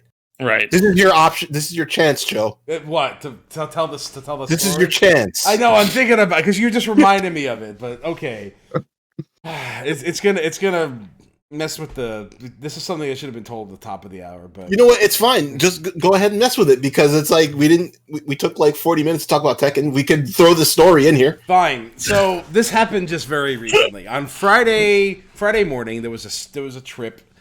That I had to go on. I was substituting for another co-worker. I was supervising a 6th grade child, and the administration was like, "Hey, on Friday they're going to a trip." I'm like, "Okay, fine. Where are they going? I don't know. All right. Why are you telling me? But you don't know. Whatever. Fine." So I find out the morning we're going to the Metropolitan Museum of Art with a bunch of 6th graders. Oh boy. We're going all the way uptown. Anyway, we do this whole presentation about how to conduct yourself in a public place, to middle schoolers. Going to the Met. Yep. Young middle schoolers at that. Like I know adults who find that place dry. Like I'm like, hey kids, you're gonna see a lot of naked people at this because the culture was like naked people are beautiful, and you see a lot normal. Normal, right? So naturally, oh god, we get to the museum. We're in this coat check location, right? We're like taking attendance. It's downstairs. Yeah. You know the Met, right? Very well. Very well. Yeah. So right up the stairway from this coat check is like this giant statue, like Hellenistic statue of a man. It's like this big black stone chiseled giant naked statue. Now I'm the first one up the stairs to get to the exhibits. All the kids are behind me. I press the top of the stairs. I take one look at this giant fucking statue, and two thoughts pass through my head. My first thought is, Oh my god, that fucking statue's ass is incredible. And my second thought is, I have a bunch of middle schoolers behind me, so I'm like, yep, here we go. Oh god, buckle up. So, kids crest the top of the stairs, and if they're greeted with this, they're greeted with the most glorious statue ass you've ever seen in your life. Like this. Anyway, and they're like, "Oh, ha ha ha ha! Get! Oh, damn! Oh!" And then, of course, they go around to the front of the statue where this thing's junk is all hanging, and they're like, "Oh, they did this little deal." We just had a conversation. About it. I'm like, all right, just get it out of your system now. That's fine. Yeah, right. Yeah, just you gotta get out of their system. So I'm just. I'm like, all right, sighing, shaking my head, and I turn to the security guard next to me. I'm like, well, you can take the kids out of the middle school, but you can't take the middle school out of the kids. Oh, God. This security guard just slowly turns his head to me and locks eyes with me, and I am greeted to the grizzled visage of like the most Yakuza looking ass Japanese guy. Like, swear to God, head of the fucking Doja McClan. You know he's got a marvelous back tattoo. He's got a fucking Hanya on his back for like one of his like, or some like just big ass fucking koi jumping out of the pond back there, right? Like he's staring daggers at me, like he's seen some shit, and he is having none of it today. Yeah, absolutely none of it. He's like staring me in the face, and I'm just like, did I just do the whole doesn't scan? Because did I do the museum equivalent of it doesn't scan, so it must be free? Like, did I just say that kind of shit? Right. Just what every retailer wants to hear. Right? And he's like, he looks just like twice as exasperated as I ever have. And like with this lock eyes for a couple of seconds, and I'm just there standing like, how do I break this conversation? And then he just says, he looks at me and he goes, just like this, he goes, make sure they touch nothing. Got it. And I'm like, all right, man, like number one priority. Yeah, right. Please don't kill me. Please don't kill me. Yeah. So of course I go back to my job where the kids are fucking touching everything. And all I can think about is like, oh my god, I'm gonna have to like cut my thumb off or something. He's gonna rip off his suit and it's just in one swoop. Right. Like security guard, curator of the Metropolitan Museum class. HP bar just gonna. He's like, oh my god, it's purple. Oh my god. Protection. There you go. That happened 2 days ago. All right. Beautiful. There you go. All right. I needed that. That was beautiful. Weird translation. Make sure they touch nothing. Like fucking, what's his name? Like Tetsu from Ninja Turtles. Right. That's the Tetsu. Just like that. Same voice. Lower your eyes to an enemy. Oh, man. Tales of Kenzera, Zao. Game also that I only played, and I'm kind of drawn on this not because sweet, not sweet coded enough for you. Well, it's Metroidvania, so definitely not sweet coded enough for. All right. Oh, it was a Metroidvania. I thought it was a platformer. Yeah, it's a Metroidvania, but the thing is that it's more like a Guacamelee style Metroidvania instead of like a Igavania. Oh, these Metroidvanias really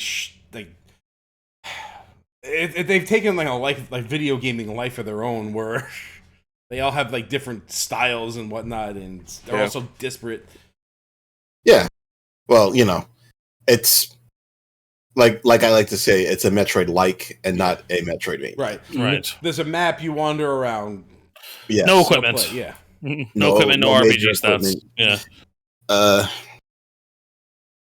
I like many things about this game. The development, the developer, but the game itself, pretty rough.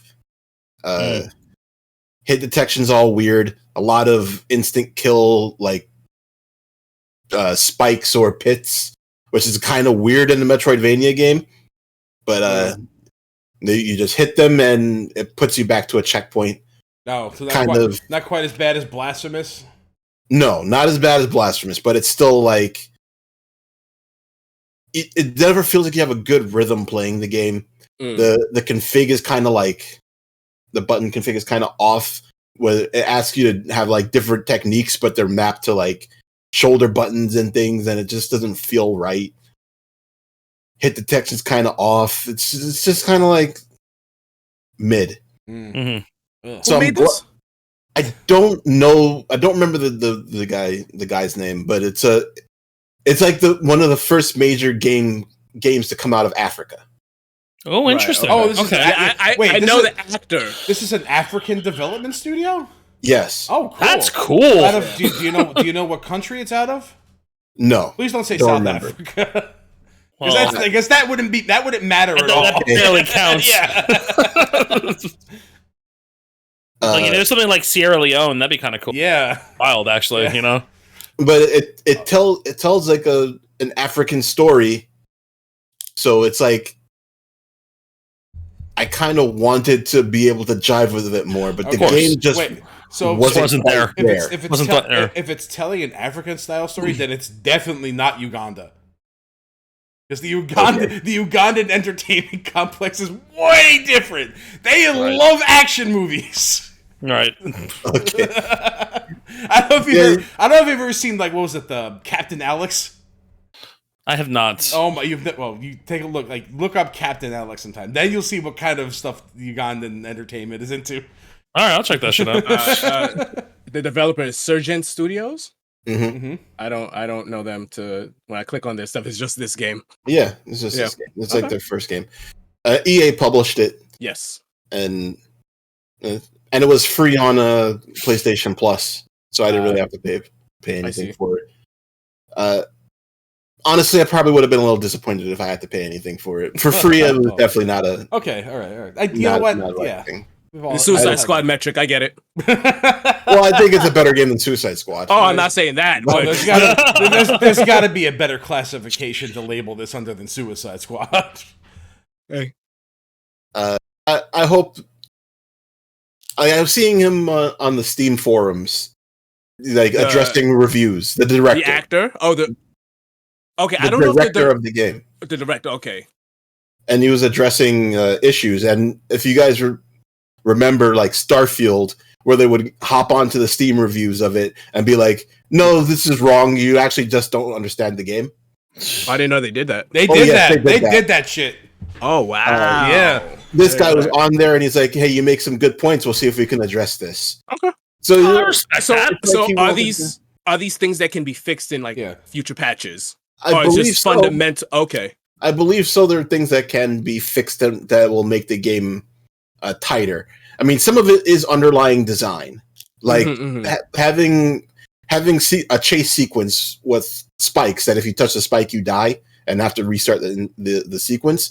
That's like a game direction decision, and I don't know if that is fixable. But if you have things that are in the environment that will insta kill you, you could make it so it doesn't insta kill you. Maybe I don't know. Maybe I don't know if you're trying to become the guy or the Boshi, but you know. Depends of what you're going for. Yeah. I don't know. I think that it's a good attempt, and maybe I haven't given it another shot since I initially played it. So maybe they'll get it. Maybe they already have gotten it right. Right. But my initial of it was there was only so much I was able to take before I was like, I don't know if I'm really jiving what they're putting within this game. But I do respect the hustle. Yep. That's kind of cool, man. You got to respect a good hustle. Absolutely. Always. That's the essence of the customer is always right there. Correct. Yeah. In matters of taste. I do appreciate the fact that he didn't just come on and blindly defend his game. He was like, okay, yes, there might be some issues here, and we'll take a look at it. I respect it. That type of stuff is always good. I respect the hell out of that kind of approach, man. It's hard not to. Like, making improvements, refining stuff, make a better product for the customer. This is what capitalism should be. Yeah, that's what it's supposed to be, but now it's all about making money. So Yep. Always was, though. And speaking of making money, this game probably made no money. Megaton Musashi Wired. It made so little money, actually. What the hell? What is this game? I don't know, but Theo played it, so it's a re-release of a... God, I want to say it was a PS Vita game originally when it came out. It's a action RPG mecha game where the story is basically Gurren Lagann, the game. Okay. Yeah. This RPG podcast I listened to was like raving about it, like talking about the. Okay, I like RPGs. I like Gurren Lagann. Those are two things I like. So I was like, hey, robots, Gurren Lagann. I can see why. Yeah, I can see why you go for that. Earth has been destroyed, but the main character has not known about it because he's been in like some kind of psychic trance this whole time. Sign me the fuck up. All right. Don't get it. It's not very good. Oh, that's a shame. But the podcast was raving about it. Oh man, it's the story is really fun, but it's like kind of a it feels like kind of Phantasy Star. Like you're in a mech, but like in an open environment, you just like kind of go from checkpoint to checkpoint, just fighting different things. Oh, it's also a loot game. Like the loot in this game is bad, absurd. Like it has my least favorite type of loot where it's like, hey, 0.5%. Oh no! Sorry, that's too high. 0.3% on this thing, and that's like a good. That's like a epic. And you're like, oh man, the itemization in this game sucks. So yeah, I really want to like this game because the story is like fun, but like playing it, like, yeah, no, I'm not really into this at all. Great. Yeah. Don't get it. Don't get it. I don't know. Maybe look into it. I don't know. This is the first definitive do not play. Suicide Squad. Yeah. Even then it was like, man, you know, if you forget there's a story here. This game wasn't free, so I when this game came out, I paid full price for it. Even Concord was like, don't play it because you can't. That's the Okay. Next up is Stellar Blade. And then we'll be done with April. Wow. Right. We've gotten so far. Back up on the topic of fantastic asses. Are we back there already? Apparently maybe that should have been the segue to the story. You know what, though? But they don't sexualize her in the game. So, I mean, like, she looks good, but they don't, like... Oh, no! they don't spend a lot of time, her outfits, her outfits, okay. Yeah. I mean, like, as a character in the game. No, they played it. So, it's played Stellar Blade. Straight, yeah. Very straight. So they let the fan artists do their jobs. Yes. Yeah. Okay. That's the way it should be. So if you guys don't know, Stellar Blade is like a not Nier, where they took like all the inspirations from Nier, except almost aggressively so. I mean, they put a 2B skin in the game, right? Well, 2B isn't everything now, but yes, they did put a 2B in this game. She is in there, yeah. Except you don't have to play it 4 times to get an actual ending. Hey. Here we go. This game was a lot better than I expected. Like, I thought it was going to be knockoff Nier, and while it is that, it is, but it's a good knockoff. Yeah, it does some good stuff. Good. Yeah, I was like, oh, the story is actually pretty good. The combat is way better than Nier. Mm-hmm. Like the character action shit in this game is like fantastic. This is the biggest problem I had with Nier was the character action. Yeah, I just goes to show that every Nier is mediocre. It's the runner-up in its own genre.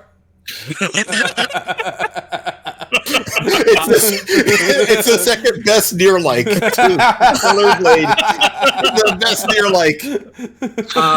Oh man, you have a Virgil in this game that might be my favorite iteration of that fight in all of character actions. Are you saying there's 2 fantastic asses in this game? Oh yeah, actually. And you fight her very late in the game, and I was playing the game completely wrong up until I fought her. I see. Oh, I was she's the check, oh, she is check. Yeah, she's the check. Okay. Like she is like 70 to 80% of that game. And they're like, okay, let's see if you know how to play this game. I did not. I did not. And it's what, like I mentioned before, it's one of those bosses where like when you lose, you're like, oh man, I'm so happy I get to fight you again. This is great. Like, yeah, I have a question. So after this check and the game teaches you how to play the game properly, was the game more fun after that? Yes, the game was already fun, right? But like knowing like the cancels I can do, the input windows, like I was like, okay, I could, because that's an important thing when you run into the check, and the check's like, nah, motherfucker, you're playing this game wrong the whole time. And yeah. The real way to play the game, and the real way to play the game is just as fun, if not more so. That's important. So I was just curious.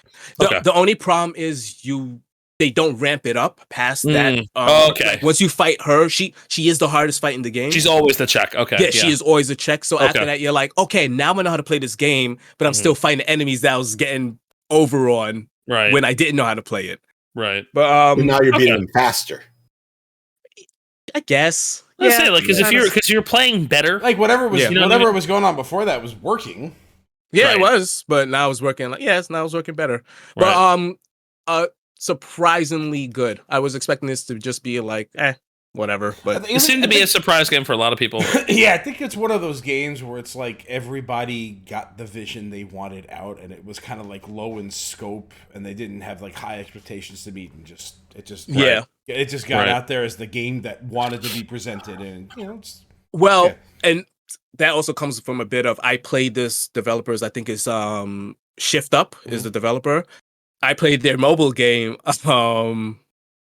Nikke something. It's like the shooting game. Not very good. Oh, they made Nikke. Yes. Okay. I forgot the name of this game. But yes. I unfortunately know which one you're talking about. Yeah. Goddess of Victory Nikke. Yes. Yes. This is a game where it's I don't know.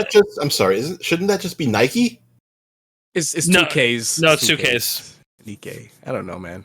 Okay. It's not Nike, but it is based off Nike, but they couldn't call it. Okay, sure. Yeah. So it's like a cover shooter. Yes. With like really cool character designs. Amazing. And like that's why I played it. I was like, and jiggle physics. A lot of jiggle physics. The most jiggle physics, actually. More than Dead or Alive 2 at age 99? Yes, imagine Hitomi's using a machine gun and her ass is out. Yep. And now you'll understand the that's the game. Yeah, that's the game. We've all played games like that once or twice. I've seen it. I've never played it. Yeah. It's advertised to be nonstop on YouTube. I thought that this was going to be just that. Yeah, but it's a lot better. There's an actual game here. Yeah, it's not just ass. Yeah, there is ass. I mean, yeah, so it's not just ass. It's not just Zeus. Yeah. Right. It's not an unjust ass. Oh my god. Okay. Oh, that's Celeblade. All right. There's Joe. I missed that, Joe. Thank you. I knew that. I was getting a little worried. So we have gotten into May. Hey, and we're starting off with the early access release of Hades 2. Mm-hmm. Another game that is on my radar, but not touching shit in early access. Sorry, don't. Yep. Yeah, especially yeah. This was well received though. Yep. People. I got this because I knew. I'm like, there's no way that I'm going to not get in on the floor of Hades. Right. I did the same. I did the same thing with Rogue Legacy 2, and then I ended up not liking Rogue Legacy 2. So I decided to just wait on this. Fair enough. Mm-hmm. Fair enough. Yeah, I get it. Makes sense.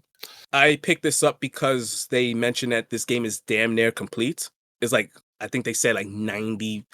Like I think they're missing like 3 character portraits. Like the characters are in the game. The art wasn't there. Yeah, so they were using placeholder. All right, I'm sure they're gonna add more shit to it too. It's absolutely. They already have. Yeah. Like this by the time the 1.0 releases, it's gonna be like 167% complete. So they have added Clive in this game. Really? There he is, Ben Starr. Okay. The voice actor. Okay. Yes, the voice actor. Yeah. Who's pretty cool, by the way. I think he's awesome. Yeah. He's generally awesome. Like when Clive was announced for Tekken, he like posted himself in a like Tifa's outfit. He gets it. And I'm like, oh, you're following the Luke principle. Oh, he is, absolutely. Yeah. Such a smart man. That's I like Luke now. Yeah. And it's entirely Alex Lay's fault. They actually they did a thing with this game that I wish more sequels did, but I'm happy when sequels do it, where it doesn't invalidate Hades 1. It's kind of its own different thing. Right. You can only expand upon Greek mythology so much before you just get into pure fiction. Right. Well, it's still Greek mythology. It's not like the first game wasn't pure fiction. What do you think? Greek mythology is pure fiction. You know what I mean, but like... Hey! just because Zeus had a statue and you saw his ass doesn't mean that it's real. No, Zeus had a head. This man had an ass. Oh, it wasn't Zeus? No, it wasn't Zeus. It said Hellenistic statue of a man. Oh, man. Yeah. But the gameplay is similar, but like different enough from the first Hades. Melinoe plays almost nothing like Zagreus. Really? But she feels like she does. Yeah. But then when you play, it's different. Yeah. Okay. Because she's a mage. She's a magic user in this. Oh, game. and he's a melee. Okay. Yeah. Interesting. Okay. She can melee too. Yes. But like they didn't include it. Yeah, her kit is you are doing spells and managing mana and stuff like that. Okay. Yeah, there's like an MP bar now and such. So they do a good job of making the character feel different, even though like it doesn't look like she should be different. Yeah. All right, that's cool. So the game that sounds hard to do. Like really diverges from what Hades 1 did. Yeah. I'm impressed with that because that's the thing I was worried about. It was like, is this just going to be more of the same? Like, what, Mm-hmm. And to hear that like it's different enough, like that's awesome. That makes me even more excited for it. So that's awesome. I like it a lot. Okay, cool, man. I got up to the what is right now the final boss in that game, lost, and I was like, yeah, I'm good. I'll wait until this is like 1.0, even though it's like might be the final boss. Maybe, yeah. Right, that might be a fourth act.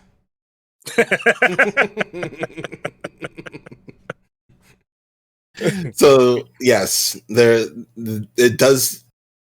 You do it, and it does feel like it's the final boss of the game. And then, in typical Hades fashion, as soon as you go through the door of the final boss, it kills you. Now, in the actual game, I'm sure there will be some story behind that door, but in the it ain't there yet. They didn't put it in. Yeah, I love the early access in the Hades one, where it's just like Zagreus was hit by a car and died again. Yeah, it's basically that stuff. Yeah, it's pretty much all in that vein. Yeah. Mm-hmm. Of Homer saying some ridiculous stuff for Zagreus died on the way to his home planet. Yeah, but like Dre, I was like, I know I'm gonna get this game, so let me just buy it now.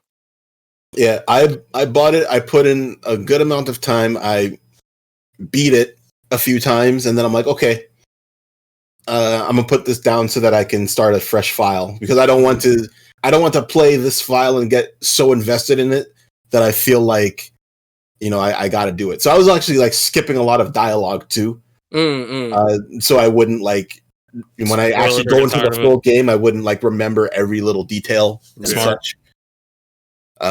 Just trying to play it for the experience of the roguelike there. Yep. I had a whole lot of fun with this game. It's awesome. Whole lot of fun. Oh, it's so exciting. It plays so well. Oh, I'm so happy it's good. There were some, there's some balancing and nerfing and stuff that was going on, but by the time I was like, okay, I had my fill, and then they went back and they've done like 2 big updates since I did that, and like this game, it doesn't feel like it's that far off. Like they haven't given a date, but like what I played, which is probably the same build that Theo was playing, right? So what we played felt like it was release candidate. It feels imminent. Yeah. That's good. I like that. Yeah. It's awesome. That's great. So I'm definitely looking forward to this for next year. I hope that it's actually on the list next year, so I don't have to like search and put it in. I want a Zagreus action figure, so he's fantastic. I like they've made like a pop-up parade, like a statue version of it. I would love a Zagreus like Figma. That would roll so hard. I might like God, what's her name? Millennium? Yeah. I think I like her more. That's a hell of a statement. Zag's pretty great. Yeah, Zag is awesome, but he's pretty fucking great, man. They're also two very distinct characters. I was gonna say, I imagine they're different. Yeah. Part of the Zagreus character is the direct relationship to Hades, so right. Well, she has a direct relationship to Hades too. It's good. Then that matters. It does. Yeah, I mean because it's the Olympus gods, so they're pretty much all related anyway. Correct. That's how they roll. But yeah, this game, it looks like it's going to be a big banger, and I'm ready for it. Yeah, that's beautiful. That's beautiful, man. Next up is V Rising, one of the many games that got me into it because I had a Castlevania crossover. I forgot that this was the year for that. Yeah, this was the year for if you want Castlevania in your games, you have to play other you're going to get Castlevania in your games.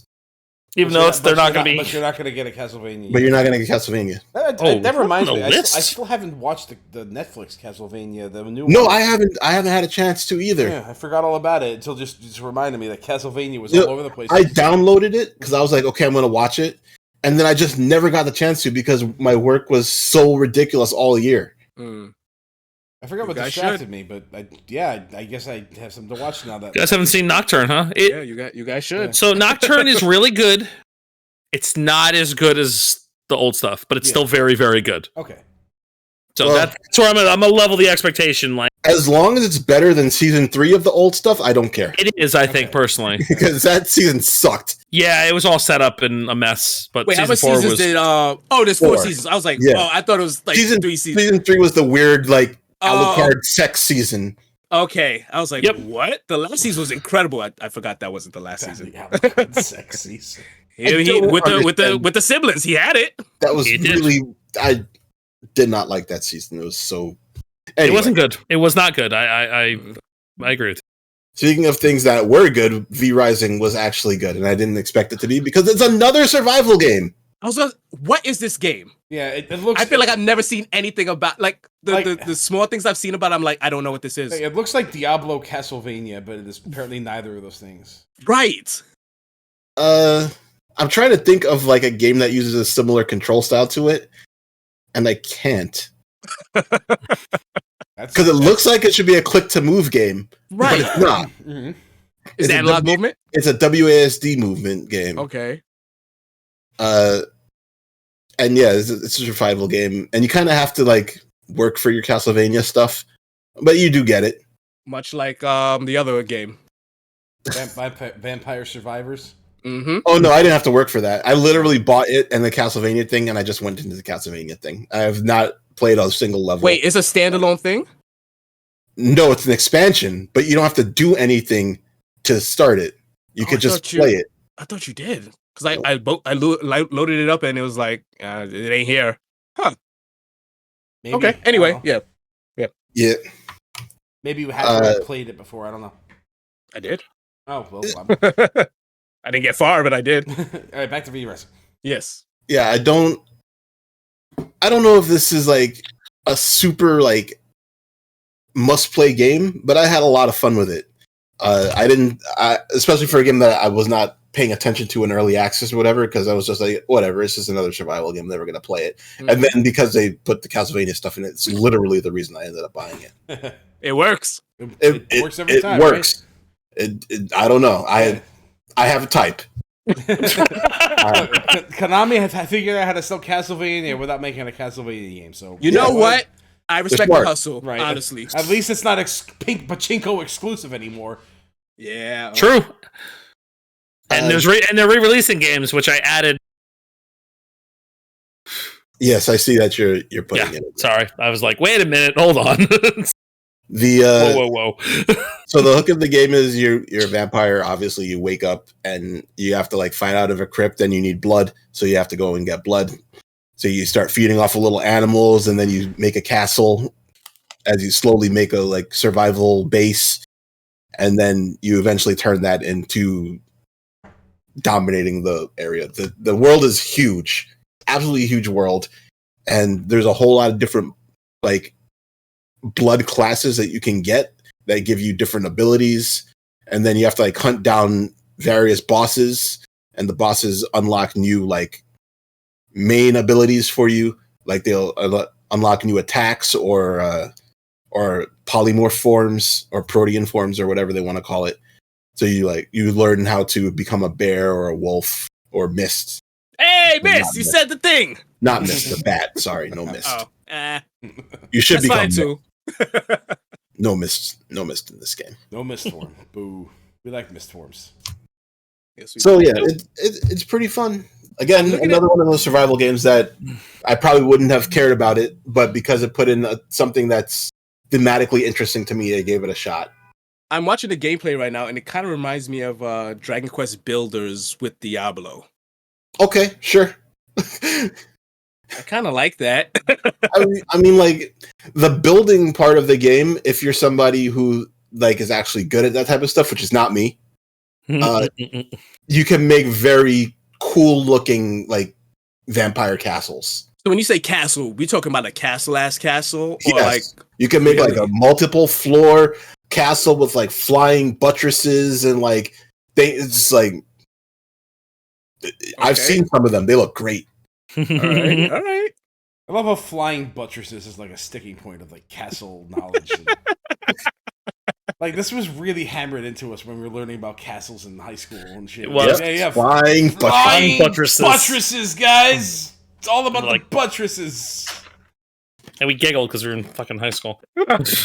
We used to meme on it by saying that the next step up was orbital buttresses. Orbital buttresses. I remember that. Damn it. I remember that. Right. Jesus. All right. Literally, so these Hades 2, V Rising, and then the next game, Animal Well, 3 days in a row. Oh. This year does that a lot. Yeah. They just, like release games like on consecutive days. Well, I am fascinated about this game. Animal Well is a fun experience. Yes, it is. I've heard nothing but good things about it. I bought it because it kind of looked like it was advertised to me as a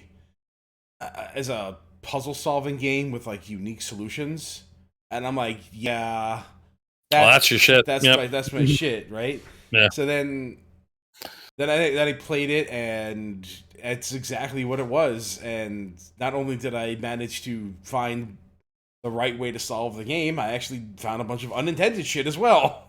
Nice. Oh, that's your jam. Yeah, you have a type, right? But the problem is I sequence broke in such a way that I got lost. Oops. Yeah. That happens. Okay. Mm-hmm. And especially if you don't know that you're sequence breaking. Yes, that's exactly what happened. I had no idea. I did things in an unintended way possible, and the game like leaves it open to discovery. Like actually, it doesn't tell you what you can do. Nothing. Yeah, it tells you nothing. There's not even like, you know, that part of Super Metroid where the animals are like jumping off the walls and stuff like that. There isn't even anything like that. Like for instance, there's like you get this item that's like a disc, like a frisbee. Yeah. And it bounces off of walls, and like what it doesn't tell you is that you can control the momentum of it, so that you can bounce it up and diagonals and like manipulate it that way. Is this a Metroidvania where knowledge is your lock and key? Yes. Knowledge is your weapon. There's like no real combat in the game either. I didn't know that. And counters are entirely meant to be avoided. Okay. Because I heard Metroidvania and I was like, oh, okay, I'll look into this a little later. Right. I didn't know that. Yeah, but not only that, but like every item has like a secondary function that needs to be discovered. Like, they don't tell you any of that stuff. For instance, you gotta figure it all out. When I threw the frisbee against something and I tried to jump over the frisbee, I mistimed my jump such that I landed on the frisbee. And the next thing I knew was I was riding on the frisbee. And I'm like, oh shit! Oh, I can cross gaps with this, right? Yeah. Is that something that you had to unlock, or you just? Nope, it was there the whole time. Got it. Okay, I see. He had to unlock it. Okay. Here. Yeah. All right. I didn't know that. That's actually really awesome. Yeah. That's cool. Yeah. That's fucking cool. I will buy that right now. Game is great. It's on sale right now, isn't it? Mm-hmm. Yep. Yeah. There's no. Is it on? It's on free on Switch? PlayStation. So It's you what? might not have to. It's free on PlayStation. Oh, okay, cool. All right, I'm Currently? Yeah, it's part of the PlayStation It's the plus. package. Yeah. It's plus package this month. All right, that's what's up. Well, I mean, like, I don't know. If you have just like the monthly Essential plus, or some shit like that. then it's probably not free. But if you have the tier above, it's free. I did have Okay. I did have some problems with it where like some of the solutions to the puzzles were like, oh, that's fucking bullshit. Like some things were a little too obtuse, Right. and like nobody would ever think to do that, and I had some issues with it, and like, there's a lot of secrets in this. Yes, there's like almost every room has a secret. Yeah. Oh wow. Mm-hmm. And you do get additional like fun upgrades for stuff. Mm-hmm. Like once you discover like this, it took a while for me to discover like the secondary function for every item. That's awesome. Yeah. Yeah, Okay. this is definitely a recommend for me. Yeah. Okay. That's okay.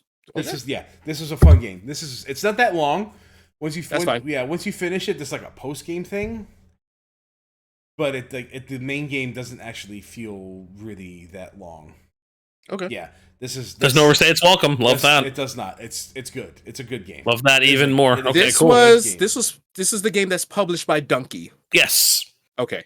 Oh yeah, that's Yeah. who published it. Oh. Yeah, it's Donkey. This is the game that I think Donkey his published. studio, Yeah. His studio published this. He found the guy who was designing the. I'm surprised. And this is their first game. Yeah. All right. Yeah. I will pick that up. Okay, Yeah. awesome. I really liked Animal Well. That's awesome. Mm-hmm. This is one of those short and sweet games. So Dude, that's why Donkey was at the Video Game Awards when. That's why he was there. That's why he was there. All right. What a time to be Animal alive. Well was nominated for a few things. Yeah. Yeah, it's good. It's good. Okay. Nice. Yeah, you'd like it, Theo. You like it a lot. Okay. Mm-hmm.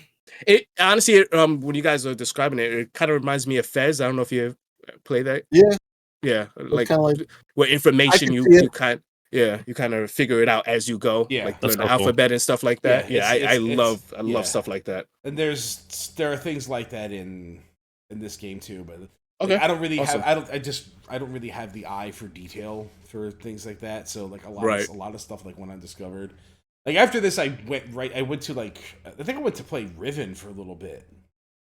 Old school Riven. Yeah, no, like the new one. no, they re-released. Oh, they did. Oh, Yeah, okay. Yeah. So yeah, I didn't know that. I played that for a bit, and like as I was problem solving in that, I'm like, you know what? I just don't have the eye for detail. This is demanding, so I just have to put it down. Like I'm not poring over tomes for something that I need to do in one very specific spot. I'm like, no, thank you. Yeah. Actually, it should be on this list, but Nobody played it.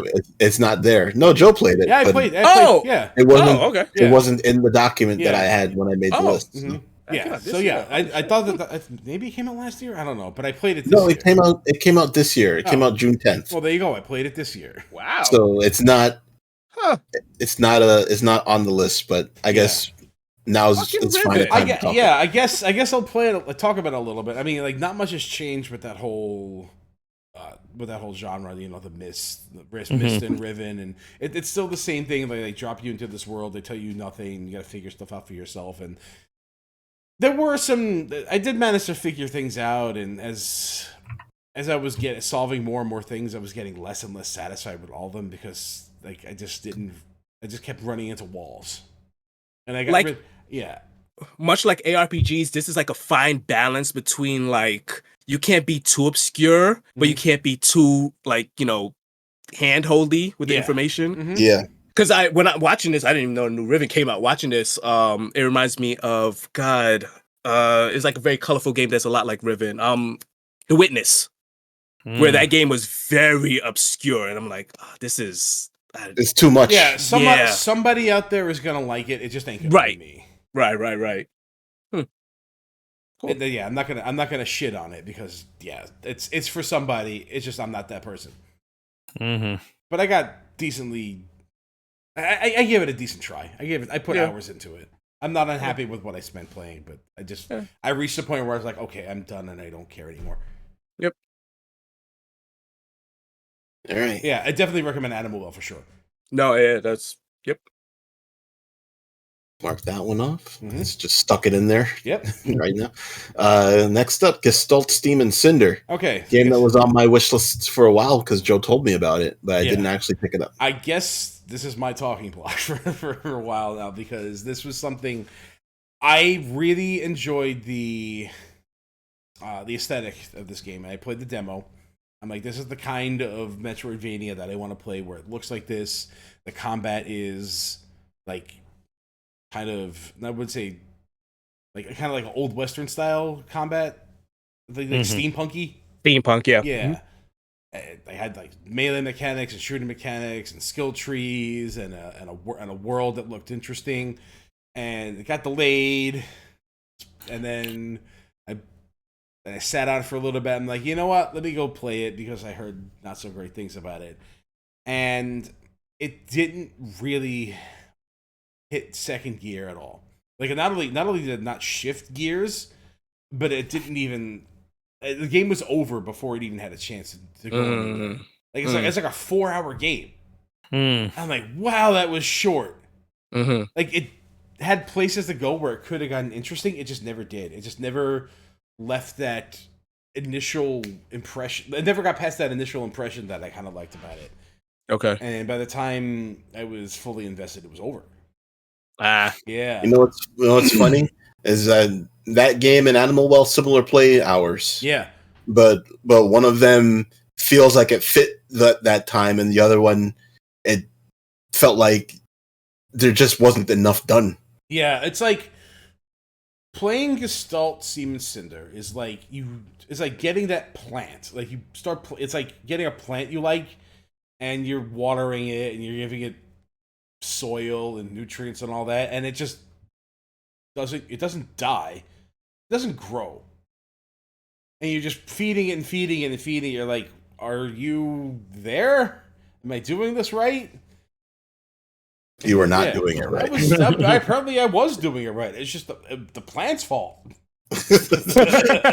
You're growing wrong. Yeah, you're growing wrong. Which is to say, not at all. I do love. Was it I who was wrong? No, it is the children. The children. The children must be wrong. Yeah, it's a game that looks really good, but there were much better Metroidvanias to have come out this year, and I still haven't played. Yeah, like this game had a like Dragon's Dogma had a framework that looked amazing. It's just I guess they just didn't have time to add content to it, or really expound upon the groundwork they laid. So the initial concept is good. Yeah, but it just doesn't evolve from there. And to top it all off, they had the audacity to not even finish the story. Oh, really? It's fucking audacious. Wait, like sequel bait type of shit? Yeah. Really? Cliffhanger ending. Oh, wow. Yeah, I was so fucking pissed. I'm like, you can't start your new franchise on a cliffhanger. Yeah, no, that's not a good look. Especially when it's like that short. Like, not only that, like fucking Christ, like, you're fucking short. Jesus. Ooh. Yeah, it's like kind of, yeah. It was kind of like the opposite. Like, this game drew me in the way Axiom Verge drew me in, but I had the exact opposite reaction. Axiom Verge kept growing and building the more and more you played it. Yeah. God, the game is a masterpiece. I can't wait for part 3. Hopefully it's better than 2. But 2 had story elements I liked, so... I still need to play 2. I have it. I didn't touch it. Yeah. I mean, it's a very easy play. You barely have to play it at all. Really? Okay. Yeah. Sounds like a perfect game to play right now. It's just kind of like, it's just run and jump the game. You definitely play it if you are vested in the story. Yes. I am. I'm sure I love Axiom. Yeah. Like, give yourself a story refresher, then play 2. Okay. Now I remember what happened. I remember all that nonsense. Okay. That shit stuck with me, man. Yeah, I wanted to like Gestalt a lot more. Who knows? Maybe they'll address things like the Tales of Kenzera developer. Yeah, who knows? I mean, I'm not so sour that I won't buy their next game, but you know, I'll definitely. You're going to expect a lot more because you didn't get enough from this one. Yeah, this one definitely flipped my caveat emptor switch. All right. Next up, the Rogue Prince of Persia, the second Prince of Persia game that released this year. Okay, Ubisoft. So I picked this game up because they had a buy one get one like 90% off when the previous Prince of Persia came out on Steam. And I was like, okay, this is basically Prince of Persia / Dead Cells, and it's exactly that. It's Prince of Persia roguelike. It's the Dead Cells creators making it. Oh, is it? I actually didn't know that. Ah, okay. Yeah, it's just Dead Cells with Prince of Persia. Yeah, it's good. I didn't put too much time into it because I was actually playing the previous Lost Crown, the previous Prince of Persia game more. But yeah, this is cool. And God, I don't know if this is in early access because they are constantly updating. Let me see. Yes, it is in early access. They are. I constantly see things like being added to the game, updated, and yeah, I'll get back to this later on. But what I played so far was very good. Is it on? Is it on Uplay? No. Only? Well, no, it's on Steam now. Okay. Oh, good. Yeah. See that now, many people actually will play it. Right. Yeah. You can't spell what concept? Yeah, because you fucking can't spell hubris without Ubi. Well, that's good. I tried to make Ubisoft fit into some of the phrase, but that's close. That's the best I got. Yeah, I mean, the letters rolling there. It works. With some of their comments from this year. Yeah. Oh, boy. Yes, they have hubris. Mm-hmm. All right. We are into. Wait, you can't spell oft hubris without Ubisoft. There we go. Starting to remember why I didn't buy the game now. Yep. I went, oh, word? Cool. Into June, we got our first Atlas regret title here, Shin Megami Tensei 5 Vengeance, because the first version of that game is not good. I don't care what anybody says. It is good. It's not good. So they had to put out this version. And I don't know if it's better.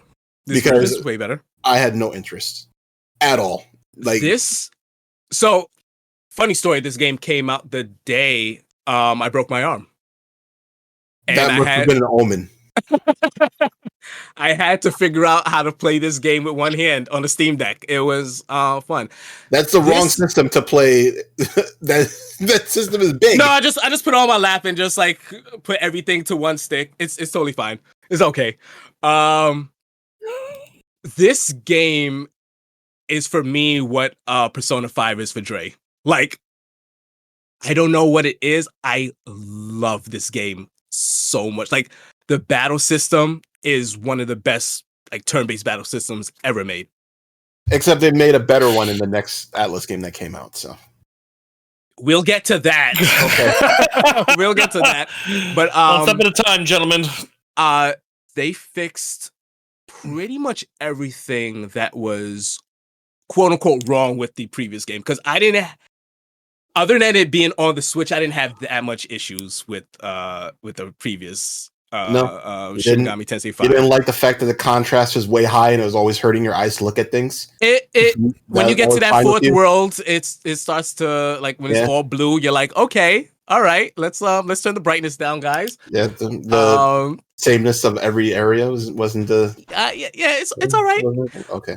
But this I hope is the last of the Atlases. We're gonna release a better version in a year or two. Oh boy, release schedule because gosh, man, the stuff in this game is so much better than the first one. I already like the first one a lot. Like, there's a whole new art. Like, like there's like the canon of creation, canon of vengeance, where it's a completely different story.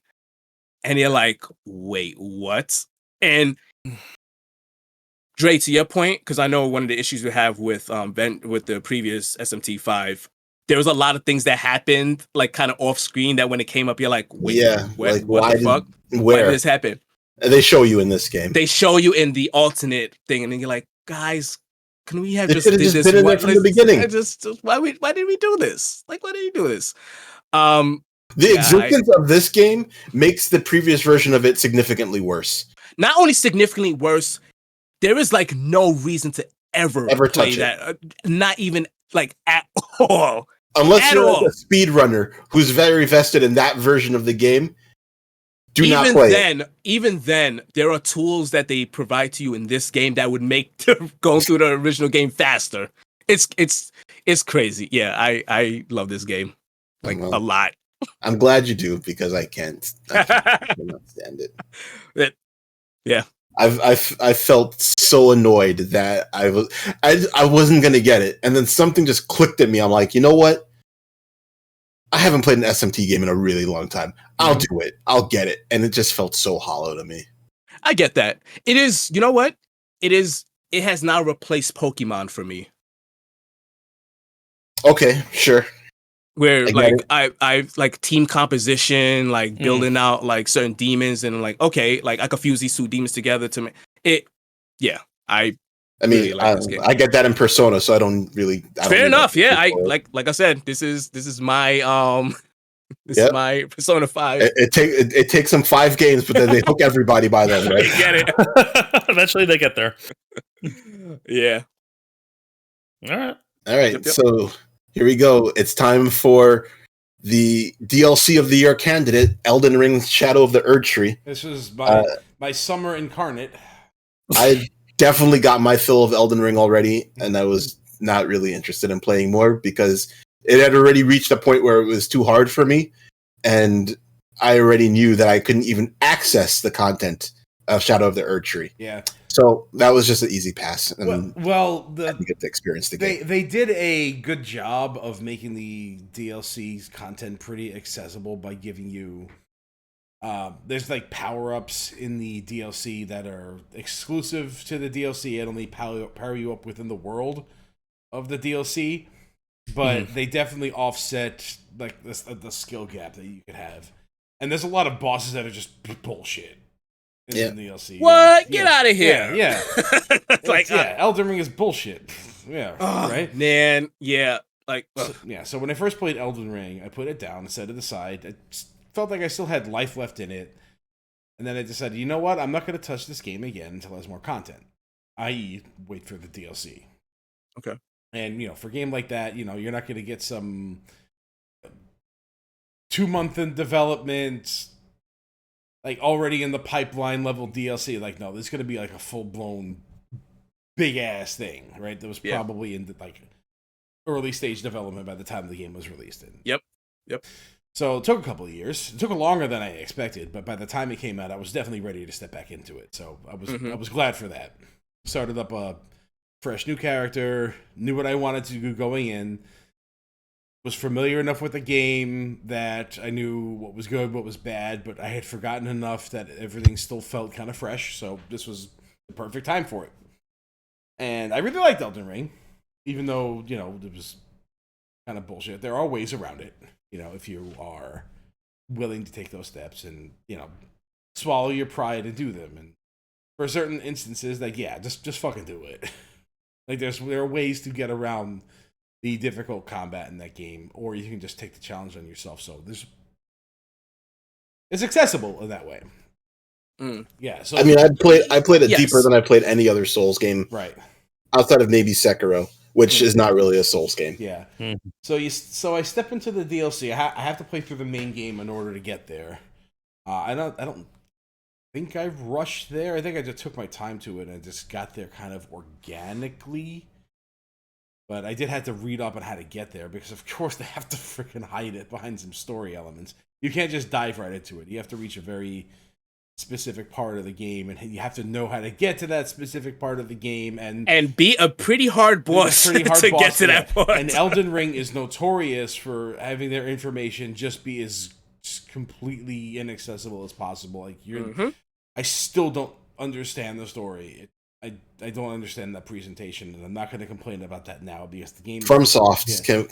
Can we fix this in any point in time? Like, if you're going to craft an interesting story, fucking tell it.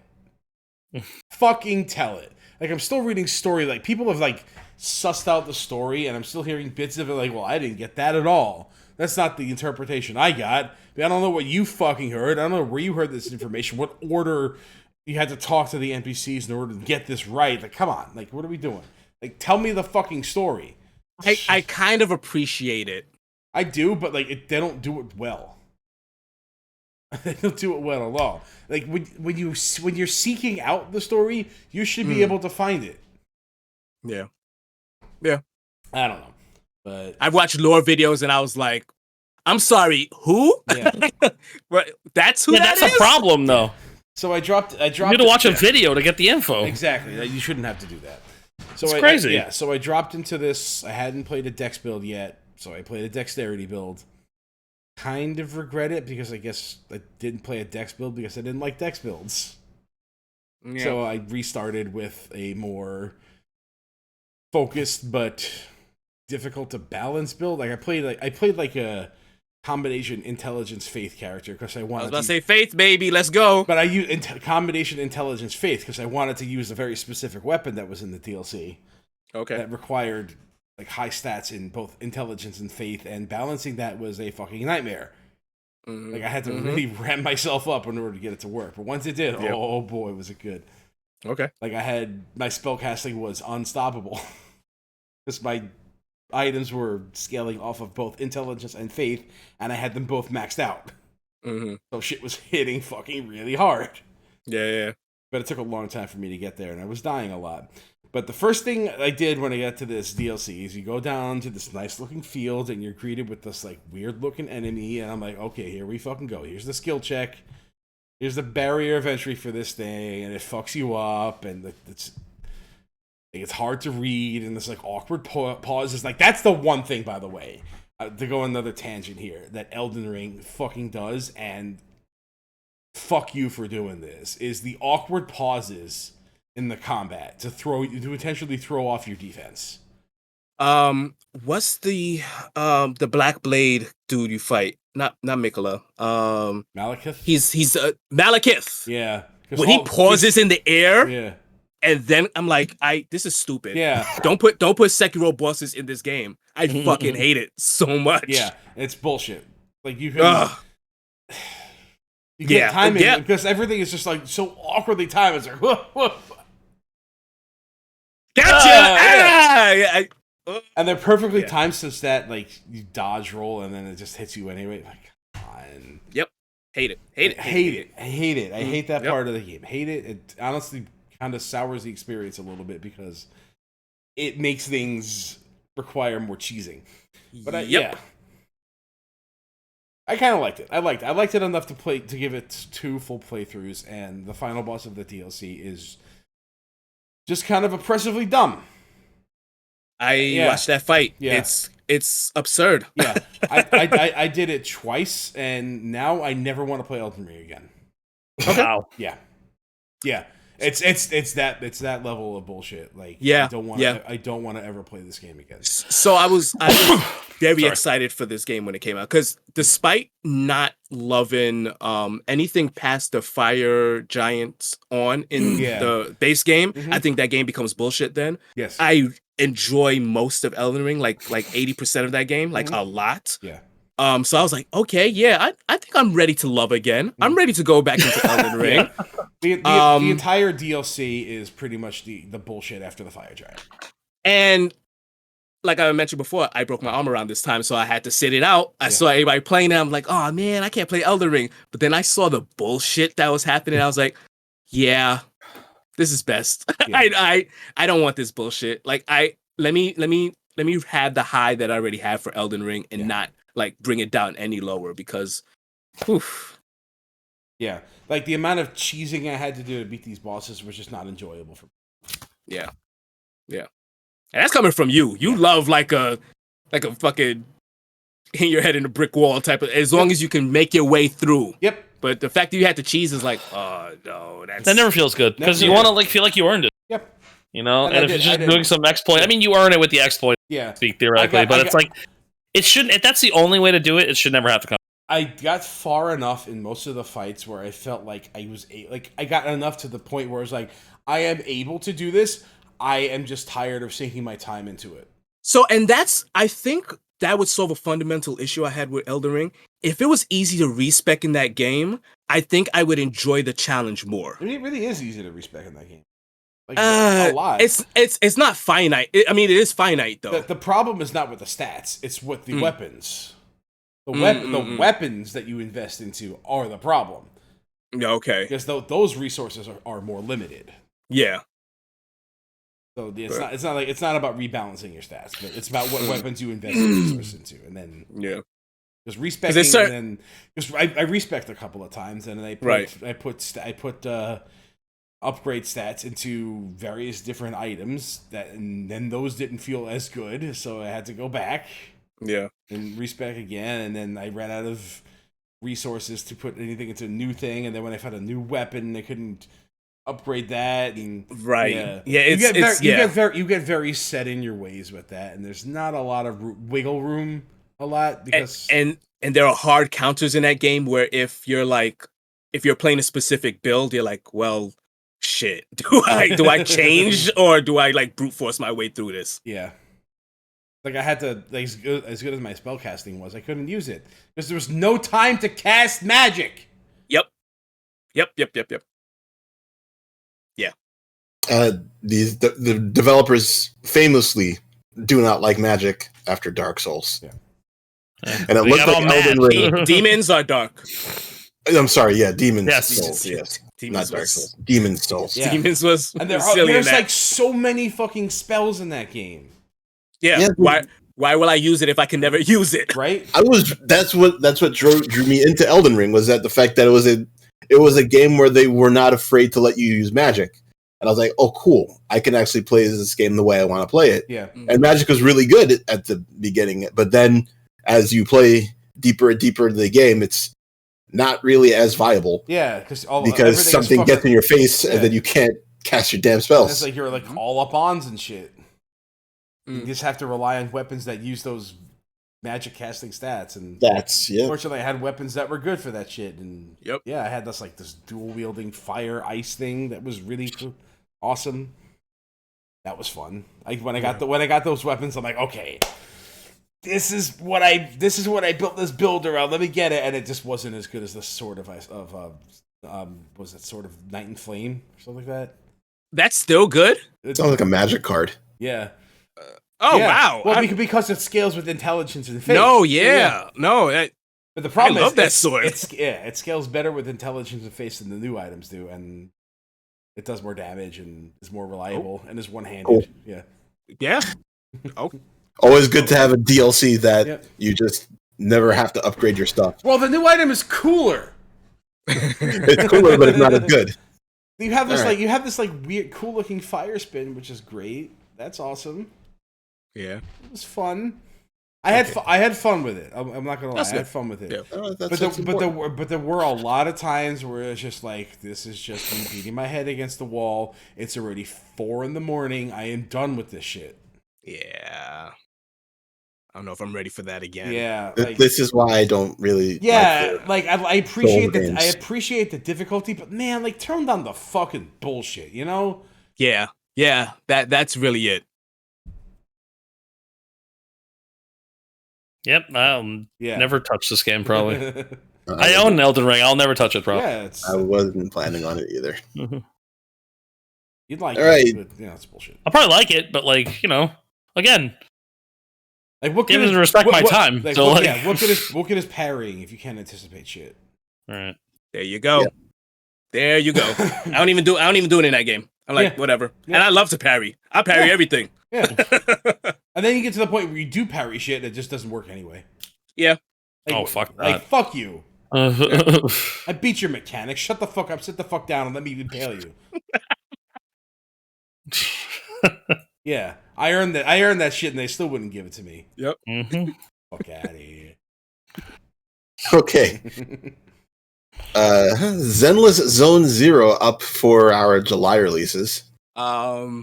And Theo played that, and I stayed away from it because I did not want to get stuck into another gacha. I am not playing Genshin or Impact. I felt the bait too. I felt the crisp bait, and I was like, nope. I saw the bait hanging over me, and I was like, oh, character action anime. Right, let me grab this. I felt that bait, boy. I'm happy I didn't bite. I was like, nope, can't fucking do it. So if and it was strong in this game. If you guys don't know, I kind of dislike free to play games / gacha games not because of like the content that is in the game. I don't like playing a game that never ends. I genuinely like the feeling of when I beat a game. It feels like I finish a book. It's like, okay, when closure. Awesome. Yeah, when you're done with the game, it should be because of closure, not because you're tired of it. Exactly. So I am always like even if they look good. Like I like Genshin. I played that for a bit. Hoyo, Star Rail, Honkai Star Rail. Played that for a bit. Have a few characters. I'm like, oh man, this game will go on forever, and I don't want it to go on forever. So I usually stay away from them. I saw the trailer for Zenless Zone Zero, and I was like, this looks pretty fucking good. Played it for a few hours, and it is baby's first character action game. Yes. It is so boring. Oh man, it's flashy as all fuck. It looks incredible. The presentation is just through the roof, but the gameplay of it is just like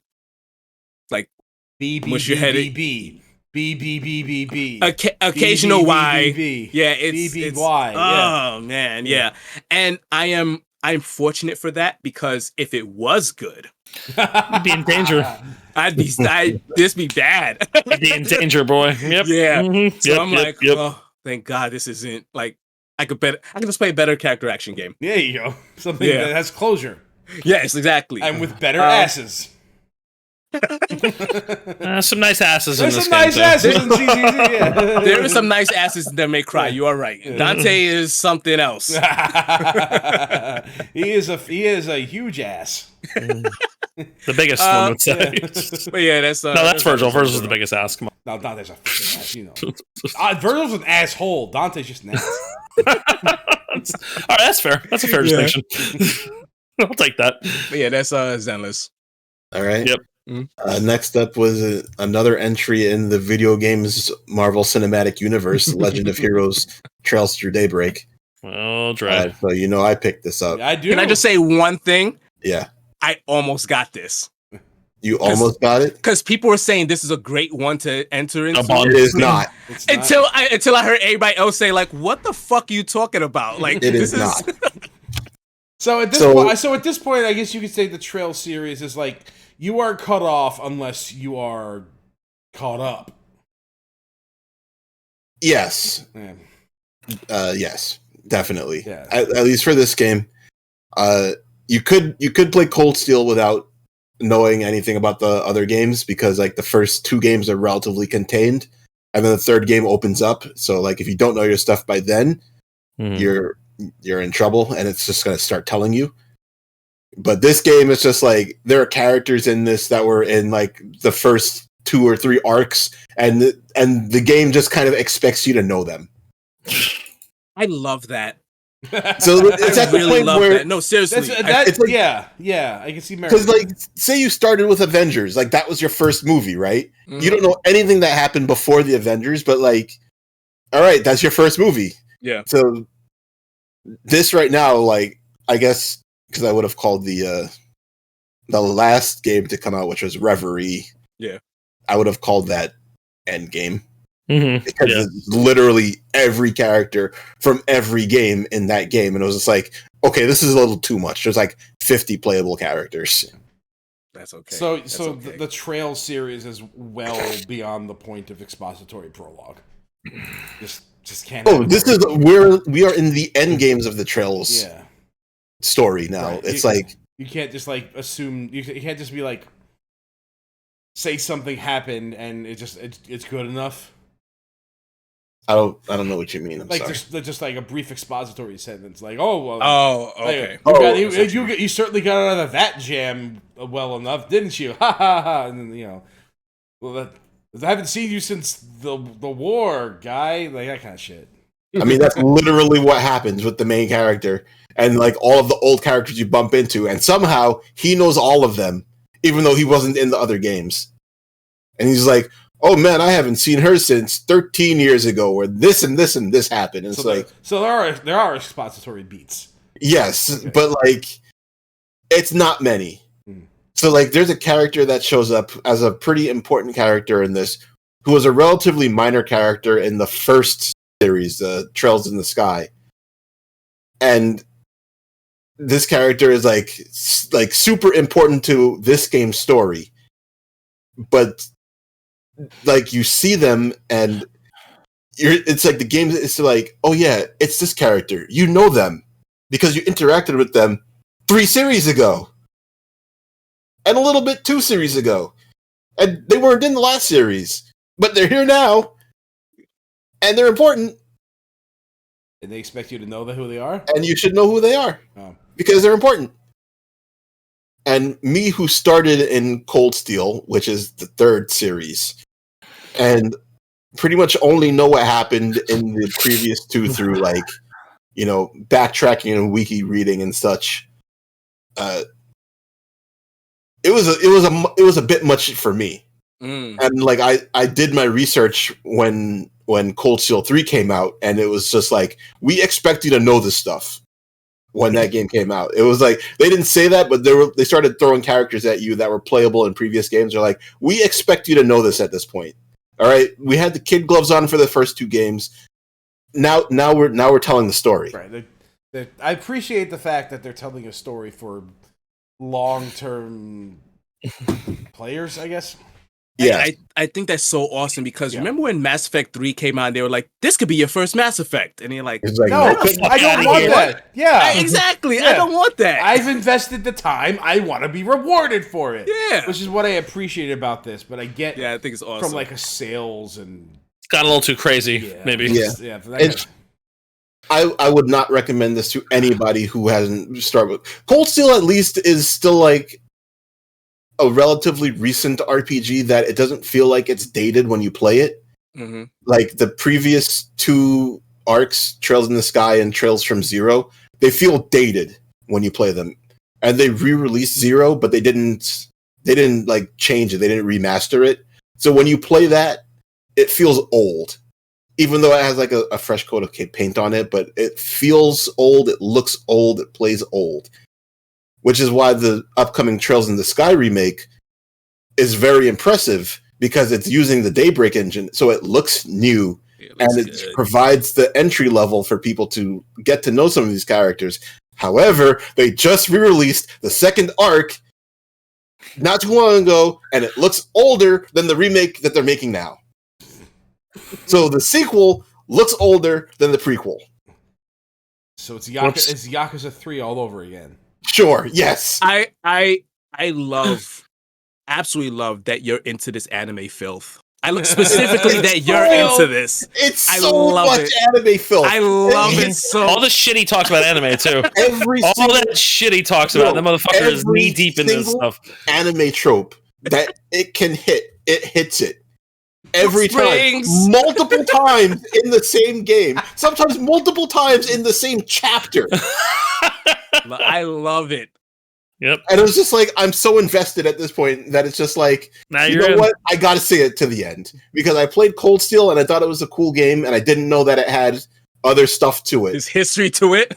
Yeah, and then as I went deeper and deeper, I was like, oh.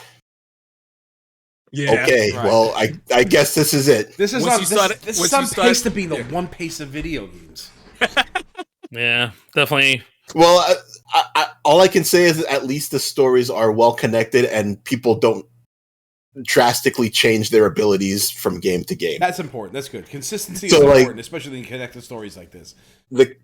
When you meet a character in one game and you meet them in the next game, they have the same moves. Okay.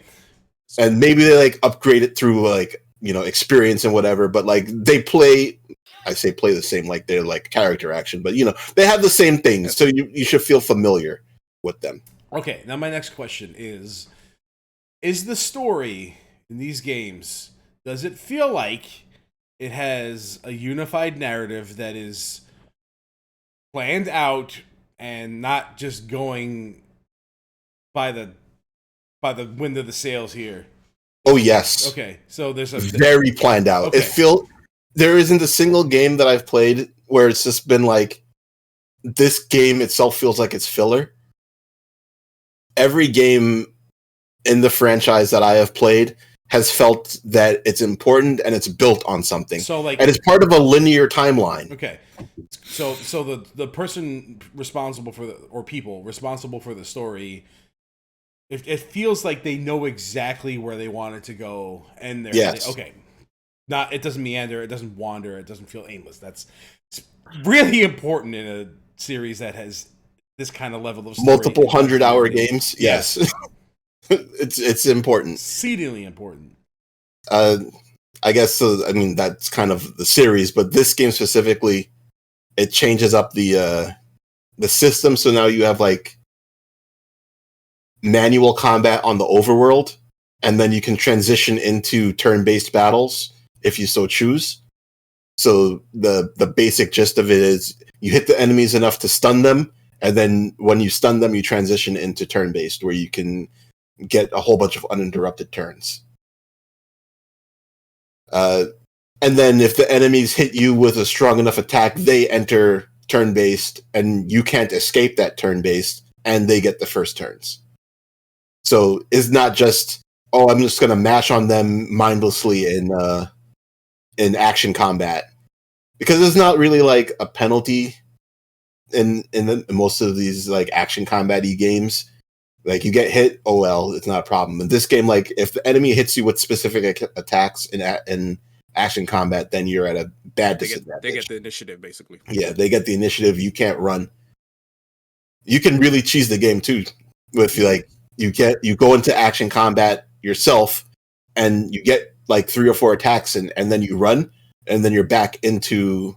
into the overworld, and then you can fight the enemy on the overworld and stun them again and go back into turn-based. Oh, okay. So you can make it so that really tough enemies literally never get to do anything, but it's tedious. So let me ask you, when you say you cannot run, like it locks out that ability for you to escape a battle? Yeah, you can't. If the enemy gets the advantage of you, you can escape, but you can't escape until a certain amount of turns go by. Oh, I see. Okay. So like the enemy, you have to regain your footing. Yeah, the enemy will attack you a few times, and then you will have to attack back. And then after that, you'll have the ability to run. Okay. Like, it's a way of simulating fending off somebody in order to give yourself space to get away. Yeah. Okay. That's cool. I definitely had fun with it. The new main character in the series is pretty cool. Is it a new character or somebody who's been around before? No, he's a brand new character. Although he seems to absolutely know every single person that's ever been involved in anything. The audacity to introduce new characters at this point. That's far into this. He's like a detective, though, right? Yeah, sort of. So that kind of makes sense. Oh yeah, because that's kind of how a good way for detectives work. Yeah, make that work. I know everything about you because I've watched everything about you. Yeah. Oh no, he's interacted with everybody. Oh, he's the world's busiest person. He's like in every main thing that's ever happened. It's just that you've never seen him in the game. And then it's just like, how does he know all of this? He was off camera. He wasn't there. Yeah, he was just literally off camera every time. He was like, oh yeah, this happened during Mil Mirage. I was there. And it's like, no, you weren't. We did that. You weren't there. I was wondering if it was one of those things where like Q is on Ken stage in Street Fighter 2 and then he's a character in Street Fighter 3. And you didn't notice he was there until you played as Q in Street Fighter 2. Is that guy? Yeah. No. Q, in this game, Q was definitely not in Street Fighter 2 stage. He just said he was. Or maybe they Mandela'd it. Like, they found a way to match. This game is made using the Mandela engine. What do you mean, guys? I was there the whole time. I had a lot of fun with it, and it was... it took me a lot longer to play this game than I wanted it to, because it's got more of a mature tone to it.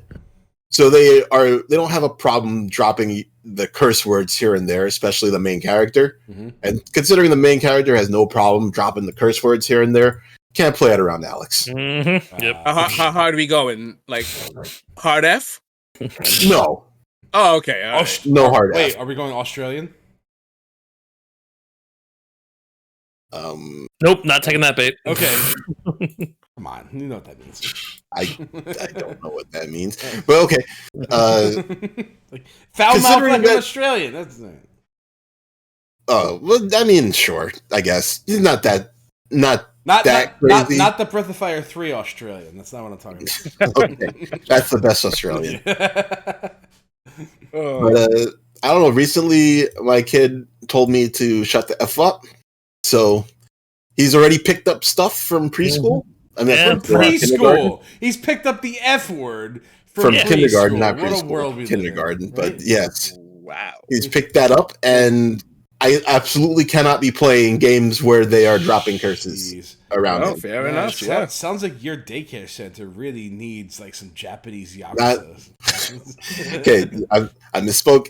It's not preschool. He's in kindergarten. Oh, kindergarten. That's right. He's old enough for kindergarten. Still, the F I word. that's not Not better. much better. He still picked it up. Like when I was working in kindergarten, like the F word was not something I was worried about hearing on a regular basis. Well, I don't think that he learned it in kindergarten. I think he learned it from kids on his bus. Oh. But he only said it once, and I think I got it into him that he's not supposed to say it. Oh. So I have not heard it since. Well, there you go. That's good. At least he listens like that to you. He doesn't normally listen to me, so definitely not what he does. He does not listen to me. I mean, he doesn't listen to anybody. I'm sure you gave him a tone he was not familiar with. Well, he's lucky that it's 2024 and he didn't get what I would have gotten, which is not a tone. Nope. Maybe if the tone was tinnitus, maybe. Right. Yes. Okay, that is a tone I would have gotten. Oh yeah. Let's see here. So I'm good with that. What's this? Kunitsu-Gami, Path of the Goddess. Yes. The Capcom stealth drop. Yeah, I don't know if it was stealth drop. They unveiled this earlier in the year, and I thought its release date was a stealth drop. I really don't remember, honestly. Yeah, it came like they showed the game off, and then it was out tomorrow. Oh, okay. So yeah, I guess so. But yeah, I saw this, and the first thing that stuck out to me was the art style. I was like, "Oh, this is very striking. Pretty. What is this?" And found out that it is a tower defense character action game, and I was like, "Those are two things I really like." Okay. I haven't played a tower defense in years. That used to be like one of my favorite games ever. Yeah, everybody. Favorite genres. Yeah, everybody like sat around playing balloons for a while, you know. I never played that. Okay. Plants vs. Zombies, though. Yeah. Okay. Yeah. I did like Plants vs. Zombies. Yeah, this game is just it reminds me a lot of Okami in like Capcom's AA kind of endeavors, where it's not quite. They even said it themselves. It's like this is not like a premiere release. It's just something that they want to play around with and just put it out there. And I was like, yeah, it's one of those things where the Japanese guys come out and like we are proud to present this to you, and then they bow and then they just yes. So I really love that this kind of game like exists again from a big company like Capcom. Right. And more than anything else, even if I didn't like the genre, I really wanted to pick it up just to kind of show that like, yeah, I like stuff. I like stuff like this. Like this is awesome. But it feels like developers in the the downtime when like we're waiting for other parts of the studio to like finish stuff to like working on like random side projects. Right. It feels like those are starting to get some traction within these publishing companies now. Like, yes. This definitely seems like one of those games that got that kind of thing. I think only for the companies that are like hitting like the way Capcom is hitting. Yes. And they're like laser focus on a specific like ride or die thing. Yes. Yeah. They're like, let's put out something weird, and it didn't sell what it needed to sell. Well, not what it needed to sell, but they were like, hey, the sales on this was we can have some stupid sales loss. Yeah. Right. Yeah, exactly. Yeah. It's the one benefit of AAA game. You make the billions so you can sell the games that make the millions. Right. Yeah, you would hope most companies aren't doing that. I know. Right. They're making the billions so that they can try to make more billions. Yes. Yeah. But it's so short-sighted because you You need games like this. Yeah, that's why I'm saying this is probably coming from the developer side of things. Yeah. Yes. Like a side project or idea that's gaining traction within their studio. Like let's roll with this, present it, and then see where it goes. Maybe it's a product we can sell. I'm just speculating, of course, but like I can see that happening. And what's awesome about it, it like fills out their portfolio. Yep. It might not hit like, mass market appeal, but it's something that I think like I like it a lot because it has like this very interesting diorama look to it. Yeah. And I'm like, oh, this is all right. Like, and it reviewed really well too, right? It did. Like people played particularly it. well. Yeah. Yeah, people played it, was like really liked it. But it's a new IP for a genre that people aren't really exactly doesn't exist anymore. It works for everybody because like if it hits big, then you can escalate it to like another tier, right? And then suddenly they don't have to keep banking on their old franchises and have them fall out of favor like Microsoft. Very few developers that are in the AAA space are willing to take a risk on a new IP because if it doesn't do well, they don't make that ton of money. But Capcom here is like, well, we didn't put that much into it. So if we make it and it reviews well and it's interesting, maybe that becomes a new IP that becomes a new pillar of the company. And like they're not concerned with making new pillars. They're concerned with making like the 14th game of whatever's direct sequel. And it's just like we don't need that. Like we need new IP to balance out the old IP. We can't just keep having like remakes of the old IP and the old IP new games. Like we need new games. You need new things. You need new things, and it's good to see new things being pursued. I also feel that Capcom probably obviously they're crushing it in so many different ways. I think another part of it, I think it's because they have an in-house engine that they use fucking everything. Yeah, that probably like helps cut down costs a lot. I'd imagine that's a big part of it. Because if this was running on a different engine, it'd be like shit. There's payoff on Unreal already, but this is running on their Real Motion engine. Yeah, and there's a certain stylistic tell that when you look at it, you go, "That's RE engine," right? Like for the most part, when you look at it, I noticed it for the Onimusha. It's Capcom, okay, But like, I think it's because they have that option. Like they're able to do stuff like this again. This probably at least gives them another way of being able to do stuff like this, which is, God, just fucking awesome. Fucking Capcom, man. That's a good point. Who else has their own engine that they're making games that are doing well is the id Tech, right? Where they had the Wolfenstein games and Doom and Indiana Jones and all these are running on the same engine, and they don't have to license out any money to Epic. Yep. To make their games, and they're masters of their own engine. Yeah. Yep. I think, it's a good engine. Don't forget that part. Yeah. I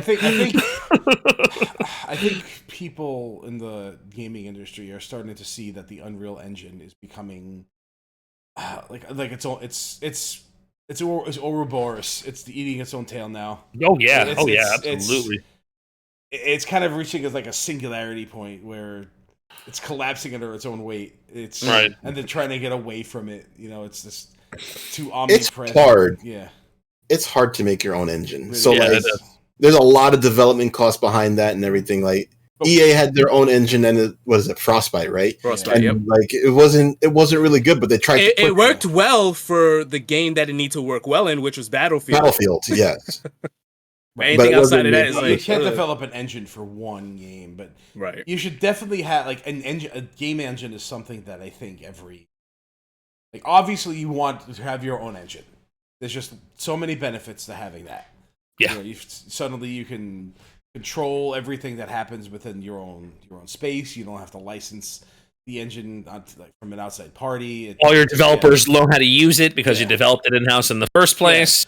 I mean, and like we saw, it's not always going to be great. They're going to be good engines are going to be bad engines. But if your company has a good engine that it can do a lot with, you're going to see a lot more of this style game, and it's going to be more. You're going to be more highly praised, sell more stuff. Good for everybody. Going to be more successful for it.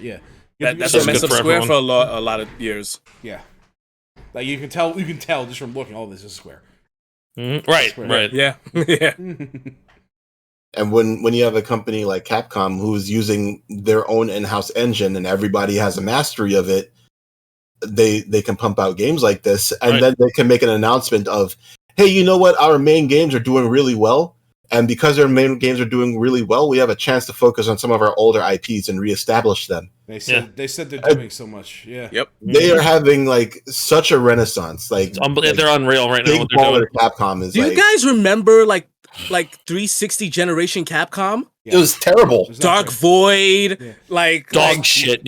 Lost Planet, like when they were trying to Rising. by I forgot about garbage. I kind of like Bionic Commando. The Rearmed was good.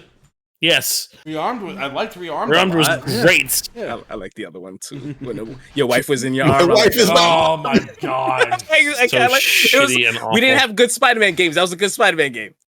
It wasn't a good Spider-Man game, Theo. It wasn't good, Theo. Well, it gave us Spencer and Marvel vs. Capcom, which was that's the only thing it gave us. Yeah. But yeah, from Capcom then to now was like, wow. It's impressive. Yeah. Like holy shit. It's kind of great. I'm so happy they're like doing well. All right. Yeah, here is a nice one that got added in after the fact and is probably a good stopping point for us to take a little break because it's been 4 hours or so. Yep. We have no chill. SVC Chaos somehow getting a release in the year of our Lord 2024. So I bought this day, like the second they announced it, right? Because SVC Chaos is a bad video game. It's a really bad game, but I kind of love it. Because it's a very weird fighting. Yeah, like it was literally the last MVS game ever made. So it was the last thing that was ever like you could like the SNK ever developed that they could put in. Know. Yeah, it's the last MVS game. So there's the giant cartridge. It's the last one that was ever made. That console, and I owned this game on like the original Xbox because it had an old the old version of it was Xbox in America, but I had to get it on the Xbox. And like I don't know, I have like a very strange soft spot for. Again, this is just like it's so weird. It's such a weird, mechanically devoid, like fascinating mess of a game. And I just love that they were just like, it's out and it's got rollback and go, and it's just like, yo, what is happening? It's got Mars people. Mars people. And guess who's the best character in the game, guys? Zero. It's Zero. Oh, okay, you did it in one. Correct. Zero is the most character in the game. But it's Zero for Mega Man Zero. It's Mega Man 0 though, so it's interesting at least. And that's what I mean. Like, there's like this strange charm game. Like the backgrounds, it's like post-apocalyptic shit. It's like post-apocalyptic shit, and it that's further confirmed if you ever the Chinese comic that like came out with it, which was published here, by the way. Like I own a bunch of the single issues of it, of like the SVC Chaos comic, and it's fucking batshit crazy. It is absolutely insane. The entire tournament takes place in the afterlife because everyone's dead. Because M. Bison blew up the world, and like I didn't know that. Yeah, that's the story in the comic. So that should establish you like where we're at as far as things. I mean, you do fight Athena, and after you beat Athena, you talk to God in the game. Can you punch God just comes down and is like, "Hey, what's up? Get out of here." That tracks because God should be happy that I beat Athena. Well, it's not KOF Athena. It's Athena actual. Oh, never mind. It's Warrior Athena, like she's cool. Like a sword and shield, and she's kind of great. And like the two bosses of the game are like Athena from Athena and Red Armor, and it's like it's such a weird game. And I'm so happy it got released. I bought it on the Switch, and I bought this shit fucking twice. Okay. This game makes me happy. It's such a strange thing. I get it. And I have no other defenses of it because it's a bad game. But it's a bad game that I like. Yeah. It doesn't matter if it's bad if you like it, right? Yeah. This was a great year for like re-releases of fighting games, I have to say. Yes, it was. There are there's so many of them. Kind of a great year for re-releases in general, because that seems like there was a re-release of something every month. It's funny because like when we were going down the list, I'm like, God, I barely play new games. I realized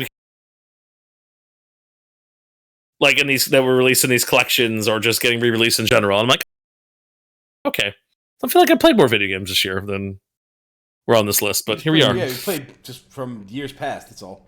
Right. You know, look, you know what you like and you know what you want to play. So there you go. Yeah. So and I just appreciate that it can't play it anytime you want. And it's actually good that code because I've played it. It's actually pretty good. So yeah, thumbs up. Don't buy it. It's a bad game unless it's on sale. Like unless you're that person who wants to own every fight, then you know. Yeah, it's kind of cool as this strange thing that exists to get. You know. Yeah, but tight. We get it. Correct. That's the theme of today. All right. So that's where I'm at. Let's I guess let's take a break. We're gonna fail this be done by 6 o'clock thing that I was aiming for. Yep. Well, we can always split it up into 2 parts. We did that. We did that. We did that for the last one. Yeah. We're going on. What's this? This is we're 4 hours and 10 minutes in.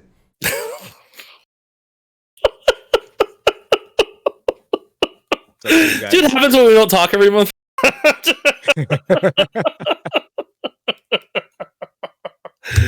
Oh my god! All right, let's take a break. Okay. Break time. Boop, boop.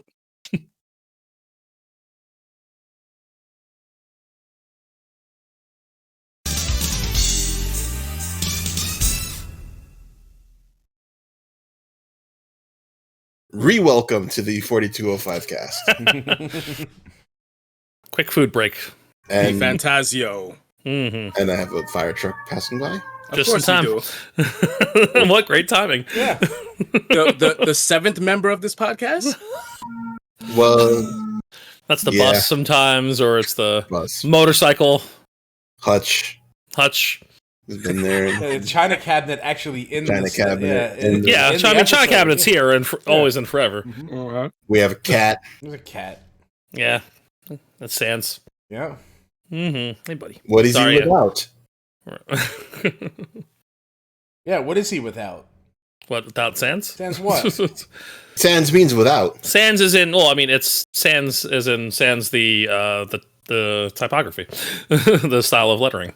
Right, because it's sans. That's not the type of lettering. It means that it doesn't have serifs. That's what you see. It's sans serif. So you have to know what serifs are. You don't need to know what a serif is to understand sans. Look, my cat's named after an Undertale character. I don't know what you want from me. Okay. Yeah, that's what I thought you were going for with that name. So. Well, we haven't gotten Papyrus yet, but we might one day. We'll see. We need to do Times New Roman sans serif. What would that look like? Well, he won't be half the sweetheart this boy is. Let me tell you, he's like the sweetest cat on earth. Sam, don't talk about Times New Roman the cat. Chris, if you write him into a graphic novel, you know what you can call him? What? Let's just move on, Dre. What do we got next? Black Myth Wukong, Game of the Year candidate. Yeah. I wanted to play this game, but I don't know why I didn't. I'm waiting. I don't know. I have other stuff, and this is, it's kind of like that. It's probably that Elden Ring fatigue that prevented me from getting on it. This is like that same style of game, right? Sort of, yes. It's Sekiro in terms of pacing. Yeah, it's more Sekiro. It's more of a linear / semi-open character action game, which I was not expecting at all, because a lot of people likened it to like Elden Ring or like a Souls-like. That's what it was hyped up as. I don't know if the company themselves or the developer themselves hyped it up as that more than like all the other publications, but like it is a RPG character action game, which is fantastic. So it's more like Neo than Sekiro. Yeah. Okay. And it fixes the one issue, because this game is pretty difficult, right? But it fixes the issue I had that we were just talking about with the Elden Ring, where there are some bosses that are like walls in this game, but there are free respecs. So you're like, okay, this boss isn't, I'm not able to get past this boss, like close the gap fast enough, let me respec into a whole different build. And that made me realize that that's the thing I dislike the most about Elden Ring, not being able to have so much different build variety. Well, sorry. Elden Ring has the build variety, but it's kind of strict about it. Yeah, you're locked into one thing or another.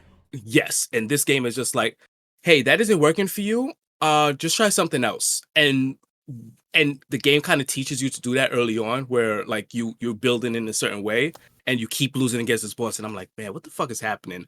Then it kind of softly tells you, like, if that shit ain't working, just put your points into something else. Mm-hmm. And I was like, oh, this game is awesome.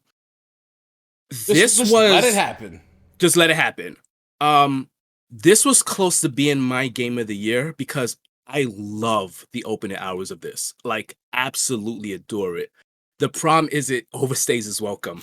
Okay. How long is the game? Just curious. Oh my god, like 60, 70 hours. Jesus Christ, really? Yeah. It's shockingly long.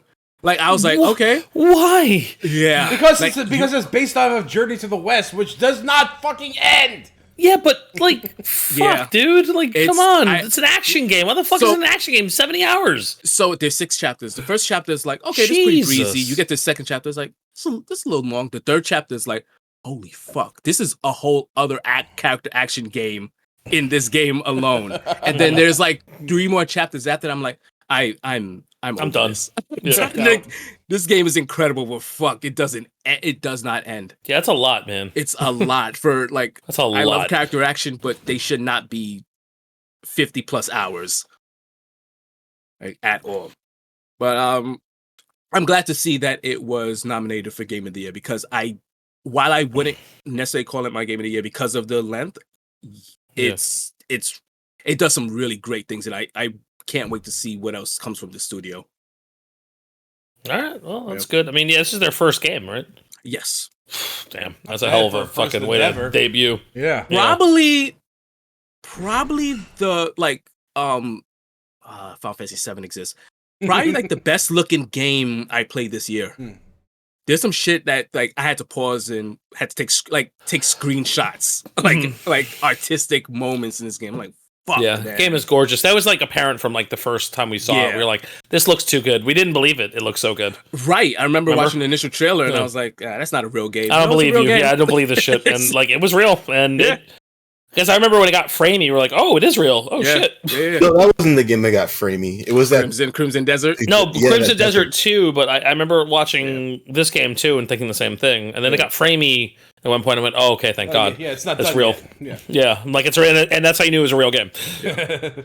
Bro, I can't think of a moment of watching a trailer for a game and seeing it technically like stutter. I'm being like, that's the best thing I saw in this trailer. No, because it shows you that it's real. It's real. Yeah. It's gonna come out someday. Confirmation. It's a real thing. It's a real boy. Mm-hmm. You know.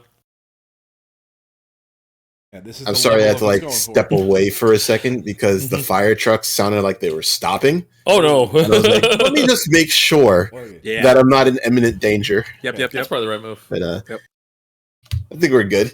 Yeah. Okay. Good. They moved on. I'll go in your. Okay, buddy. Go ahead. Had my fair share of neighborhood fires recently, so. Comic Sans, Chris. It was Comic Sans. Yeah. You didn't want the cat to hear that? He's fine. Yeah, I guess he was like waiting for the cat to leave for the bad joke. It's not gonna hurt his feelings. He's an idiot. He doesn't understand English. It's fine. Wow. You think he doesn't? Yeah. He just hurt his I love him. He's just hurt his feelings. I did not. He's a bit of a dumb. He's a sweet boy. He's got a little bit of orange in him. Yeah, a little bit. He's definitely got some max in him a little bit. He's a little bit of a dumb, but he's a good boy. He's a good sweet boy. All right. Let's see. Oh, the 27th of August was a busy day. Uh-oh. So we're going to start with Core Keeper. And I played that for about 3 hours. And I was like, I got it because it looked interesting. And I was like, maybe the survival thing, after playing 2 survival games this year, maybe the survival thing is interesting to me. Maybe and I just didn't realize it. It's not my type. It's definitely not my type. Right. Survival games need a hook in them that I'm interested in for me to get behind them. They can't just be survival for the sake of survival. I have no idea what this is. This is a survival game that looks like Stardew Valley. In terms of like art style and UI. There's the hook. Yeah. I was like, okay, maybe I can do. Nope. Pawn it off to your wife. She'll like it. It's too survival-y and not enough Stardew-y. Okay. So I don't know, if you like survival games and you like Stardew, then maybe this is a great pickup for you. But for me, it was a miss. Okay. But something else that released on that day that I definitely snatched up on the immediate release was Castlevania Dominus Collection. Was this a shadow drop? Yes, it was pretty much a shadow drop. It just came out of nowhere. Yeah. Boy, this is 3 games that I love, and they threw it on a collection. So cool, thanks. Yeah, this was for what, $20 or $25? Absurd. Yeah. And the biggest issue of those games being stuck on the DS is now alleviated. I had never played these games. It's a shame. I know you've beaten them now. Yeah, I complete all 3 of these because that was a priority. Once this came, I bought this immediately because of course I did. This was an immediate Switch purchase, and I thought Dawn was solid, but I feel like I don't know, something about it didn't quite get me the way Aria did. You know, I still think Aria is a superior game. It was a busted game. Yes. And they didn't want Dawn to be busted. Right. You could feel them holding you back in Dawn, and I didn't like that. Yes. It's like, just let me go crazy. Like, come on. Also, luck is glitched and doesn't work. Yes. Yeah, good to know. Also, the same thing in Aria, by the way. Mm-hmm. No, I knew that. I remember that. I don't know what it is about that stat. It's just fucking cursed. Well, better than dexterity. So it works in the other games. It definitely works in Symphony. It works in Symphony. It definitely works in. It works in the other two. Portrait. It worked. Yeah, and worked in the Order. Yeah, but there's plenty of other non-Castlevania games where it just doesn't work either. Well, sure, but that's because in most games it's kind of a nebulous stat that doesn't really affect It's the anything. Softest stat that it could ever. Yeah, which is why it's never a deal breaker. Yeah. Right? But like in most of these Castlevania games, it has a direct effect on your drop rate. Mm-hmm. So it does. if it doesn't work, then all right, just gonna get vanilla drops for the entire game. Especially with Soul Eaters, the Soul Rings, the Soul Eater ring, where just equipping that is significantly more effective than any amount of luck you can put on. And that if you hacked the game to give yourself max luck, it's still not as effective as just equipping the Soul Eater ring. Yeah, it's hilarious. So, anyways, so Dawn was solid. I really like the alt mode in Dawn, where it's Castlevania 3 again, essentially, which is pretty fun. Yeah, that is the coolest part of it. That is a very, very cool mode. I really appreciated that. I played Portrait, and holy shit, what a game! It's so that game's great. Oh my god, it's so good, and it's lore deep too, which is like one of the things I love about it. It's so entrenched in the Castlevania lore. It's my first time playing on Portrait as well, and I was like, "Oh, this is actually fantastic! Incredible!" My favorite of those 3 games. The fact that you have to fight Richter to get control of the vampire killer is so fucking cool. Yeah, and like that whole it was incredible. I was like, this is unbelievably good. And Order, as removed as it is from everything, is also phenomenal. What a great game! That's my favorite out of the. Yeah, that's the thing that prevented me from liking Order as much as I did. Is it really felt disconnected. It's like, and over here, yeah. So it is connected. It's not like it's not part of the Castlevania story. No, it is part of the story. It is, but it's just you don't have any you're not playing as a Belmont. Yeah. So it feels like it's weird. You're not playing as a Belmont adjacent character. Right. But you do save 12 Belmonts. You do, which is that reveal is really cool. That's a really cool reveal. Once you kind of figure out what the hell is going on in that game, and Shinobu's a really awesome character. Yo, I want to talk about the music in Order, boy, because it's some of the best music. Holy shit! I knew, was it Iron Blue Intention was really good, and the music when you first got to Dracula's Castle is incredible in that game, but God damn, every track in that game was like a banger. I was just sitting there, I was like, not that the other games don't have great music too, but like, I mean, Portrait, holy shit. Portrait's got amazing music too. Yeah. I think Order is the best soundtrack of all three. Like, it's really like something special and incredible. Like I was like completely blown away. Like I had the pleasure of watching somebody play through Aria Dawn and Portrait recently, and it just reminded. Oh, really? Yeah. Oh, wow. Mm-hmm. Yeah. I was just reminded of just how much fun I had with these games and how much I enjoyed every aspect of all of them. God, they're so good, and I'm so happy that this collection got released. It was just like, that's all I wanted. Yeah, that's all I wanted. That was a fucking run that they had when they released not even these games, but like Harmony, Aria. Yeah, when they released the previous collection too. Yeah. I really like Circle of the Moon. Like as soon as I saw that there was a trilogy of Game Boy, we knew DS portable Castlevania games coming out, I'm like, yeah.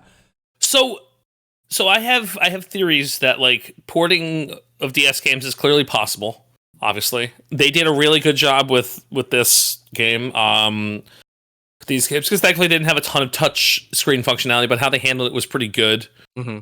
The seals weren't obnoxious in Dawn, so that was pretty decent. So much better. Just pushing the buttons. Oh my god, push buttons. Right, and that was awesome. And it made me realize too, like thinking about other potential collections that are like, well, if we're gonna get the licensing nightmare out of the way, I think I was saying like I don't think Project Crosszone I think it actually could be ported at this point now. I think they could get Project Crosszone together. Like, yeah, of course it's as you mentioned, because they could just do it all as one collection. But they could do it all as one collection. You it's like, all right, everybody, let's just pay out. Let's just get it done, right? Because if you release that and Namco X Capcom together in a collection, they would sell. I don't think they will. They won't. But man, it'd be cool if they did. It would be cool. It'd be super cool if they did. I think. Will they do it? Probably not. I think weirdos like us will like really gravitate towards that game. Those games were great.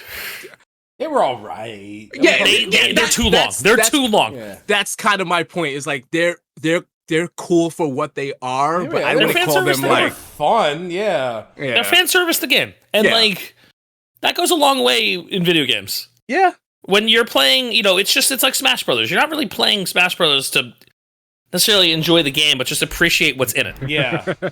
So like Namco X Capcom and Project Crosszone are very much that as well. Like you're playing this as like, because you want to hear like the dope fucking music that's playing on certain stages, and like whenever it switches over to each character, it switches to their theme, and it's great. Awesome. It's awesome. Each of them are 20 hours too long, but like, man, they're great. Maybe it's like in a genre that people might not really want to fucking play. I mean, like, it's because it is. There's enough interaction that like the average RPG person who just likes these characters, or even like a person who doesn't love RPGs, there's enough in an action element to be like, oh, this is kind of fun. Yeah, that's a Monolith Soft game, right? Which is why Cosmos was in it. Yes. Right. Yes. Right. And like, yeah. So like, I don't know. Maybe it could happen one day. Hold on. Sorry. I still own both those games, so I'm fine. Yeah, I've got them. Yeah. One is unopened, actually. God damn it, Theo.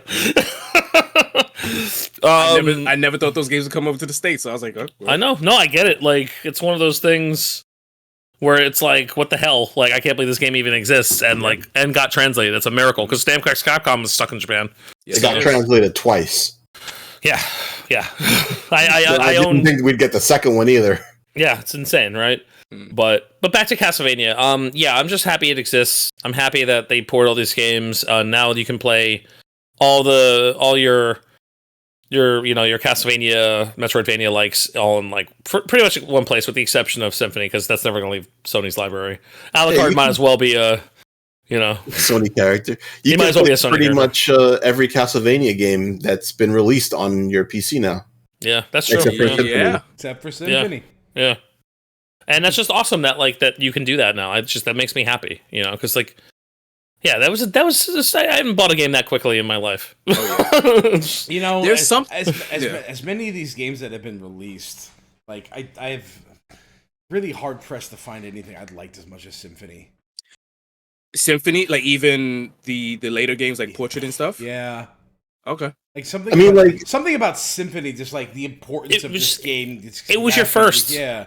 It was your first one. It wasn't like his first. It was the first. Yeah. It was the first. Yeah, and it was our first, and like, you know, it set the template. It's why people have a hard time admitting that Aria might be a better game. Because it structurally is a better game. Like, kind of to piggyback off of Joe's point, like, anytime I play these games, and especially the GBA collection, I'm reminded that these are in a class of its own. Yeah. Yes. Oh yeah. Compared to like so much better other Metroidvania games, and I'm like, oh wow, these games feel really just fucking good. You know what I think it is? I think because Symphony was the first, they now know what not to do. And like this, like you can play Symphony, and like there's like just a bunch of stuff that's just dumb, busted, ridiculous, right? Stuff that stuff that you'll just know they'll just never do again, and will be actively trying to avoid. Maybe that's it. Maybe, yeah. I think they're just they know what not to put in it now, and now it just doesn't feel as quite as authentic. Yeah.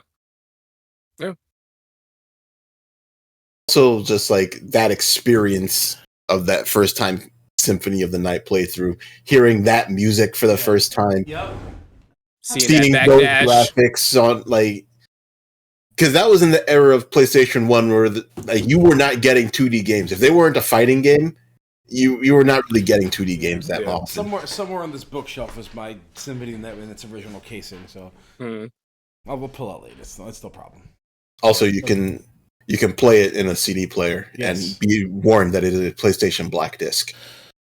But you probably wouldn't listen to me anyway, will you? So here's a random song. Here's a bumping tune, yeah. All right. So, oops. Okay, so on this list is Peglin, which came out 2 years ago. Yeah. But I guess it finally launched on Switch this year. Oh, is that why I was there? Okay. So that's why it's on it. Yeah, I don't have to I think I talked about Peglin before, so. Yeah, cool game. Yeah, neat game. Right? Yeah, it's roguelike Peggle. Yeah. Yeah. So there you go. Yeah. Fun. Okay. For a while, and then, yeah. If you ever feel like playing Peggle, go ahead. Yeah, we save time with this one, guys. Yeah. All right, so Visions of Mana next. I'm actually surprised that I was the only one who played this game. Yeah, I don't know why I didn't. What was I doing at the time? I don't know, probably playing... No, not yet. That wasn't out yet. That hadn't happened yet. This was the end of August, right? Yeah. What was I doing in August? Was that Elden Ring? That might have been Elden Ring. Okay. Yeah, maybe. I don't know. Jesus. That's a long time to play Elden Ring. No, that was the Elden Ring DLC. It's 2 months. Yeah. That's not that long. Yeah. Jesus, what the hell was I doing? Hang on. All right, well, you can figure that out. Okay. And I'll go forward. Right. This game is really charming. It's a Mana game, and it's got kind of like a Mana game jankiness to it. Yeah. But outside of that, it's really charming. They advertise like your main characters, and these main characters are, I don't know, not really narratively interesting, but they are mechanically interesting. Mechanically, gameplay-wise, or for the plot? Gameplay-wise. Boy, I just had my Steam library up on the screen for like a minute, Jesus. So, I mean, because that's all I care about with a Mana game. I'm not expecting a great story, and I'm generally expecting a game that's really half-working, and because of duct tape, it gets to the end. And it's actually significantly more solid than your average Mana game is. Really? Okay. Yeah. Okay.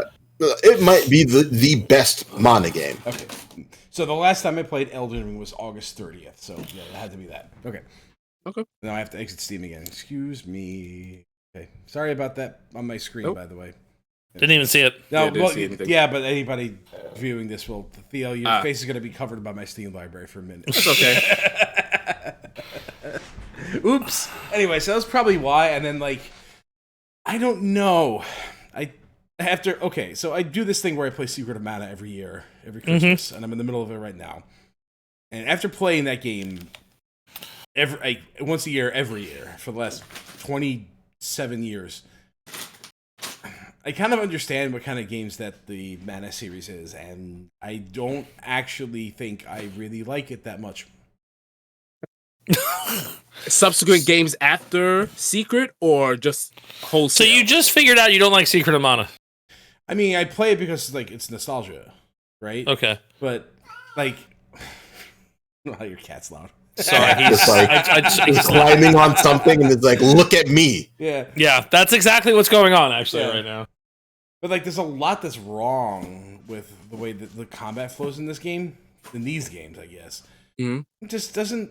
It's just not something I don't think I think I want to play anymore. You know, it's so ironic. So I've actually been playing Secret of Mana on my bus ride to work, and I've grown in appreciation to it that I've never had before. That's funny. Yeah, I mean, until you get soft locked by like.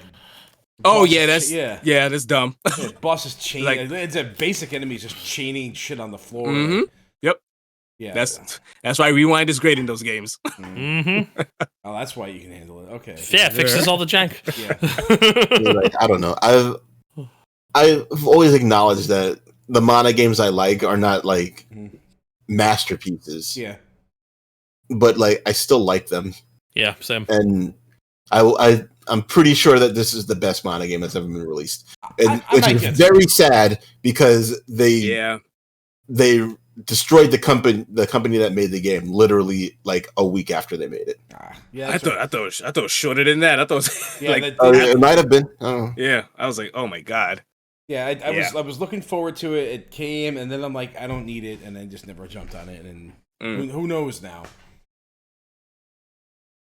Well, I had a ton of fun with the game. Yeah. There are some story things that happened that I didn't feel.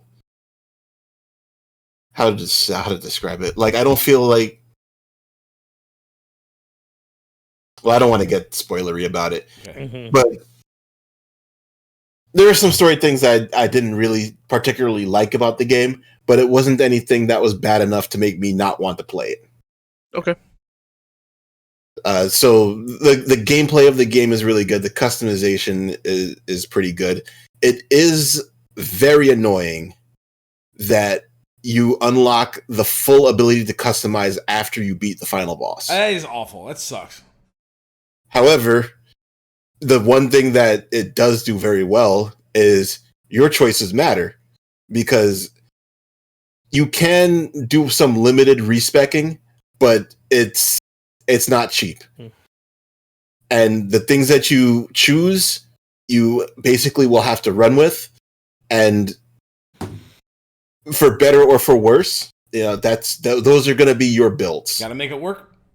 And you got to figure it out. You got to make it work. So like you could get around it by like not spending your points until it's like, okay, I think this is what I want to do with this character. You can't max out everything, which is, a good thing. Like your choices really matter. You can't get everything. I hate that when they let me get everything. You can get everything, but you need to New Game Plus, and maybe you have to New Game Plus twice to do it. That's fine. I'm cool with that. So it's like, yes, if you want the New Game Plus to be the busted mode, that's fine, So yeah, there are mechanical choices in this game that I really like. The gameplay is solid, the world is solid, the environments are beautiful, and some of the characters look a little weird. So they have like a little squished face, his entire face like fits into this part of his head. Like this, a little squished face. That is a little weird. Okay, not the design kind of weird, just like the. No, actually, I would say art design in this game is gorgeous. Yeah, gorgeous. The art design is stunning. Oh my, it's beautiful. You're talking me back into it. I would definitely play it. I would not expect anybody to look at the game, they play the game and be like, that's a 10 out of 10, right? It was never going to be. Right, but it's... I knew that going in.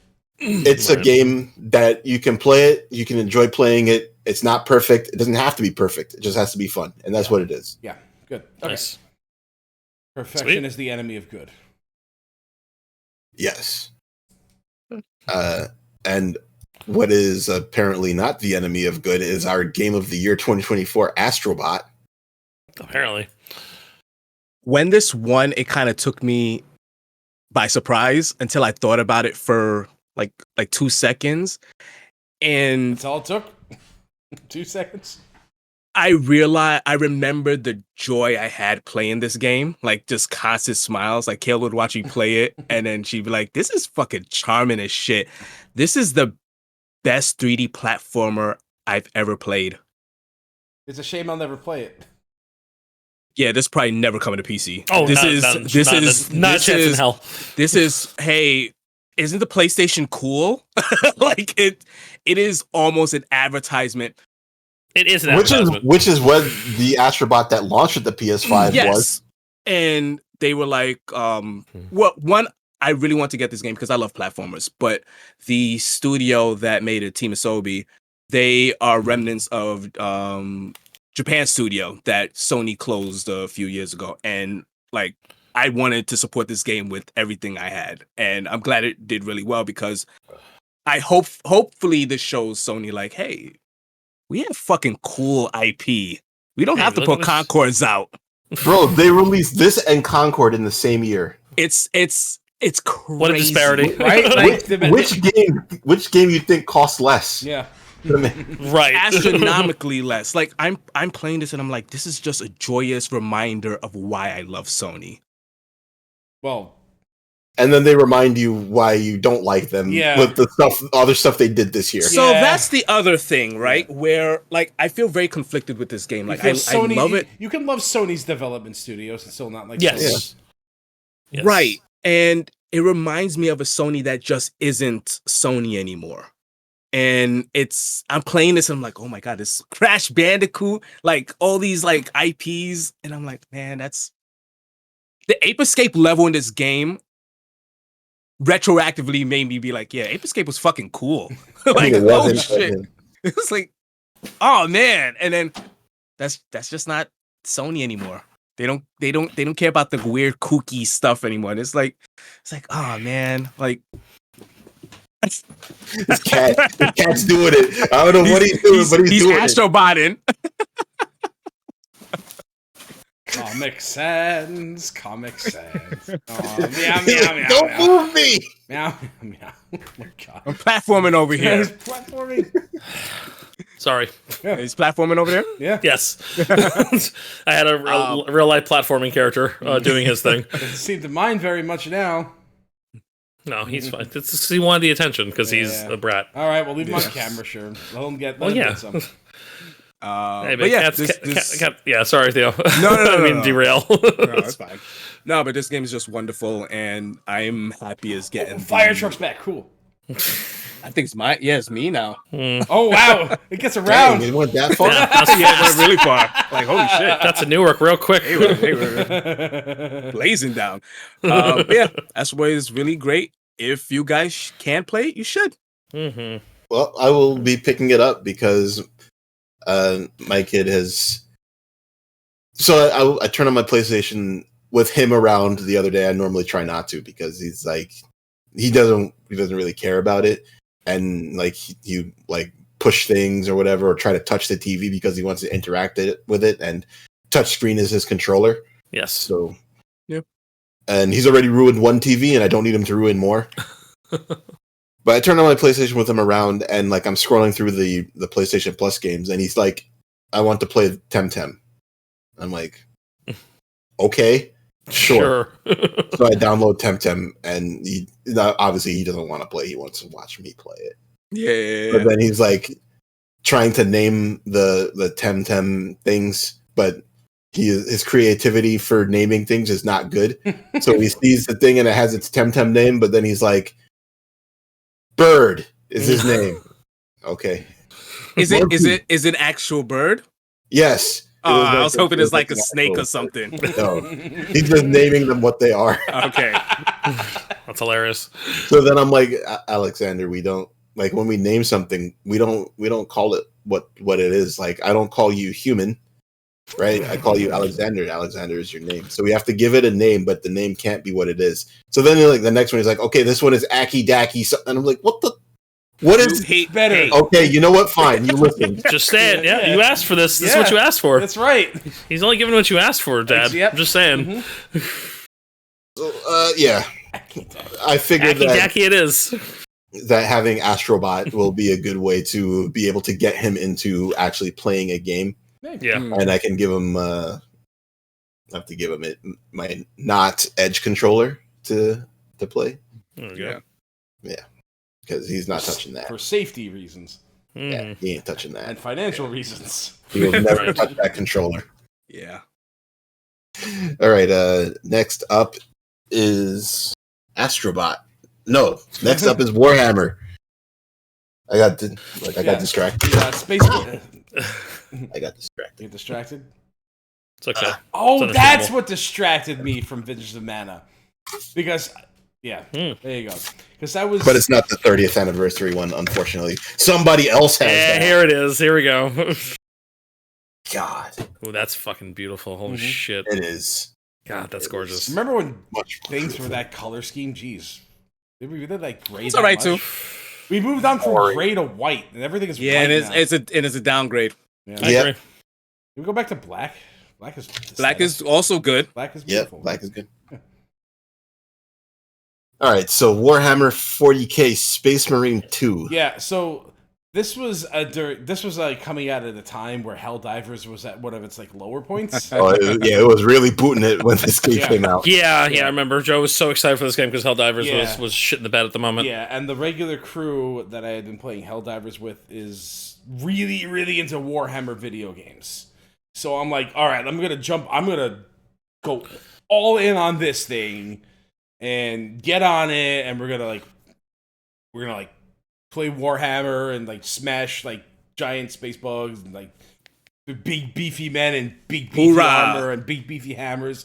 Absolutely. Slap some big beefy man meat. Yeah. Paid the extra money for the early access and the weekend, beat the campaign, and then I played it a couple of times and never touched it again. Was the campaign good though? No. I mean, yes. Okay. It's just kind of like a bunch of samey missions over and over again.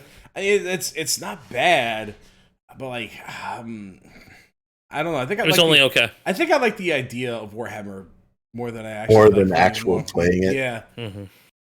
Yeah. The entire universe, or just specifically this game? The universe. Oh, okay. Yeah. Like, when I read up on it, I was like, this lore is fucking awesome. I will never play it's the densest, craziest lore ever created. It's batshit crazy. I love how batshit crazy it is. I went down a rabbit hole with it a couple nights. Yeah. Like, I remember Dre had mentioned to me, I think the goblins, they can imagine things, but because they're so dumb, they the orcs, can't do it. Yeah, I was like, the things they think of, they basically create. Yeah. I was like, but they're idiots. Yeah. But they're idiots, yeah. Like, it goes fast. Awesome. They paint their ships red so they go faster. Like, yeah. I love that aspect. Like that's cool as shit. And I think this kind of game, like this horde based combat kind of thing, is kind of not what I was hoping this game would be. But I guess I kind of knew going into it what it would.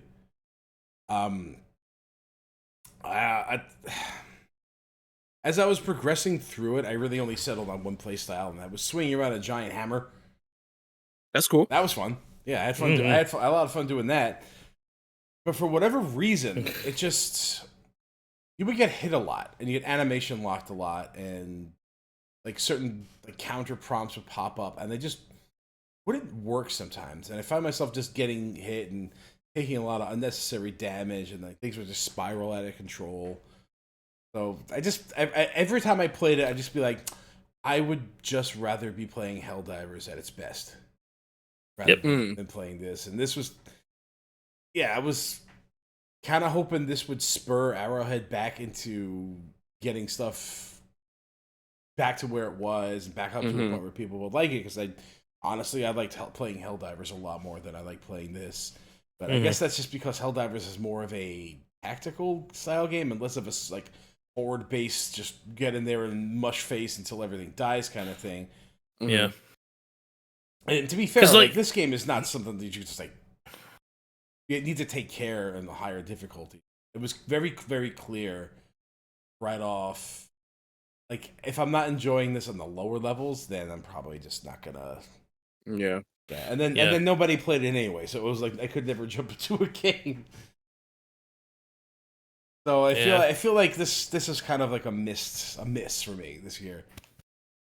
Right, I played it. I played the campaign. It was all right, but like I'll be okay never touching anything like it. Mm-hmm. Okay. But for what it was good. I just didn't like what it was. Mm-hmm. For what it was good, but I didn't like what it was. That's actually a very great way to put it. Yeah. That's the most Joe recommendation I've ever heard in my life. Well, if you want a Joe recommendation, the game that came out the next day is what he's going to recommend. Now. It's Satisfactory. Oh boy! All right, I mean, this is gonna be difficult for me to talk about this because I don't really know what it is about this that I found so appealing and why I stick around with it so much. Because the game is basically just a factory game, but they do a lot of things that they just didn't have to do to make it that much better. Like they put you into the map is humongous. There's so many different places you can go to do what you need to do. And it looks fucking beautiful. Mm-hmm. Like I just find myself staring out at like I get to like a really high mountain. I just like looking around and like way off in the distance, I can see like this giant factory I made like way across the map. I can see it. I can take a look at like all the way across this giant continent of a map. I can take a look of a high point and see something that I created way down on the other side. You see that factory over there? Yeah, you can go there. You can go there, and I built it. I built that. Yeah, you can go there and it's efficient as shit. Yeah, that's I think what I really like. It is efficiency and its purest style of gameplay. They put you on, the game is like, the story is, they put you on this alien world, they tell you have like several phases to go through, we need these things from you, make a space elevator, we don't fucking care how you do it. There are many resource nodes on this planet that you can exploit. You can do this however the hell you want, but do it. Is this run based or are you like it's just one big huge world. One big huge world. You can have like multiple save files if you like really want to do that, but like the map is so big, you won't really need to. If you want to start over, you can just start over a new part of the map. It's to keep all your progress too, so you don't actually have to start over. So yeah. So they it starts off pretty simple. You know, you find limestone and iron, and they make screws and plates and simple things like that, and then you have to start like making these plates go into like rods, and these rods becoming reinforced plates, and these reinforced plates becoming like cubes, and the complexity ramps up, and you have to like integrate all these parts together, and you need other things to be introduced. Like you start with iron, then they introduce copper. If iron and copper, now you have to add concrete. And then when that phase is done, it's like, here's oil. Incorporate oil and plastic and rubber. And then liquid nitrogen. It keeps ramping up the complexity. But the game is math. It's yeah. Each factory, each machine, I should say, has like an output measure to it, right? They tell you like the numbers. They tell you how many pieces of a certain thing needs to make other pieces, and then underneath it is, this uses this many units per minute. So you can, let's say you have like a miner doing for you, and your input is like, it mines like 600 iron ore per minute, right? Mm-hmm. You can create a conveyor belt that carries up to 600 iron per minute, and then let's say you have a smelter that requires 30 iron per minute for certain bars, right? There's like, if you make 20 smelters for this, you'll have equilibrium. You'll have the ratio right? But you have to pay attention to that, or else you'll like get overflow and underflow, and like use math to make keep it efficient, right? Mm-hmm. You take the amount of stuff you need, divide by the amount of stuff that there is available, and then see where you can need it to be as efficient as possible. And sometimes you get like fractions and decimals, and it's like, well, how do I do that? And then you're sitting, and the next thing you know, you're not playing the game. You're just sitting there staring at a calculator, like, because you also have to worry. Yeah, you also have to worry about space. You have to worry about getting things from point A to point B. I'm about to say labor. Yeah. You everything you can do with this game is automated. You can automate. There's ways to automate trucks, trains, drones. You can even teleport in a certain part of the game, but I haven't gotten there yet. I'm 400 hours into this, and I'm still at phase 4. Wow. Yeah. Okay. Yeah, that's kind of... A chunk of that was early access. No, I'm up to 400 hours on this save file. Oh. So yeah, I was in early access of this, and then I said, all right, I'm going to put this down until 1.0 hits. And then 1.0 hit back in September, and I've been unable to put it down. I really actually can't even describe why. I really don't know, but I guess it just those are my favorites. It hits the lizard part of your brain. Yeah, I just like efficiency, and I like math, and I like watching things work. Yep. I'm not even really a creative guy, but I've created some really cool looking factories that are still fully functional. It's awesome. Yeah, did you see my fucking Palworld plant? Holy shit. Now, okay, I should say, if you don't plan in this game, you could really get kind of screwed. Several times I have tried to work something out and started a project, and then like midway through it, I realized there's a better way to do this, or this isn't going to work, and I need to try something new, and I had to scrap it and start over. And a lot of the time you spend in this game is just planning. But when you can put that all together, then it's really great. You just take a step back and say, I made this work. Like, my power plant took 2 weeks. 2 weeks of real time to fully plan out, to fully create, and to make as efficient and as non-gummed up as possible. And it works and has been working ever since I have created it. Now I no longer need to worry about energy requirements. So that's, now I'm free to do whatever the heck I want for the rest of the game. You're going to make more rocket fuel. Now that I know how to do it, though, I can do it again. I just finished up another really difficult one where I had, like, the ratio really bad. But I got it to work, and it was satisfying. So I guess that's Satisfactory is the best name this game could have had. I was going to say, Saply named. Saply named, because when you put all the parts together and everything just works, it just works, then, yeah. Like, you're going to put stuff together and something's going to get wrong at some point, and then you just correct it or fix it, and you can make it look nice, or you can have, like, giant spaghetti factory. They don't care how you do it. Yeah. You can have conveyor belts just, like, going on top of each other. The physics in this game are pretty inconsistent. Well, there's only one inconsistent thing about it. Like, gravity does not matter. The only thing gravity matters for is fluid. For some reason, the fluid mechanics are the only things that are affected by gravity in this game. You're on an alien planet. Well, no, but there is gravity on this planet because you jump and you fall, you take falling damage. But if you build a platform and like a stack of platforms and erase everything beneath one platform, that platform will just stay in the air. Okay. Yeah. Sure. You can build like floating structures and just have like a giant floating factory that is just above everything else. But I'd rather that than the alternative. Yeah, I think that's cool and dumb and fun. I love that, but for some reason, you know, that you need like pumps to have water going uphill.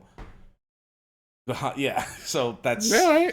Okay, sure, whatever. Just you can have your own fluid dynamics, fine, as long as they are not restrictive, and they're not great, but they're not restrictive. Yeah. I have not played this game, but I own it. I just want to shout out the developers for before 1.0 came out. They were like, hey, 1.0 is coming out. We're going to raise the price. So if you want it now, you better get it now. Wow. Yeah, and I was like, okay, that's awesome. That's some consumer-friendly shit. I'm going to bite you. I'm going to bite you. Yeah, this game, this is a multiplayer game. You can have a bunch of people doing a bunch of different things or working at a single factory, and Honestly, I really would like to play with somebody because, man, these have been 400 lonely hours. Joe, I'm so sorry. I like every time I see the game, I get why people like it. It's just not my game. If you like Valheim, you get into this. Yeah, but Valheim has combat. Okay, if that's what you want, okay. That's what I want. It's building simulator, farming, and combat. All right, well, it doesn't have to be you. But like this game, you can try Andrew. Andrew's the kind of weirdo who. I'll give Andrew a shot. I would honestly pitch it to Andrew because if all the crew that we play games with, but let me get Drew's most likely to play. Oh, actually, Lydia has the game. I'm trying to. Oh, Lydia plays the game. Sure. Lydia plays the game, so I'm trying to get Lydia to play. Yeah. She's doing other things. I'm not going to pressure anybody. But this game has just made me realize just how much of a hermit I really am. I don't when I'm at work, all I can think about is what I'm going to do next when I'm at home playing this. Are you on like graph papers, like mapping out your factory? Not quite like that graph paper. But like I've been writing down, calculations and to-do lists, and Okay. Yeah. You've got the conspiracy board over here. Yep. Like, factory. Yeah. Like I said, I'm not power planting. I'm not good at planting. I'm not good at planning. Rather, I just started a project that I've been doing yesterday. I put everything down, and then I realized, wait a second. I surrounded all of these manufacturers with conveyor belt going in, so now the output is blocked. I'm like, shit, I can make everything, but it has nowhere to go. Oops. I'm like, fucking fuck! And every now and then you reach that impasse where it's just like, I'm just going to stop it. I'm just going to play Street Fighter for a little bit. Or I'm just going to go on Safari and hunt for items in the wild, and maybe find a new project to do, or touch up a factory that doesn't look quite right, and you just do a bunch of different stuff. You can just set it aside and go do something else for a while. But the game is really ramps up the complexity almost right away. It's you need so many interconnected parts. And like getting that all together, like the challenge of getting that all together, it just lights everything up, man. I love it. Yeah. I love it. I can't. Yeah, that's all I can say about it. I can't really articulate why I love it. I don't know about that. For me, it's like the game I played the most. Yeah, sometimes that's kind of the same thing. So what's wrong with that? It's my favorite game of the year. Sure, I'll say it's my favorite game of the year. That's what I said. Dude, that's your game of the year. Yeah. It's your favorite game of the year. Like, who fucking cares? Yeah. It's not for everybody, but it certainly is for me. Right. There you go. Oh, Chris got that vanilla Coke. Let's go. That's my favorite summer drink. The wife delivered it. Ooh, nice. So just ate a sandwich on camera, but I'm just dying. Well, you done with that sandwich? Because I am. Somebody's gonna have to talk about this Marvel vs. Capcom Fighting Collection. Right. Just in time. But I will say, if anybody is remotely interested in starting Satisfactory, hit me up, because I really would like to play with somebody. If they're still listening 4.5 hours into the I know. into the broadcast, there's some people doing that. So John from work. Yeah, what's up, John? Are you listening? Hope so. All right, so Mars. Dreams come true, folks. Dreams don't die. The dream is dead. No, it's not. Dead. Onslaught. No, it is not. Okay, this game's a miracle. It's a fucking miracle. I never in a million years thought this would happen. Especially considering I know the previous fighting game collection didn't sell terribly well. It sold fine, but like not amazingly. And when this Nintendo Direct happened, okay, when they announced it, I want to say the announcement was in like June or May or some shit. All right, like I did a Boimler scream. Like I lost my shit. I was like, this can't be real. This is too good to be true. This can't exist. This can't be real. And it was happening, and I saw all the boxes were ticked. Rollback netcode, all the versions of the games that you want for the most part. You know, they put in the only kind of broken version of X-Men versus Street Fighter as opposed to the fully busted one. But nobody wants to play version 1 X-Men. No, I mean, like, they say they do, and it's like, no, you don't. No, you don't. You don't want to play that version. I understand why they made the choice they did. You don't want to play every hit Cyclops lands leads to it infinite. To infinite. Like, come on. No, you don't. Like, the game is broken beyond all hell. And let's face it, the version they had there is still pretty busted. It's still a busted-ass game. It's still X-Men vs. Street Fighter. It's still X-Men versus Street Fighter. It's just like a few shades. Rogue in it. Right, exactly. Rogue is in the game still. It's still a problem. So, like, the fact that it had X-Men versus X-Men, Marvel Superheroes, Marvel vs. Capcom, I mean, X-Men versus Street Fighter, Marvel Superheroes versus Street Fighter, complete with Nora Mayo. Like, complete with got Nora everything. Mayo. Every versus game and every versus tangent game. I couldn't believe it. And I was just like, I don't even care how much this game is, I'm buying it. And it was like $50. I'm like, you know, it's a little bit more expensive than most people I'm sure wanted, but like, I didn't hesitate. I bought it day one for PC, and I waited to get a physical copy for the Switch, and I have that now too. So I double dipped in this game, paid full price for both versions, didn't give a shit. And I'll probably... When it means enough to you, right? Yeah, because it's... When is this ever happening again? Never. If this ever gets delisted, we're fucked, right? And, like, I have a physical copy forever, and the PC version's relatively safe once you buy it on Steam, so, like, I'm not worried about it. And the netcode's incredible. It's actually, like, genuinely incredible. Like, the netcode functions absolutely perfectly. You know, its matchmaking was a little busted at first, but they fixed it. There was some matchmaking issues, but then they put on the ability to go out of your region, and, like, since then it's been fine. And did they ever add the ability to not run into Justin Wong? Oh no! Well, I don't know. I think that's the best feature, personally. The most fun I think I've had watching fighting games was watching Justin Wong randomly destroying people and saying that he's gonna make everybody refund the game. Terrorize the internet on all three platforms. Yep, so he went on all three platforms to do it. Mm-hmm. Yep. He like it was it was so fun. And he was just using mostly low tier characters too. Yep. Mm-hmm. Watching Justin play that game now, it's so fun because it really kind of shows you just how good the game actually is. Like as far as like creativity and expression, like top tiers aside, the game. Honestly, let's face it, top tier Marvel's fun.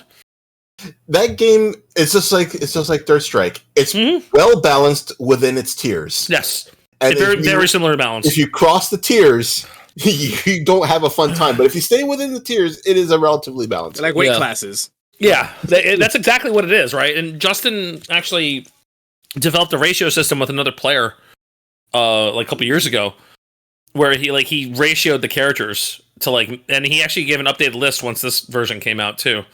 So if you want to like adhere to that, it actually makes the game like kind of like even more fun and balanced in a strange way. But man, I've been playing so much Marvel 2 again. Like I feel like a little kid playing this game again, and like I'm having so much fun still. Joe, I've been exclusively almost murdering people with Ruby Heart. There you go. I figure I'd make your day because I'm just crushing people with Ruby Heart. Yeah, I've lost everything I had in that game. So. I don't believe you for a second, because I'm pretty sure if you got a stick and had an opportunity to play that game on stick again, you'd be fine. We'll see. Maybe not. I don't know. I think you should pick it up and give it a try at the very least. Okay. Somewhere. But sometime. Because here's the thing, you're better at fighting games now than you were back then. Yes. So what are you worried about? Yes, I'm probably not as good as Marvel. Marvel's different skill set, man. I think you're better at fighting games now than you were, because I know I am. So, are my fingers as quick? No, but like my experience is better. Okay, my decision making is better, and yeah, I've just been having so much fun. Also, just bodying poor bastards online, because the true meta of Marvel begins at the character select screen. Yes, like, right? Because you're like you're on the character select screen. You're like, all right, man, where are you going? Are you hovering? Or are you just on default? Because the default cursor, unfortunately, is a top tier character, so you can't tell. Because Cable is one of the like the default selectable characters, and you're like, all right, man. So you have to waltz around and hover over something to show the person like, hey, I'm not picking a top tier, right? So if I'm picking like my quasi lower team of Ruby, Doom, Ken. You know, it's a mid team.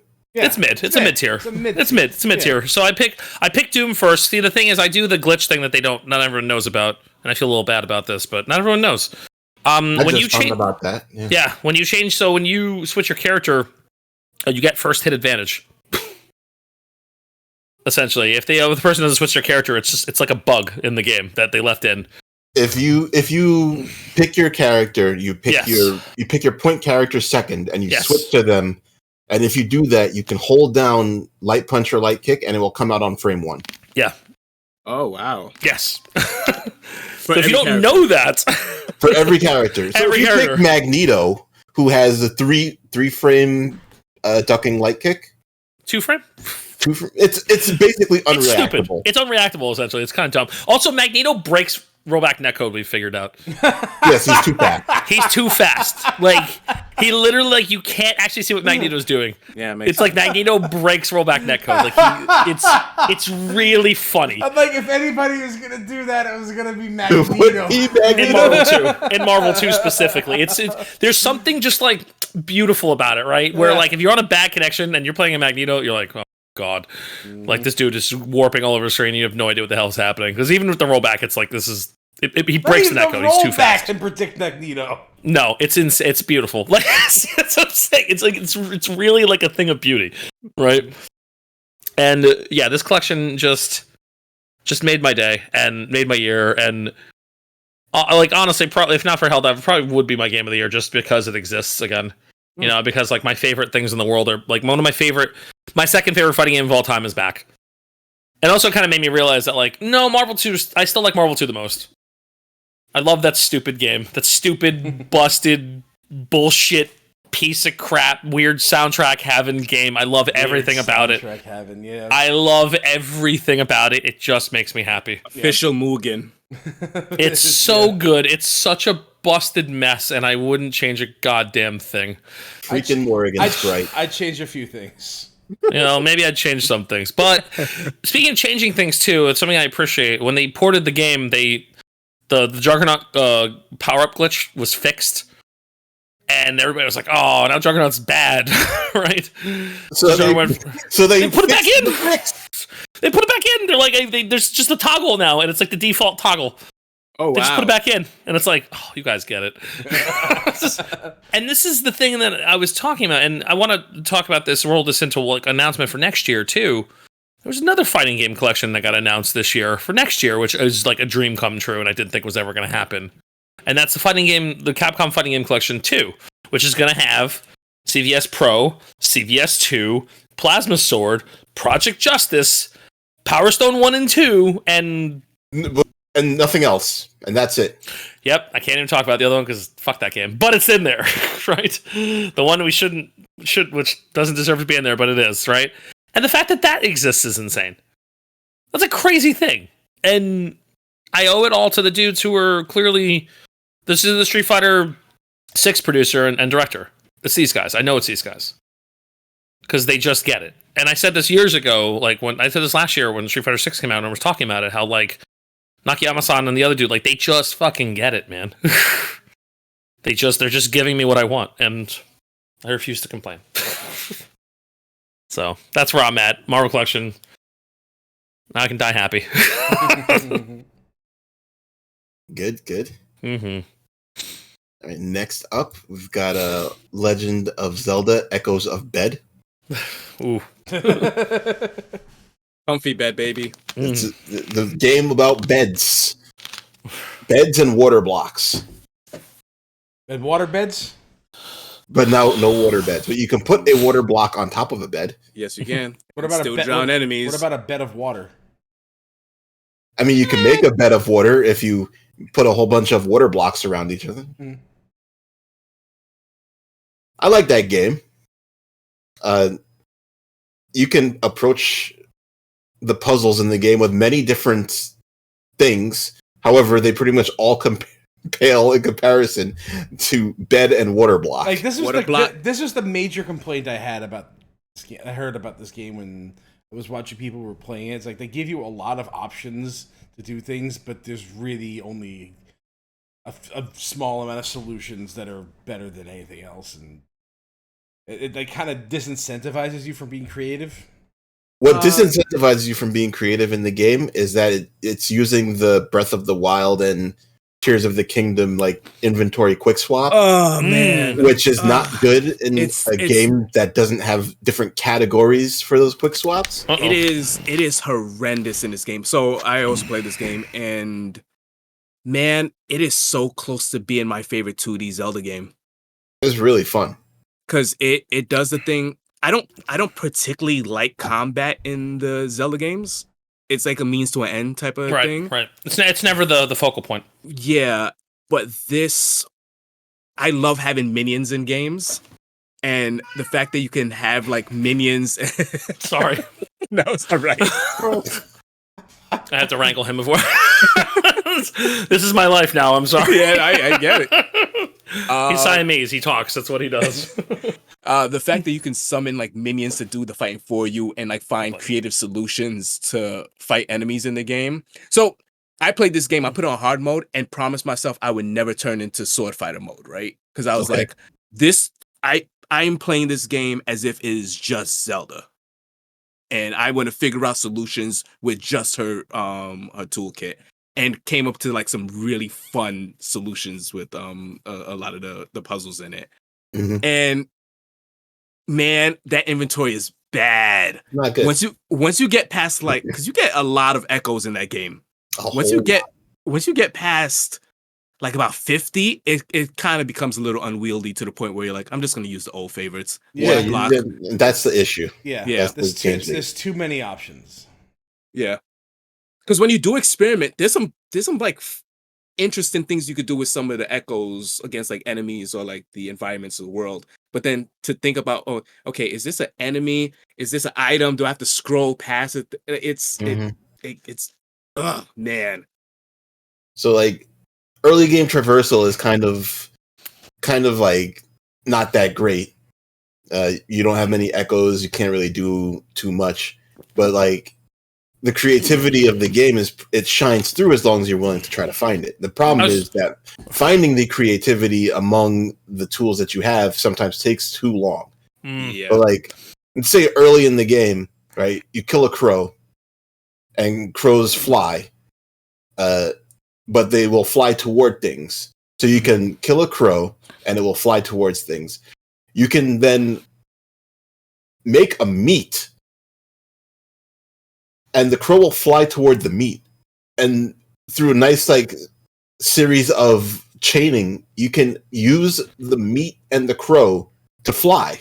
Yeah. In the beginning of the game. Yeah.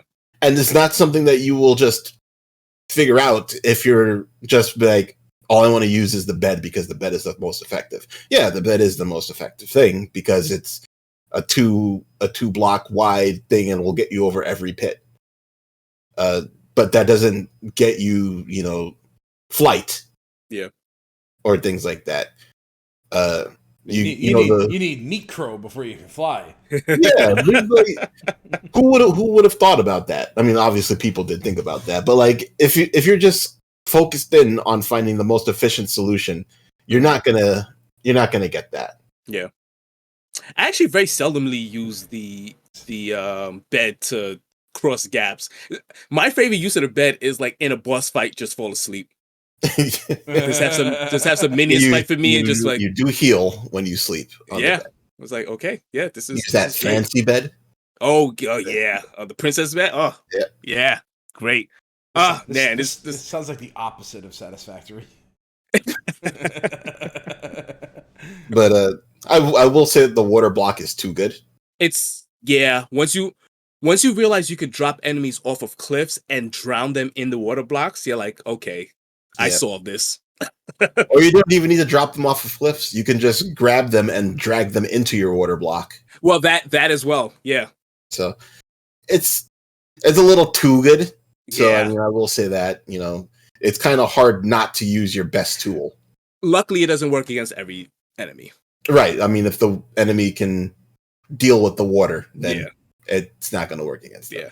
Yeah. But a vast majority can't swim. Just get bodied by it. And it's like a whole like drowning animation. It's fucking crazy. Yeah, it's fun. It's fun. Yeah, I definitely appreciated this game. Yeah. All right. Let's see here. Chris is taking a break, but it looks like it'll be a little bit before we get to him, so I think we can keep moving on. Mm-hmm. Diablo 4: Vessel of Hatred. I got that. Yeah. I don't know why I got it, but I got that. Is this the shortest amount of time between a main Diablo release and expansion? Absolutely. And it's also the shortest amount of time between them fixing a Diablo game and breaking it again to make it like not as good. So wait, so they fixed it before the expansion and then the expansion broke it? Oh my god. In Season 4 and Season 5, it's basically any issues that you had with launch Diablo, gone. Good. They made a great I had no idea about that. They made a great game. And then they released this and they busted everything back up again. Wow, that breaks the trend a lot. So like they released I guess the biggest issue is so they released the game, it has a new class, right? Mm-hmm. You know the new class is going to be pushed because they want people to play it and they want people to get it so they can play the new class. Right. So it's like, okay, we understand that this is going to be the top tier class of the season. Sure. This class has so many bugs in it that it's not only the top tier class of the season, it's the top tier class of Diablo 3. This class is out damaging the characters in D4 by a factor of 1 million. Wow. Okay. What? Okay. What? And if I say that's not an over exaggeration. Like it sounds like it's an over exaggeration. Sure it is not. It is not over exaggeration. It's going to be fixed for next season. Mm-hmm. So we'll see. But till then, as it's right now, busted.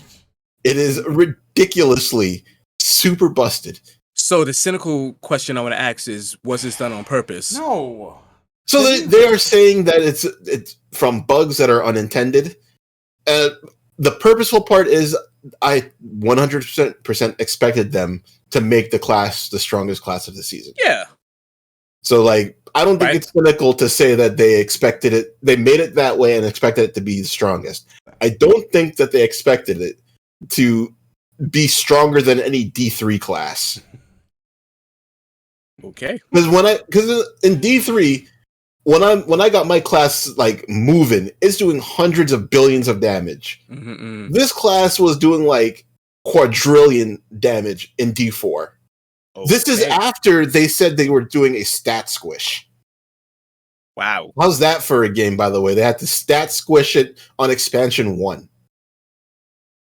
And it's doing so much more damage. It's dumb and it's busted, and I kind of like it, but also it's like a monk. It's like a monk character, so I'm not going to play it. Yeah. It's like a combination between monk and witch doctor from 3. Okay. So it's like, if you like those play styles, fine, cool. That's a good class for you, but I wasn't going to play it. But then like seeing them, it's just like, if one shows up in a world event, that world event is done. You just just take your hands off the controller, take your hands off the keyboard, just go watch YouTube videos. You'll be fine. Nothing's going to hit you. It just showed its presence and everything is dead. Oh man. There was a build that they actually had to nerf in the middle of the season where it was doing things every time you evaded.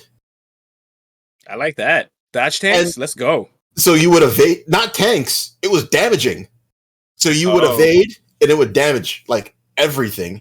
And then it had a bug where it would also refresh their evade charge. So they had infinite evades. They couldn't get hit. And they were damaging everything by evading. And this was the low tier build. Also significantly stronger than anything else in the game. You're kind of selling me on this, man. Yeah, well, I mean, if you want to see it, you got maybe like a month left. This is a turn off for me. I'll say that. It's not. I want to do it just so I can experience it, but at the same time, I really just I rolled the character and I'm like, I don't actually like what this character is doing at level 12. So I don't know what's gonna happen, that I'm gonna end up really loving it or not. But I just kind of want to play my sorcerer. As always. And that's just what I want to do. And like it's so hard to get gear because they changed the gear drops, and now like your what did they call them? I forgot what they called them, but they had like legendaries and they had like higher tier legendaries now. And these higher tier legendaries just don't drop, but they are basically what you need to play in the highest difficulty. So if they have like maybe like a 0.01% drop rate, they're really bad. And on top of that, even though they drop it with these supposedly higher stats, some of the stats can still roll low. So it's like, hey man, I just got this thing that's got like, plus very good strength roll on it, and I'm happy, but the legendary power rolled at minimum. So this is gonna make me weaker, even though the stats are better. Great. So there are things that they addressed with it. So they claim that it's not gonna happen like that anymore in the next season. And it's just, at this point, it's 6 seasons of them fixing things that are not going to happen in the next season. Yep. And it's like they did it. They did it in season 4 and 5. They fixed it.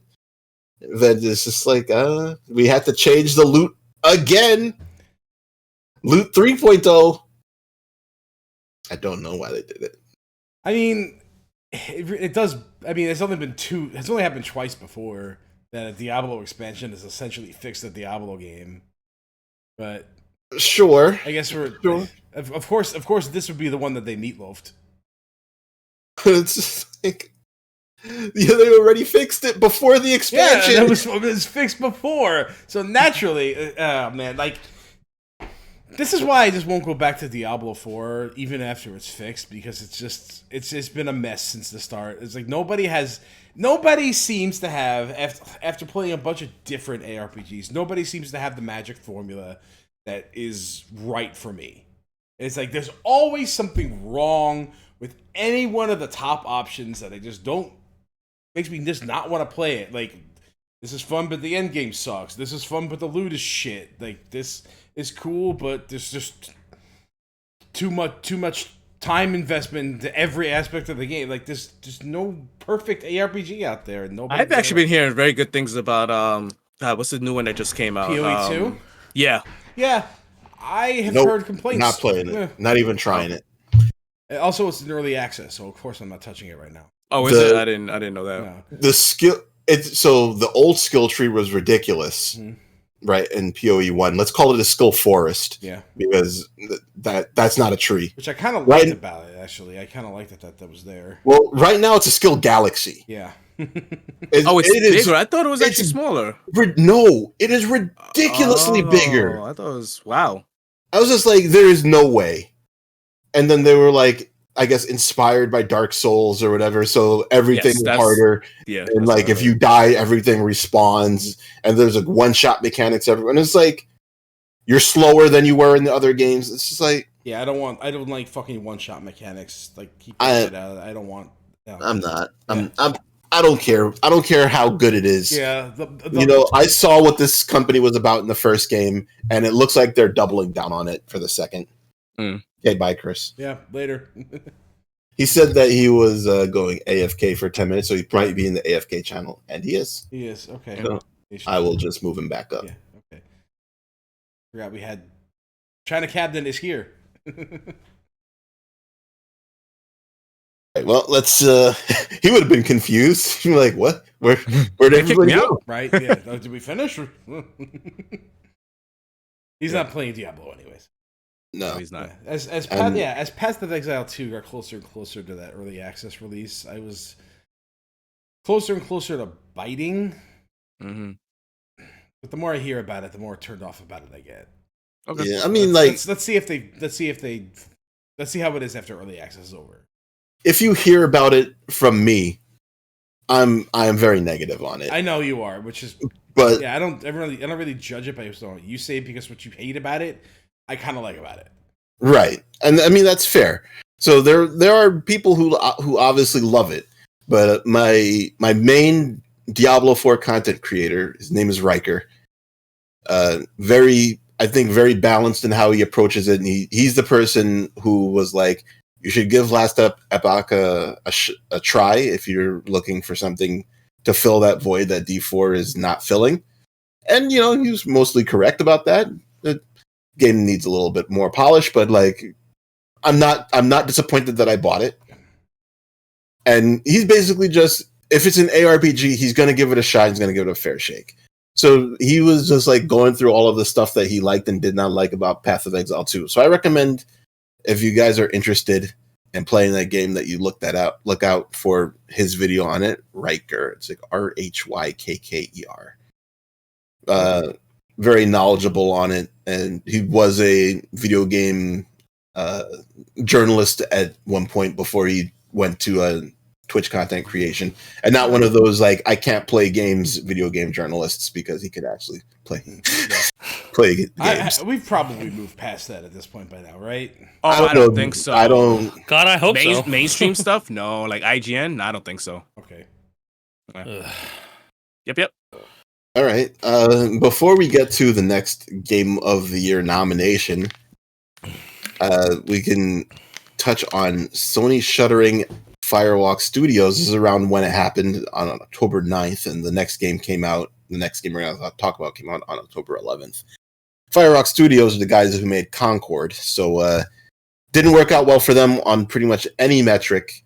They released the game, and then a month and a couple weeks later, their studio is gone. The game no longer exists, unless you bought a hard copy of it. Yeah, I mean, I was tempted to buy a hard copy. When they said that they were pulling the game from the shelves, I was like, I should go out and buy this right now. Like, I should go to Hank and buy it. So tempted. But that would be like, that's just a colossal waste of money. Yeah. I could spend my money on something else. Yeah, I mean, it's, we like to collect things, and that's our hobby. So I see. Right, but I like to use the things I collect. Sure. I don't like to just collect them to look at them. What? I mean, just because. What are you talking about? Just because I don't play every game that I buy doesn't mean that I didn't have the intention to play. All right. Yeah. You've bought something to look at it though, once or twice. So like, if it's a game, I bought it to play it. Okay. Yeah. There's that. Yeah. That's right. But like, I'm not gonna say I've never collected anything. Like we started the podcast talking about how I'm going to buy a box of Magic cards and literally never open it. Right. So I'm not going to say that that's not going to happen, but also that's something that's going to have value. Maybe buying Concord. I don't know. Probably not. I think that the Final Fantasy Magic cards will have value, because that's just a crossover thing that people who are obnoxious will love. Yeah. And Magic fans will love. Yeah. Damn it. It's 2025. Not yet. No. It's hold on. It's 1994 and I'm in a middle school. My primary hobbies are Final Fantasy and Magic the Gathering. It's 2025. And I'm in a middle school.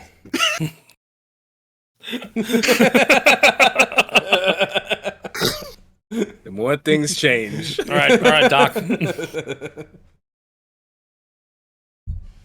So, like, all right. Middle school me is fucking screaming right now. I bet he is. Yeah. Very happy. Like, why would you do this? What's wrong? Middle school is also, what's a planeswalker? Like, what? Fuck. That's me. I'm a planeswalker. That's right. That's what it says in the instruction booklet. Why am I a card? Am I a card This now? doesn't look like me. I can play myself? That was bad. Isn't that supposed to be that stupid white avatar character? What's that? Oh, personal avatar? Yeah, it's like its power and toughness is your life total. Yes. Yeah. Personal And it's supposed to be you. Yeah. Well, personal avatar. It's the representation of you. It's aptly named. Yes. Back before they didn't know to call it profile picture. That's what they should have called it. That's what they would call it now if they made the card profile picture. Mm-hmm. Metaphor ReFantazio. Oh boy. Game of the Year nomination. Recency bias or not? No, it is my game of the year. This is a good game. No, this is a good game. It is the best game that Atlas has ever made. Oh. I think wow, that's Dre's about to agree with Theo. You were giving me a pause here because Persona 5 Royal is really good, but I hear you, but I will see that argument and I will not counter it. Okay. I will not attempt to counter it because it might very well be their best game. But there are some things in that story that are so boneheadedly dumb that I had a problem suspending my disbelief about.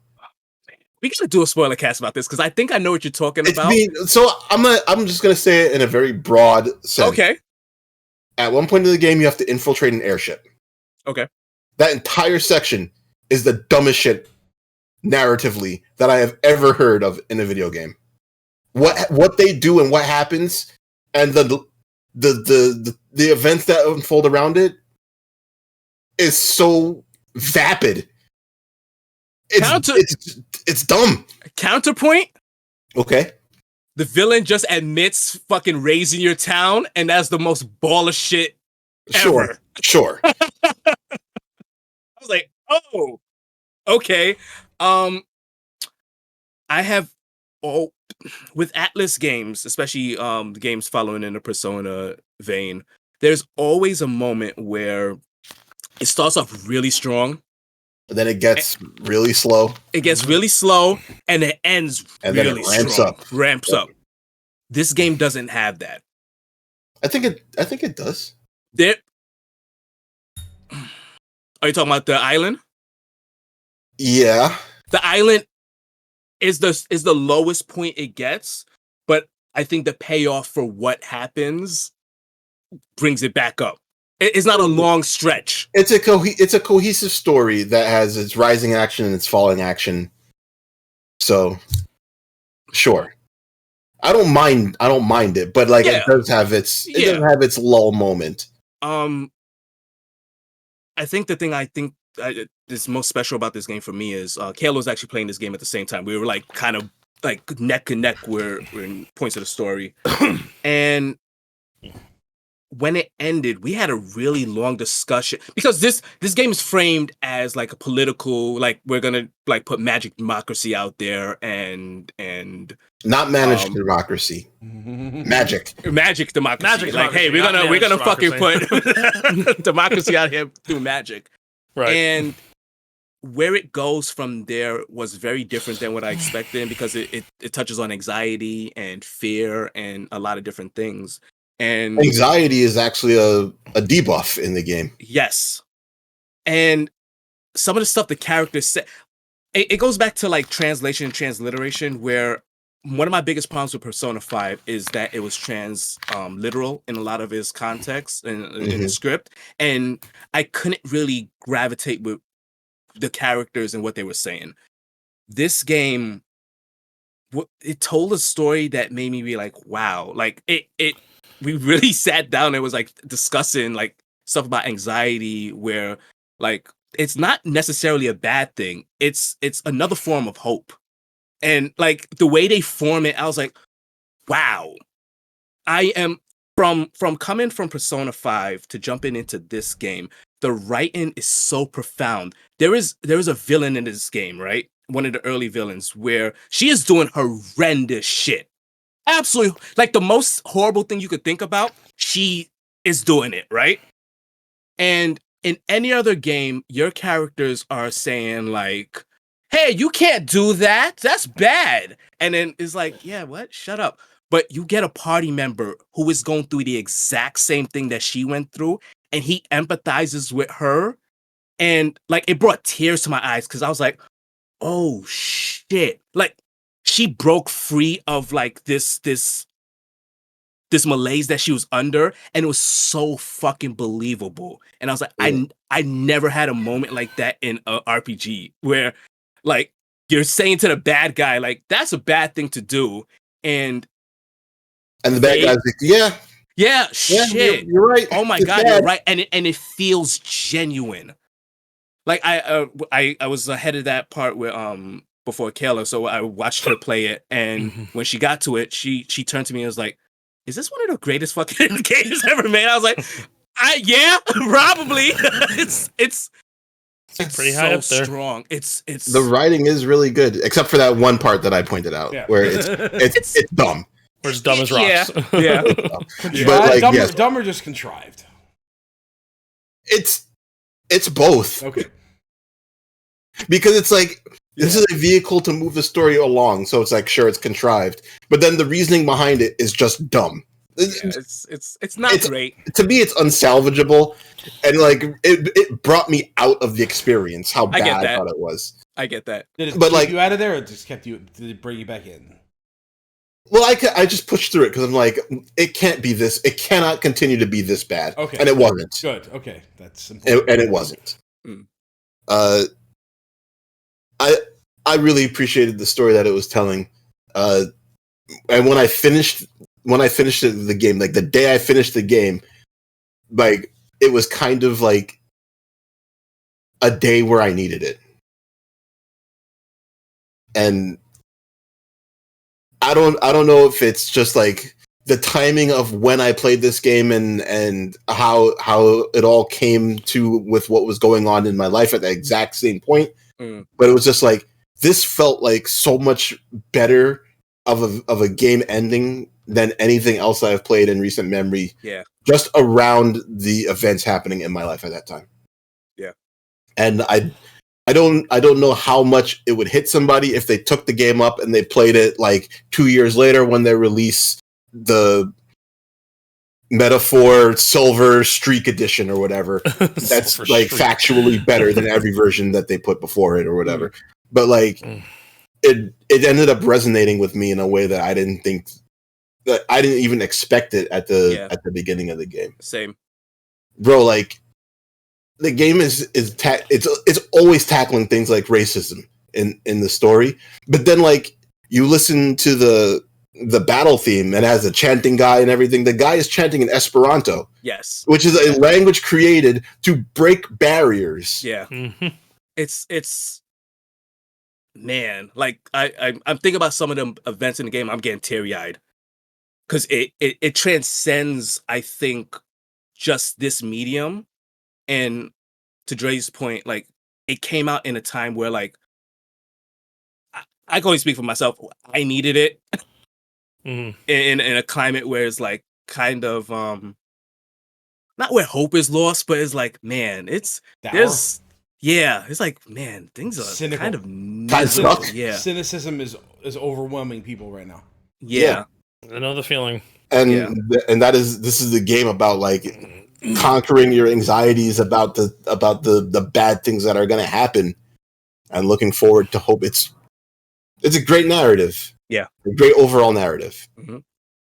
It does surprise me that it was up for Game of the Year because I would never have thought that an Atlas RPG would be in the Game of the Year discussion, but it deserves it. The fact that it was an Atlas RPG is why I wrote it off in the first place.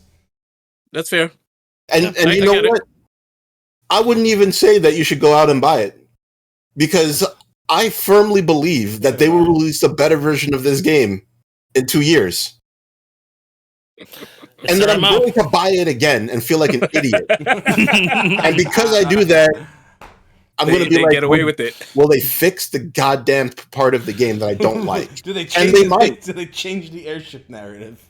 Because they did it in Persona 5, where they fixed a lot of things I didn't like. Yeah, I mean there still were things that I didn't like, but like they addressed a lot of the random issues. Yeah, and they are generally, for as dumb as it is, in the age of patches, where they could just do this as a patch and not charge you an additional full game to do it, and have to play this game again, and have to play it again. Yeah.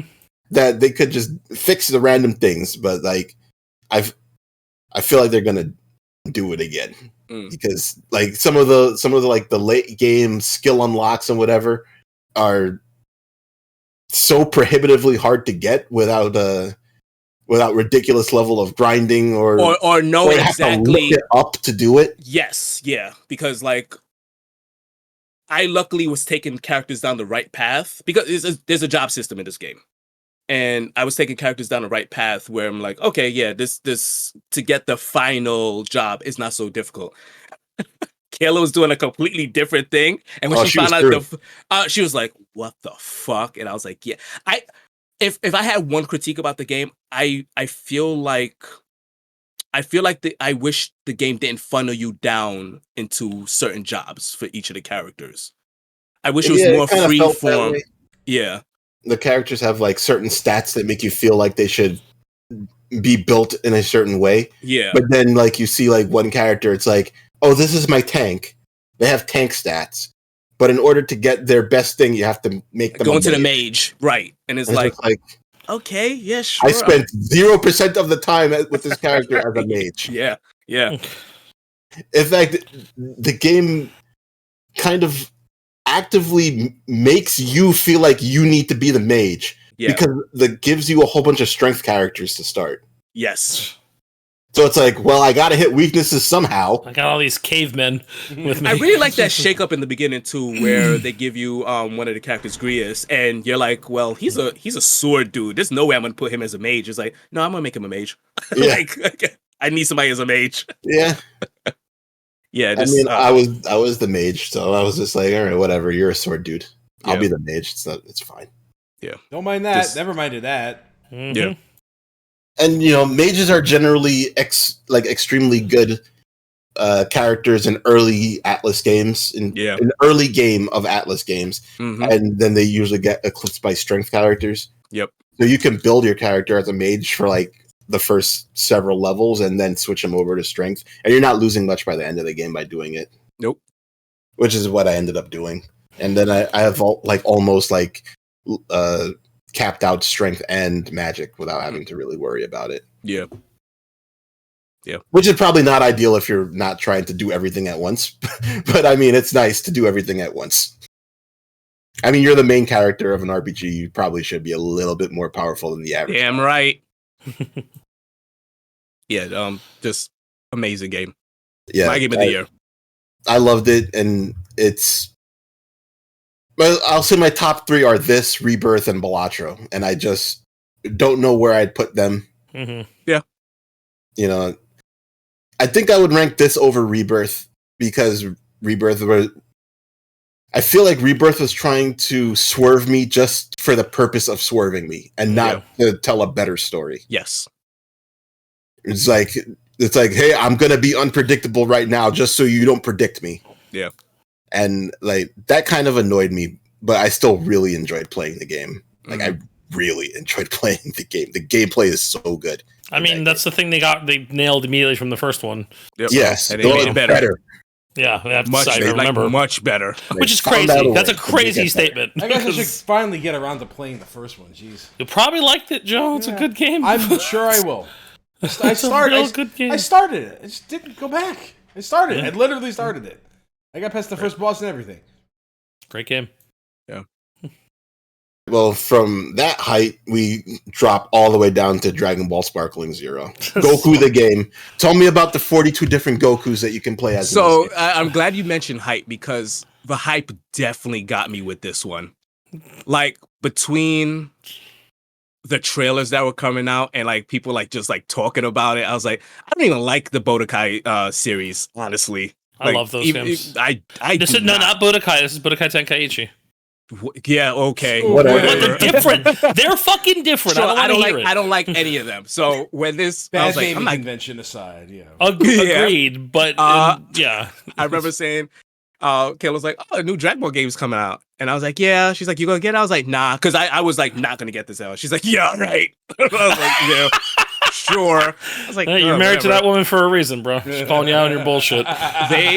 Acknowledging you for the Dragon Ball trash that you are. So I was not going to get this until they released that Toonami trailer.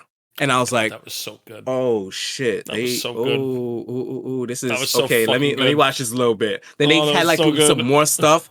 This compounded with like, the tragic passing of Akira Toriyama this year. I was like, you know what? Let's go. Yeah, I'm in a Dragon Ball mood. Yeah, fuck it. I play like maybe an hour of it. It's a great game, right? I bought it. Tell me about how good it is. I wasn't going to. I like how it looks. I did a Kamehameha. Like I play like Street Fighter. I do a Hadouken. And I'm like, all right, yeah, that's hey, Street Fighter. Yeah. All right. I did a Kamehameha, and I was like, yeah, all right, that's cool. Put it down. Yeah, I bought this in Refantasio the same day. I was like, yeah, okay. Yep, all right. They came out the same day, and I was like, these are two things I like a lot, so I'm gonna get it. But it looks very pretty. It's a pretty game. It's very pretty. It's a very pretty game. Yeah, that's pretty much it. All right, cool. Yeah. I'm happy to move on. Yeah. Starship Troopers Extermination. Okay, so that released. Yeah. So I thought it released last year because I've been playing it since last year. I guess early access was last year. Right. So and considering that Helldivers exists, I thought it was very bold to try and put this game out, and I feel bad because Helldivers is just Starship Troopers. Starship Troopers, right? Complete with its tongue-in-cheek nonsense and like like anti-fascism by spreading fascism everywhere. I'm sorry, my mistake. Managed democracy. You better watch out. That's true. Report you. Please don't report me. So Starship Troopers is a good game, but it doesn't have the flair that Helldivers does.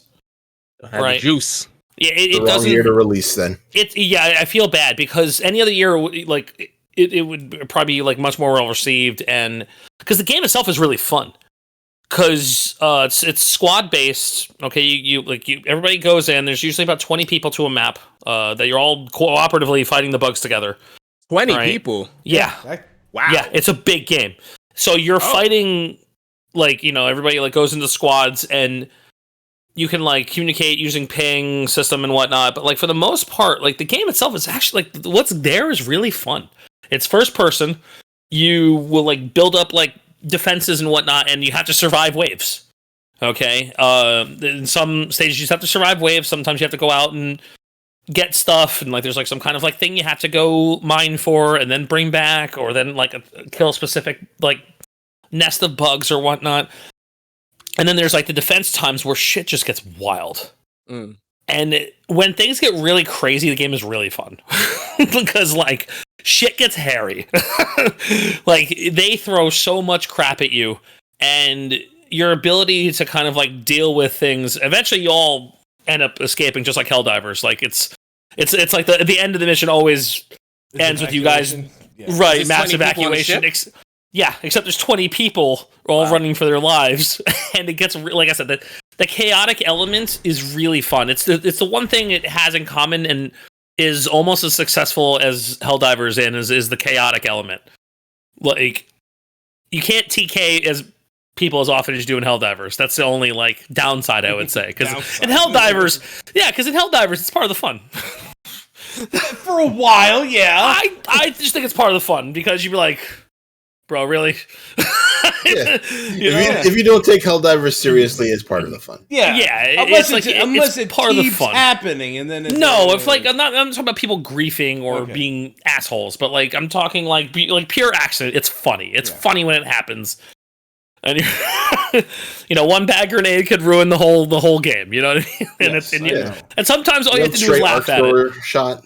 Right, or a Tesla tower in a bad spot, or badly deployed mine. Yeah, like, and you just go, well, like, oops, okay,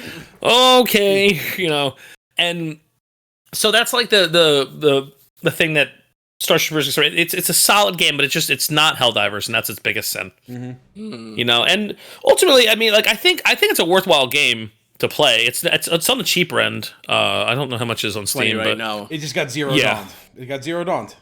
Yeah, and and like it's exactly, it got zeroed on. That's exactly it, right? And it's a shame because like it is a good game in its own right. And I think if you like anything, like any kind of like fun cooperative experience with people, I would recommend it. But like again, it's not Helldivers. It's its biggest sin. The problem is that like I'm not playing enough of the cooperative things I already own and want to be playing to just jump into something new. And spread that like I get it. Yeah. I get it. Especially, I just look at like better version of that thing. Right, like but again, the problem is like with Starship Troopers, like we can all play together. and there's like, can't get 20 people together, but we can all. I've had nights where there was like 7 of us in there, playing that game. And we can all play. But like I said, the game overall is solid. And it does not have the charisma and the presentation that Helldivers does. But it's still a very solid, fun game. So I would still recommend it personally. Would you like to know? Well, what about right? What about Blazing Strike, which is this thing that you asked me to add that I had never heard of? So this is an indie fighting game that released this year, and I bought it out of sheer this is made by a bunch of people who love Third Strike. So I'm like, okay. I watched some of the gameplay of it. I'm like, all right, this looks okay. It's got interesting pacing to it. I didn't see any exorbitantly insane combos, which was more appealing for me personally, because that's not what I'm in fighting games for all the time, depending on the game, right? And it's okay. I don't think I could ultimately recommend it, because I don't think the game has enough mechanics in it to give it a lot more sauce than it probably should, right? So it's a 4-button fighter, and it has a run button. Okay. Like a Mortal Kombat? Mortal Kombat yes 3? and no. Yes and no, right? It has a run button and a stamina meter. Okay? And the stamina meter is depleted when you're doing running attacks, and the running attacks act as an interrupt for certain things, so your ground chains can kind of increase. Oh, so that's how it works. Okay. And you get unique attacks and while using attacks while running. So it has interesting things in it. But it just didn't quite gel for me. So I'm like, I like the idea of this, but it wasn't quite the right execution for me. So I wish I could recommend it, but I don't think I just personally can't. I think it was only okay. I think it's next iteration. Hopefully, they put more in it. I feel like it's a little dry. The game doesn't have the sauce. That's the best way I can describe it. I feel like before, more budget. I don't say budget, but more indie style fighting games need to gain traction. Actual top level fighting games need to find more mainstream appeal first. Well, I think they can. I think a game can just get carried by word of mouth and just be successful in its own right, where it gets enough people to play it, and get some kind of tournament recognition depending on what tournaments it's at. I don't know, because most of the time games like these just end up being what's called Discord fighters. Yeah, but again, I don't think that's such a shitty fate. No, but if you can find players for a game you like, that's great. Then that's all you need. It's like I'm gonna compare to another one. Them's Fightin' Hurts, right? Them's Fightin' Hurts is an amazing game.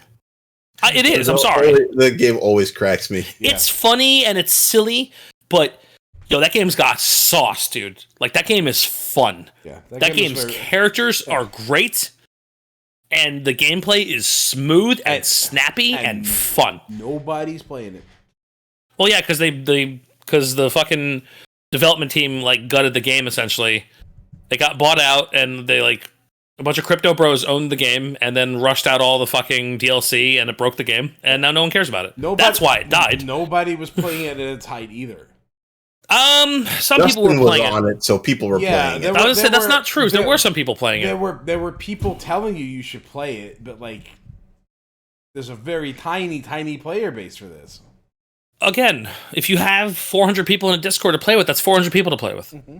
So what do you want? If it's peer-to-peer connection, who cares at this point? Worldwide matchmaking if you are playing the game and you have people to play with. Right. That's fine.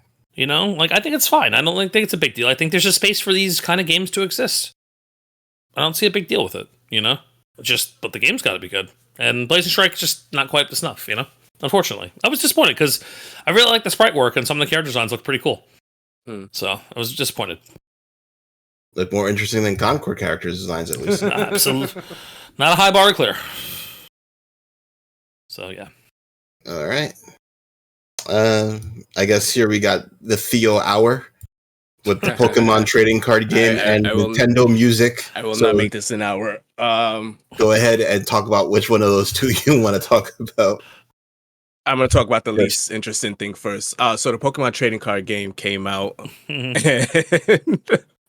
I was a little excited for it because I was like, I kind of want like a TCG on my phone, like a light TCG of Pokemon. I love Pokemon. You needed a simpler version of the simplest TCG. You got it. Oh man, it is the simplest thing ever. Like Yikes. to the point where I'm just kind of playing it to collect. Like I'm just opening booster packs, which is really fun because they have a rip animation. We just like rip it across the screen. I'm like, ooh, this is good. This is good. This is real good. Yeah, just collecting, building decks. I like was fighting a few of my friends in it. It's like it's a fun, silly, stupid thing. Like it's free to play. Right. Like nothing too serious. It's just nothing to be taken seriously. Yeah, I like Pokemon. I like card games. So whatever. Free. So you have your pack opening simulator. Yeah, actually, that is what it is. And then, like, that's a dopamine hit. I get it. And what's cool about it is when you collect a certain amount of Pokemon, you can kind of like fuse them together to create like a 3D art of it. It's really cool. The cool thing is, I just want to bring this up because Nintendo released a streaming music app. That they did. That is quote unquote free if you are a Nintendo subscriber online member. Mm-hmm. Yep. Which we are. And it's just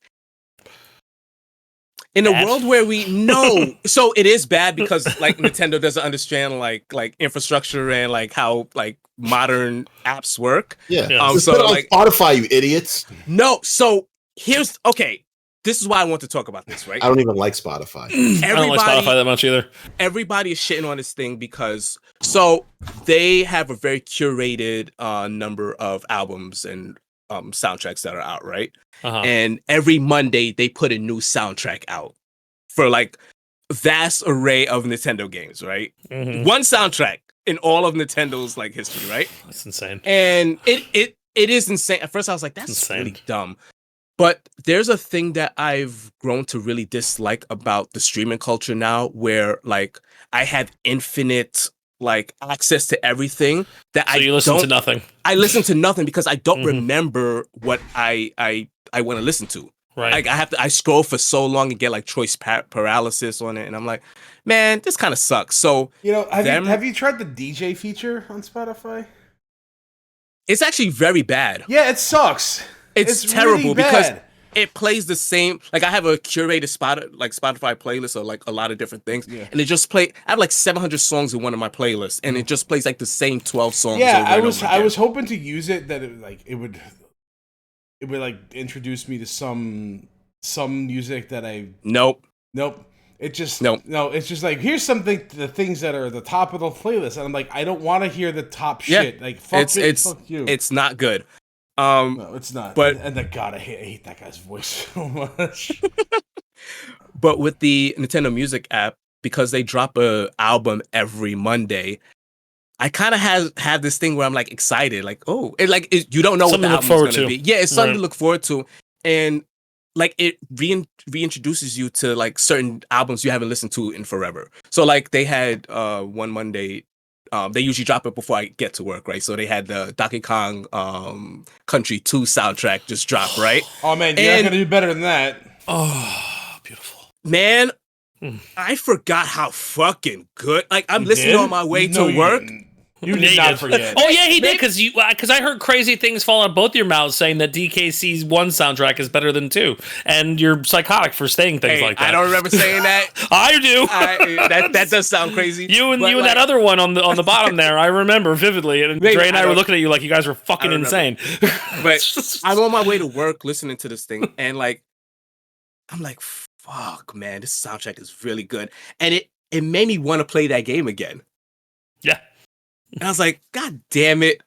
Fucking Nintendo, like working their magic. That's how that works. Yeah. And here's the thing you love. Remember that shit? Oh, I know you do. We know you do. It's an app that's the only other company that could maybe do it is Sega? Capcom? Capcom could do it because they Capcom could do it. Sega can't do it because they had Genesis music, and that's garbage. Here we go. There are a few things that sound good on the outside of Sonic and Streets of Rage. Streets of Rage, sure, I'll give them that. Just having this like curated list where they update it every so often, it's been a highlight to this year. I'm not gonna lie. I get that. That makes all the sense.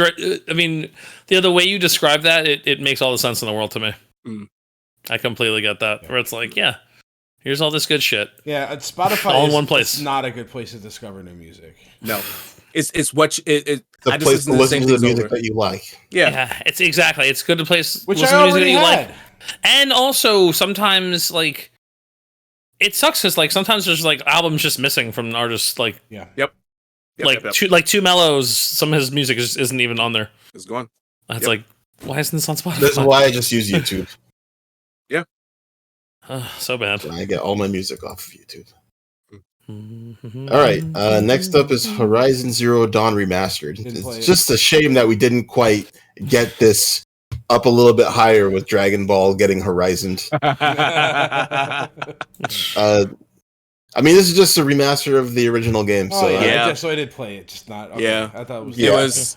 I think it was like I don't know if it was free or like $10 if you're. It was like $10. Yeah, and I was like, this was a source of some controversy because the original version. This is replacing the original version now. So the original version. I was taught that's what I remember happening. You're right. I'm not sure if it's replacing the original version, but I had the original version and it didn't like upgrade me. I had to pay to upgrade. Yeah, but I think the original is no longer for purchase. Is what I'm trying to say. Oh, purchase. Yeah, okay, because I have the original still. Yeah, and Warcraft reforged it. Okay. Yes. Yeah, I have the original version, and if I wanted to load the original version and play it, I can still play it. Yeah. But I guess that's because I had it and didn't just only get the. Yeah. Right. Like Horizon, are we gonna talk about the game itself or just like the re-release here? Like, I mean, I don't. This is a what 7-year-old game, something like that. Yeah. At this point, I guess it's nice to bring it up to closer parity to Forbidden. It looks good. Like at first, I was joking around, like, okay, we're gonna remaster Horizon, but like seeing the side by side, I was like, I still don't know if it needed it, but it does look good. Yeah, I think that's that game is carried entirely on story. I think. So I'm glad you brought that up, right? And playing it, I was like, you know what? Let me finally go through Horizon because I'd actually never played it before. I watched Kayla play through both games, and I think once you know the twist, that world is like infinitely less interesting. Yeah. Because I'm playing it, I'm like, man, I don't care about anything that's happening right now. Oh man, which is a bummer because I love the way that game looks. Everything about the game is cool. It's a cool game. It's a cool game. It's a cool game. That's fine. Yeah. Because for as long as that game has been out, I've never actually played through it, and I don't actually know the twist. Same. Okay. I know. Okay. I don't know the actual twist too. Like I know it has something to do with. I don't know what caused the fall of everything. I know it's in the future. I already know that, but like. That's the only thing I know about the twist, so to speak. The twist has never been spoiled for me. It's not even I don't think the twist makes it less interesting. I just think it makes everything less. It makes the world less relevant. Yeah. Sounds like Star Ocean 3 to me. Oh no, that made the previous games less relevant. I'm sorry. Not quite that bad. It's like fuck that game. Suddenly the world is not important now. This whole thing that needs to be addressed is the only thing that's important. Yes, and then because the game bombards you with the politics of what's happening in that world now, you're like, I kind of don't care about any of these cultures and tribes and shit. Right? I'm like, oh, it's like now suddenly Aloy is the only person who actually matters in the universe because she's the only person actually doing something to help the world as a whole, whereas everybody is, open world game hero. Yeah, pretty much an open world. Yeah. You're the only person who does anything. Yeah. I mean, you have your allies along the way. It's too bad Lance Reddick. Yeah. I didn't. Yeah, I wanted to continue the story, but like Theo said, after the twist of the first game, it's like, where are we going now? You can't do anything. Fucking hell. We're going west for what? What are we going to California for? See the wizard? Find Fievel. I'm Fievel. California. Exactly. So you got it. And like the open world mechanics really weren't that gripping because it's one of those games where it's just open the map icons and everywhere. Icons everywhere. Yeah. Yeah. Oh, that gives me anxiety now. Yeah. It's not so bad because it's Fog of Wars where you haven't been. Right. So like you still have to go to a place, but yeah, there's a lot of icons. Or it dumps the fucking icons on you. Okay. But that's like good. you're staring at a map instead of staring at the place you are. Zelda ruined me, man. There's not a lot of icons in Zelda. No, you make your icons in Zelda. Yeah, that's the way it should be. I agree. There are landmarks in Zelda. That's fine. The teleportation right. points. That's the only thing I need on there. I don't need anything else. Wish they had put more in that game. Fair. Yeah, all right. I wanted to I like that world even after the twist. Yeah. Yeah, it looks like a good remaster. I like the fact that they put in random quality of life from the next game into this one, like the auto looting. Yeah. Is pretty nice. So you don't have to like mash buttons when you walk. You can just walk over something and collect it. But you don't have a stash in this game, and you have a stash in the next game. So auto looting is kind of a little bit obnoxious because you don't have stash. But you know what? It's fine. Yeah. It's not the end of the world. It's nice that they did it. And yeah, I still find it weird that we're in a era where we're remastering games from the previous generation that looked good and still look good, but top of the class sometimes. Yeah, what are we doing? Like, bro, they've remastered Last of Us like 4 times. Like, yeah, and they've played it 0. Still have played it 0 times, and I'm not going to play it. No interest. Not my type. That was great. Yeah. I mean, like, you know what? I'm sure it is a great game too, but I don't like those. I don't like zombie and survival type of. There's nothing games, there for you. So it's not. I get it. Nothing there for you. I just find it really weird that they've remastered that game so many times. Yeah, it is weird. I agree. I do agree with you because it is a choice. All right, Metal Slug. No, I'm just gonna say I kind of blame that game for the trajectory that Sony has gone on, but that's neither here or there. Yeah, sure. But you know, it's not like it's a Sony developed game. No, it was just the next iterative point from Assassin's Creed, which is not Sony, but like the way the gaming world was headed at the time. Yeah. Wait, I'm sorry. Were you talking about Last of Us, or were you talking about Horizon? I was talking about Last. I was talking about Last of Us. I was talking about Horizon. Okay, all right. Okay. That's. I was like, I don't think we're talking about the same. Okay, all right. Yeah. Metal Slug Tactics. This game was actually. It's still on my wish list. So Joe, tell me. Same. Should I pick it up? Do you like tactical combat? Hell yeah. Yeah. Do you like roguelikes? Yeah, it's kind of like sometimes. Yeah. I think you'd like this game. Yeah, this game is fun. It depends. Yeah, this game looked awesome. This game is fun. This game looked awesome. I really like playing this game, and I haven't delved too deeply into it, but this game is a lot of fun.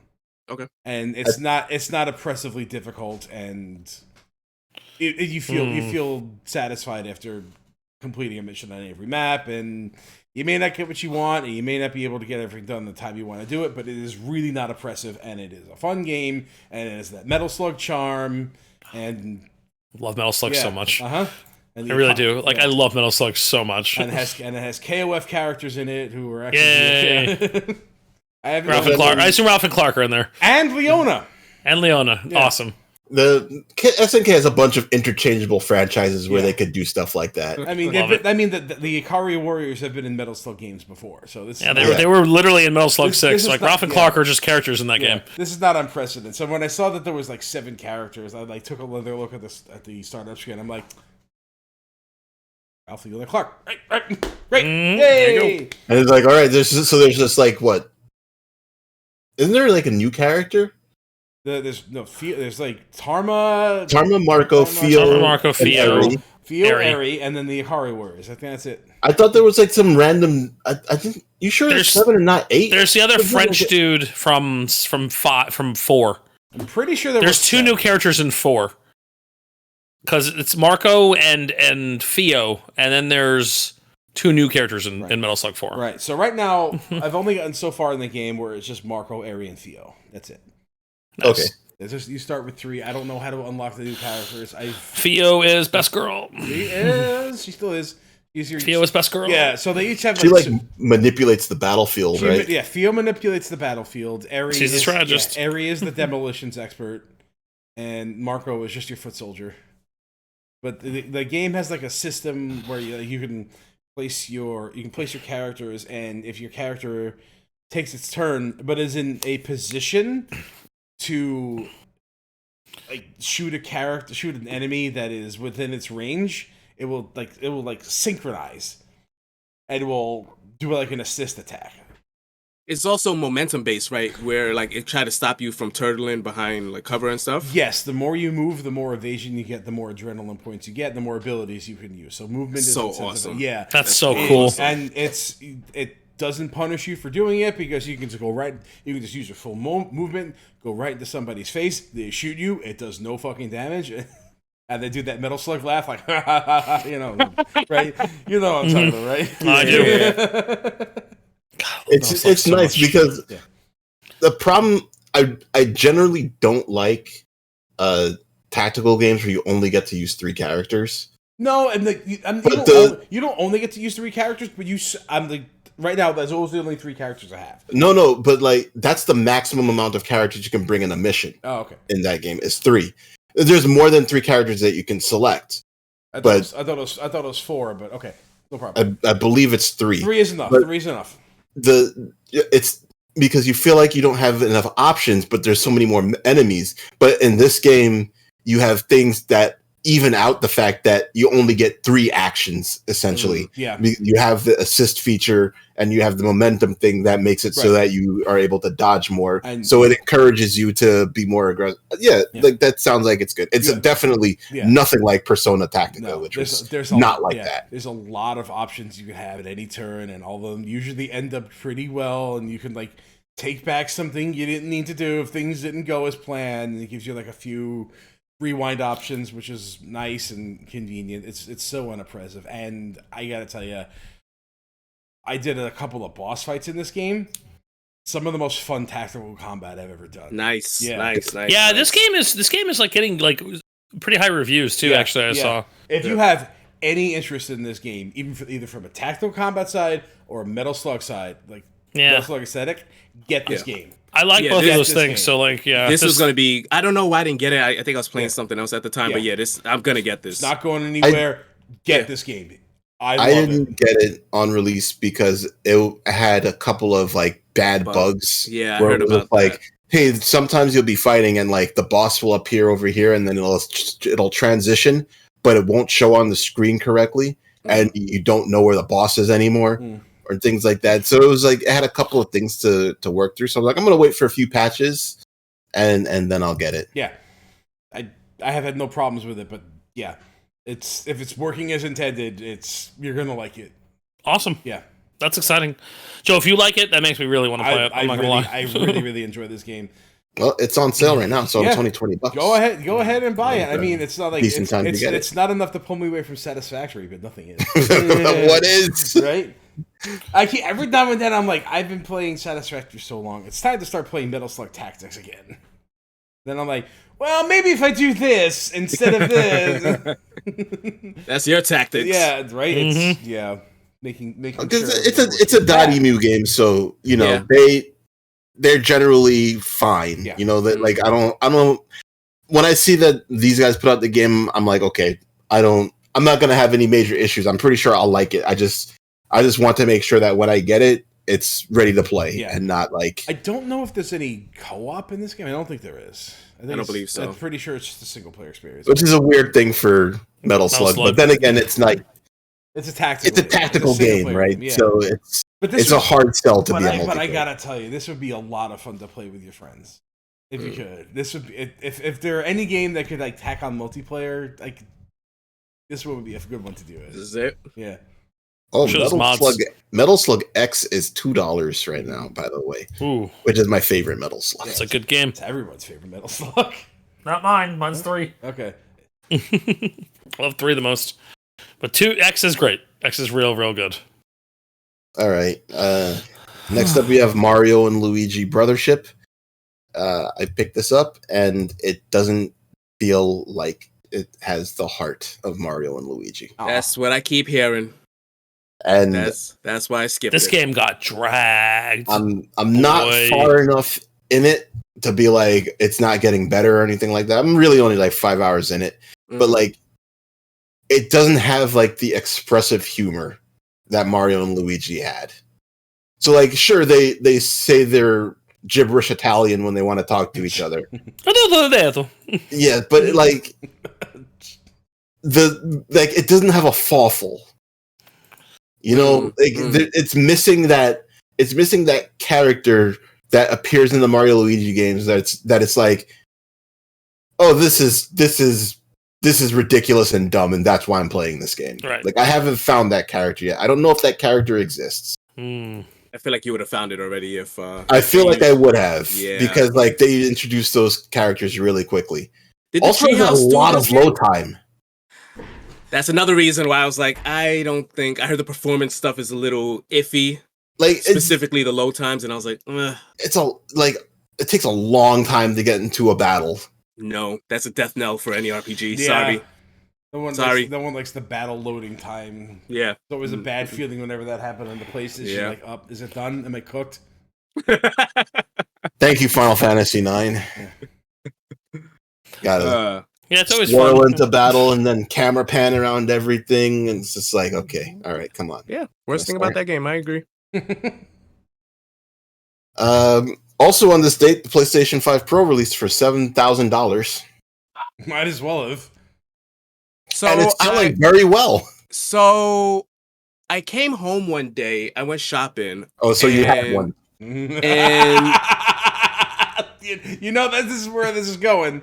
No matter how much Theo's about to deny it, go on. I walked on my porch and I just see a PlayStation 5 Pro. So I'm like, you're gonna blame Kayla? Is that it? You look like you could use a fucking lamp. I was like, take the shade, take the bulb, take the cord, take it all. I was like, okay. So I took it up because there are porch thieves. I put it in my hallway and said nothing.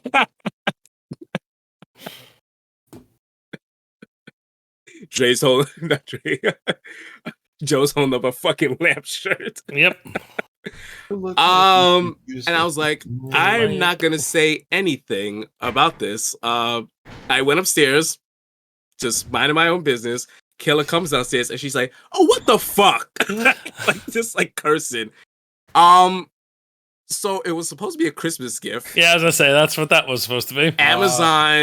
Amazon did not put it in a box. They just said, I will send you guys the picture. I will send you guys the picture later. Oh, I know what they did. I already know what they did. I've seen the figure They not put it in a cardboard box, just fucking like here. They slapped the label on the box. Yes, it was in a box already. Put the label. I was like, what the fuck? She was not happy. More because she was like, yo, what happened? Because the day before, we were like in Long Island for like the whole day. Holy shit, dude. So, could you imagine? Oh my God. Dude, like, so she, like I said, she was not happy. Yeah.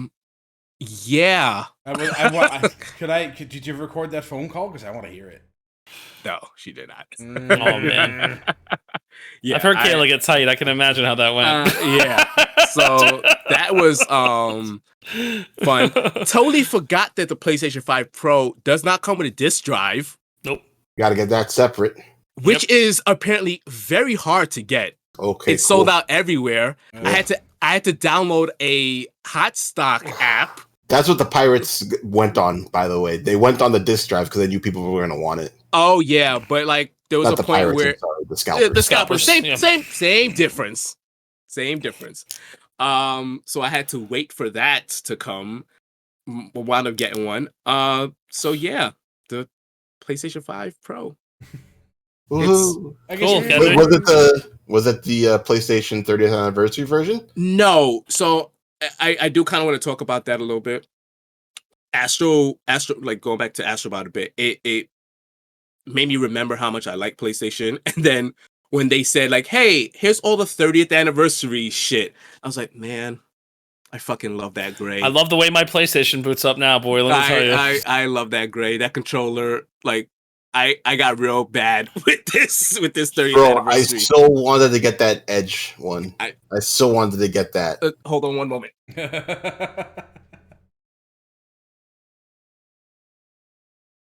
Oh, there he is. Wasn't even that far. Look at that motherfucker. Oh, that's beautiful. Nice. Nice.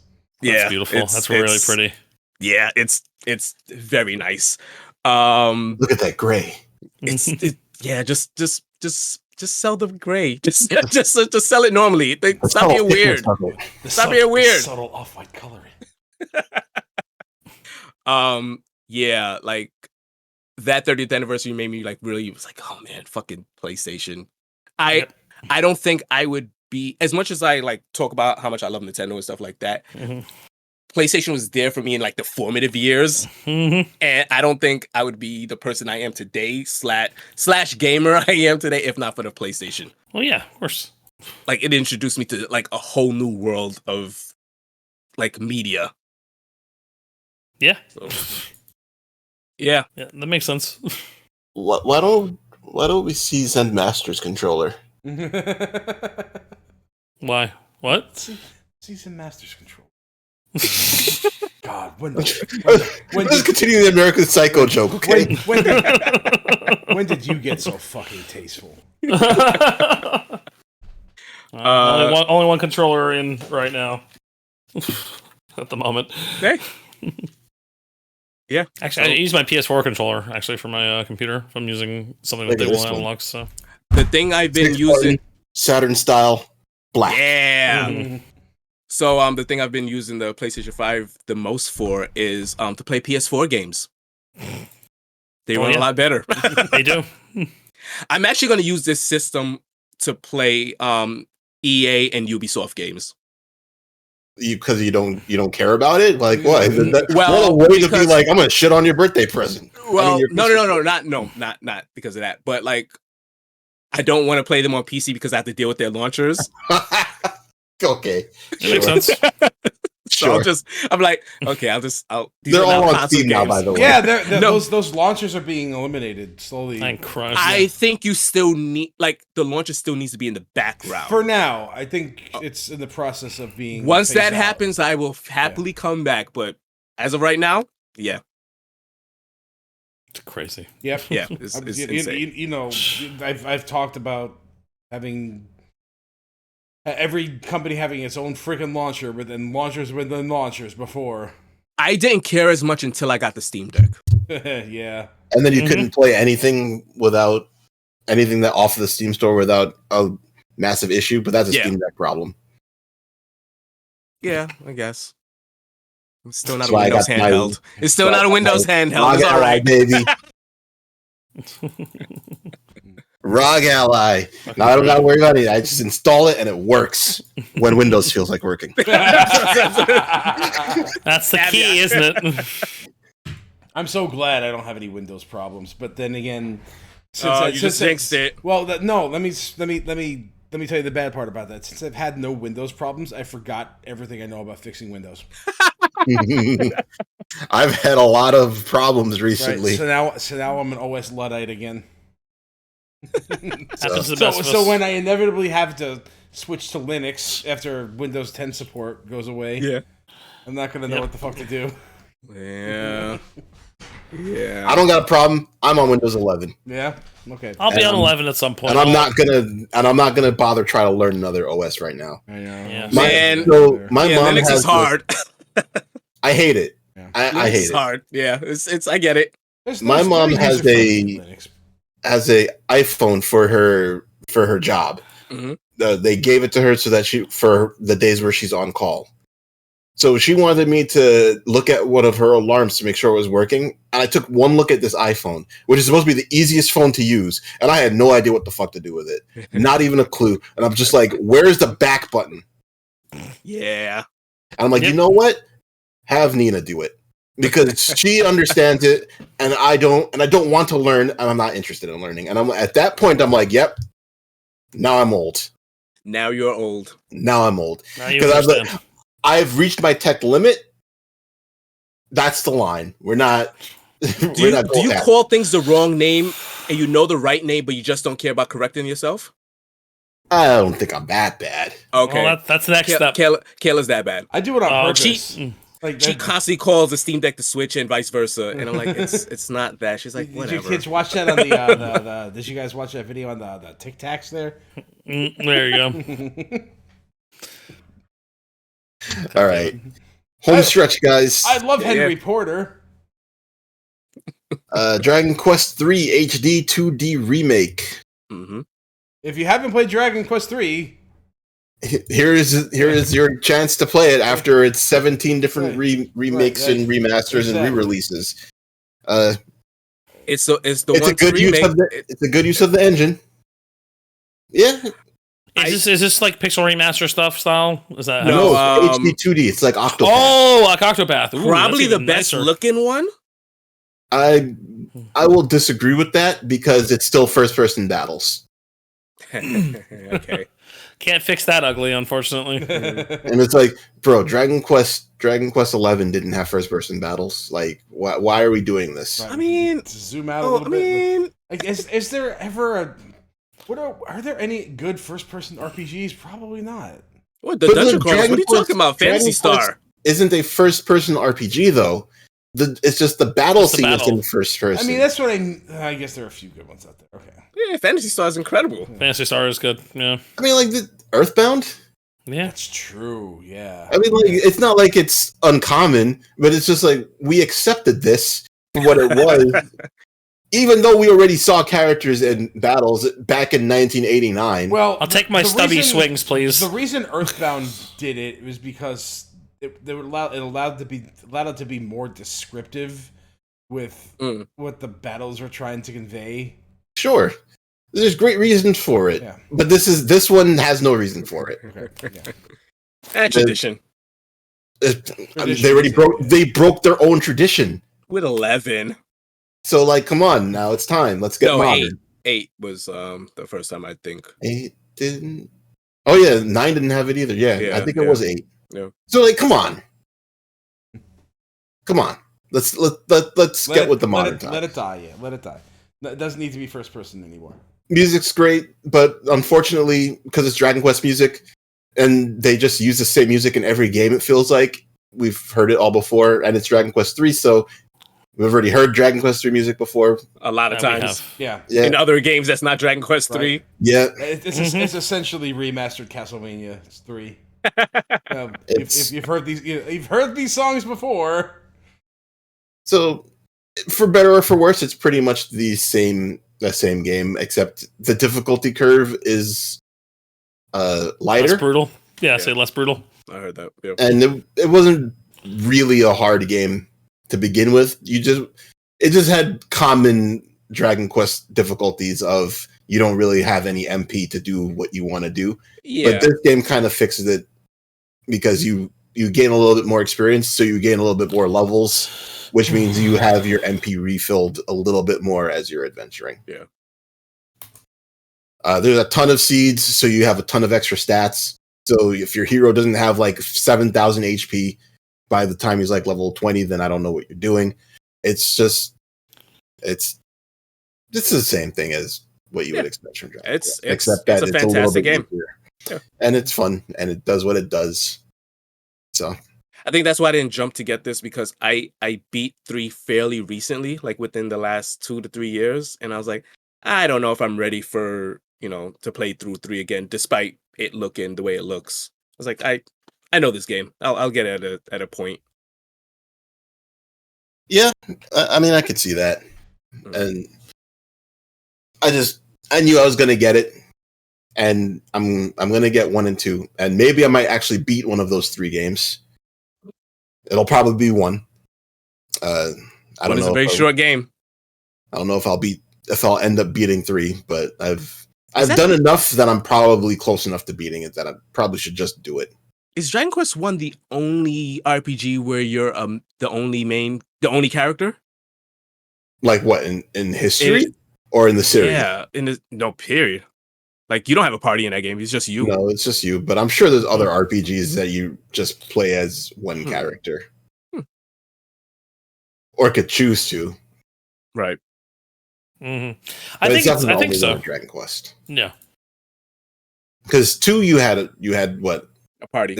You had a whole party or just one character? No, three other party members. Yeah. Like the only other game I can think of where you had no party RPG is the Elder Scrolls games.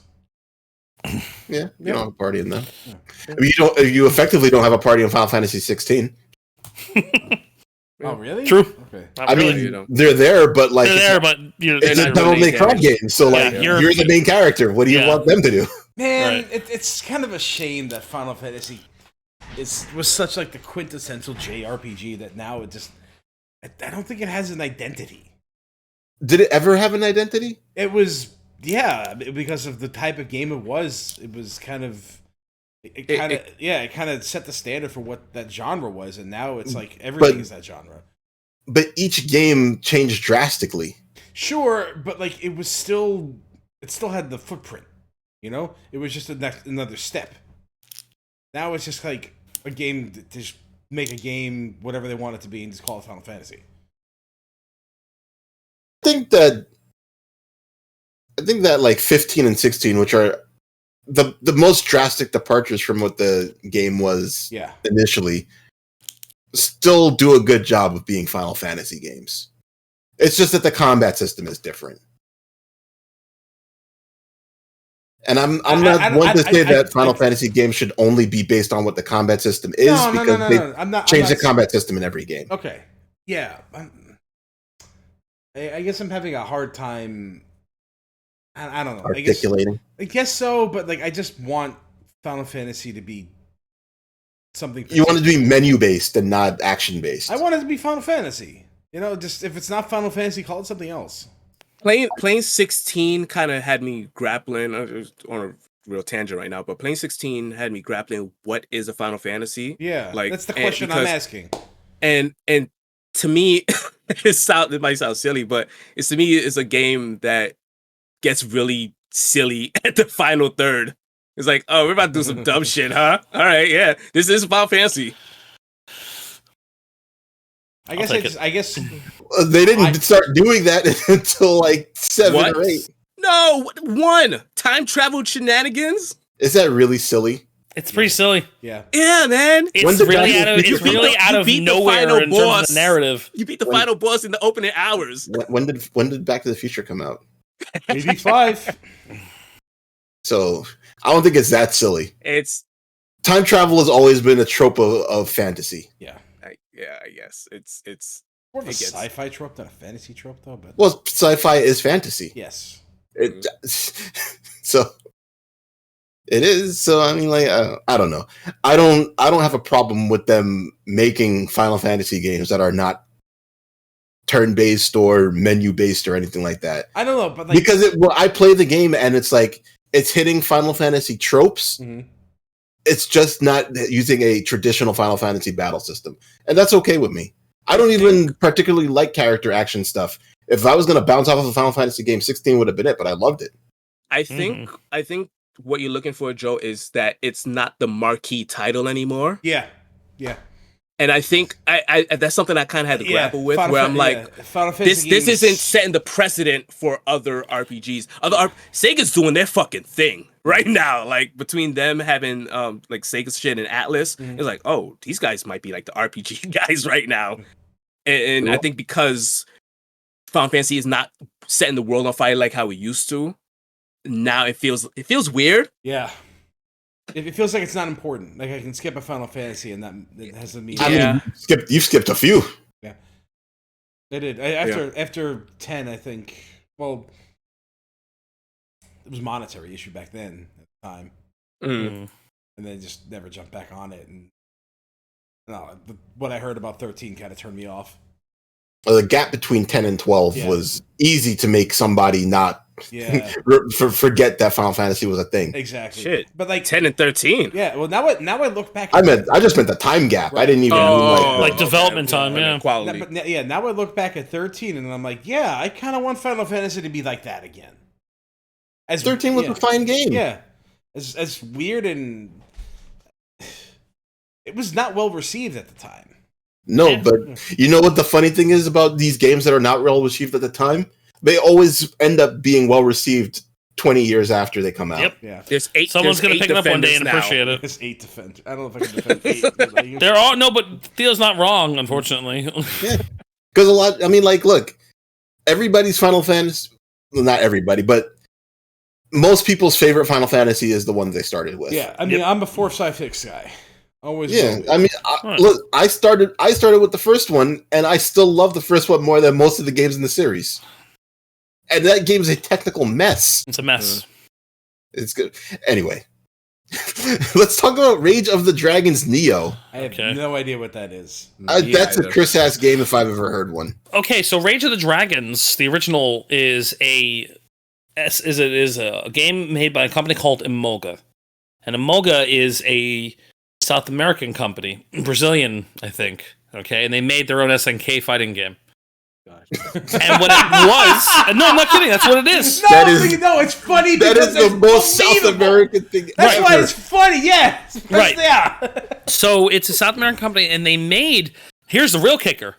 It was supposed to be. They tried really, really, really hard to get the Double Dragon IP because it was supposed to be a Double Dragon fighting game. Unfortunately, they didn't get it, but they said, "Okay, Rage of the Dragons.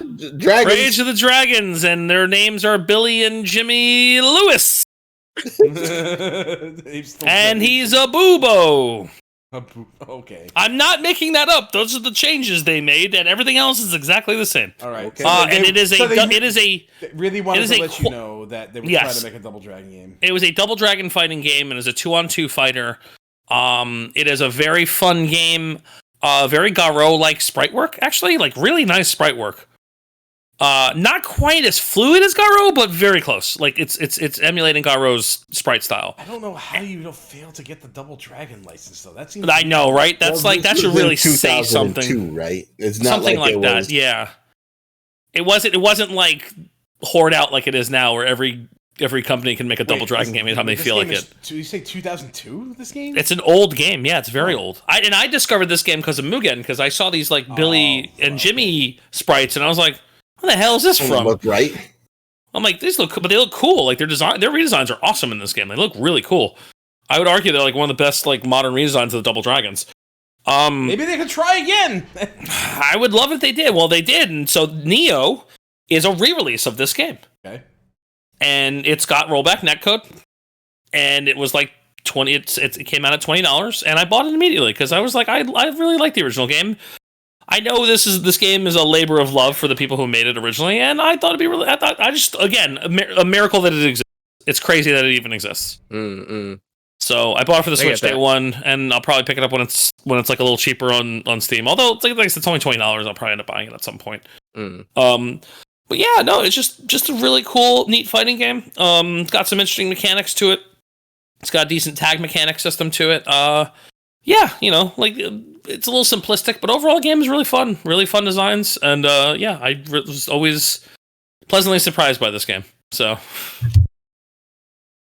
all right, and yeah, that's pretty much. I mean, there's not much else to say about it. It's one of those games that like check it out if you like old school fighting games. This again a very cool re-release of something that like. I had forgotten it was coming out. Like I knew it got announced, and I was excited when I heard. And then it just one of those things where I checked. I was like, "Oh shit, it came out cool," and I just bought it immediately. So, front half of the year, new stuff. Back half of the year, old stuff. Love it, and that's been my. I'm down for it. So yeah. So on that, Riviera, the Promised Land remastered. Dre, what the hell is that? That is a GBA. The GPA harem RPG is the best way I can. Was it a harem? Yeah, it was. You were the main character, Ein, and every character you found was a girl that was trying to get in your pants. Yeah, but they weren't being obvious. That genre peaked at Tenchi Muyo. Well, Ranma. Hey, Ranma's back. Ranma's really good. This game came out like in the early 2000s, so yep, I owned it on the PSP. Okay, all right. The gameplay is fine. The remaster of it is fine. It's got the original GBA music, the PSP music, some of the remixes that they put out for it. It's got like a lot of grind suppression assists. So instead of having to go and use a weapon 9 times to learn its skill, you can set it so that you just use it 1 time and you learn its skill. That's nice. You're trying to stop Ragnarok in this or something like that, right? Yes. Okay. Of course. I played this game a lot and remember almost nothing about it. That is correct. Like games like this where it's like a glorified dating sim always have like some huge overarching apocalyptica happening somewhere. So it's nice to have it back because I've always liked this game, but it's nobody's gonna really get it. Yeah, actually, it's improved the art. You can pick to have the same art, but like it had restrictions based off of the fact it was on the Game Boy. So now they have specific art in the game. So like how Terra has green hair in the game, but in the art she's blonde. She's blonde, right? Yeah. Right? So like they fixed that in this. So now all the characters' colors in the game are actually what they wear in the art. That's good. It's nice. Yeah. It doesn't have any effect on the actual gameplay, but it's nice. Yeah. And it's nice that they give you an option that if you want that or the original sprites. Yeah. Right, there's a lot of options in the game that are cool, but if you don't like this game or you've never heard of it or don't care about it, this is not going to make you care about it. I would prefer the art reflects the game rather than the game reflects the art. That's how I would prefer. Okay.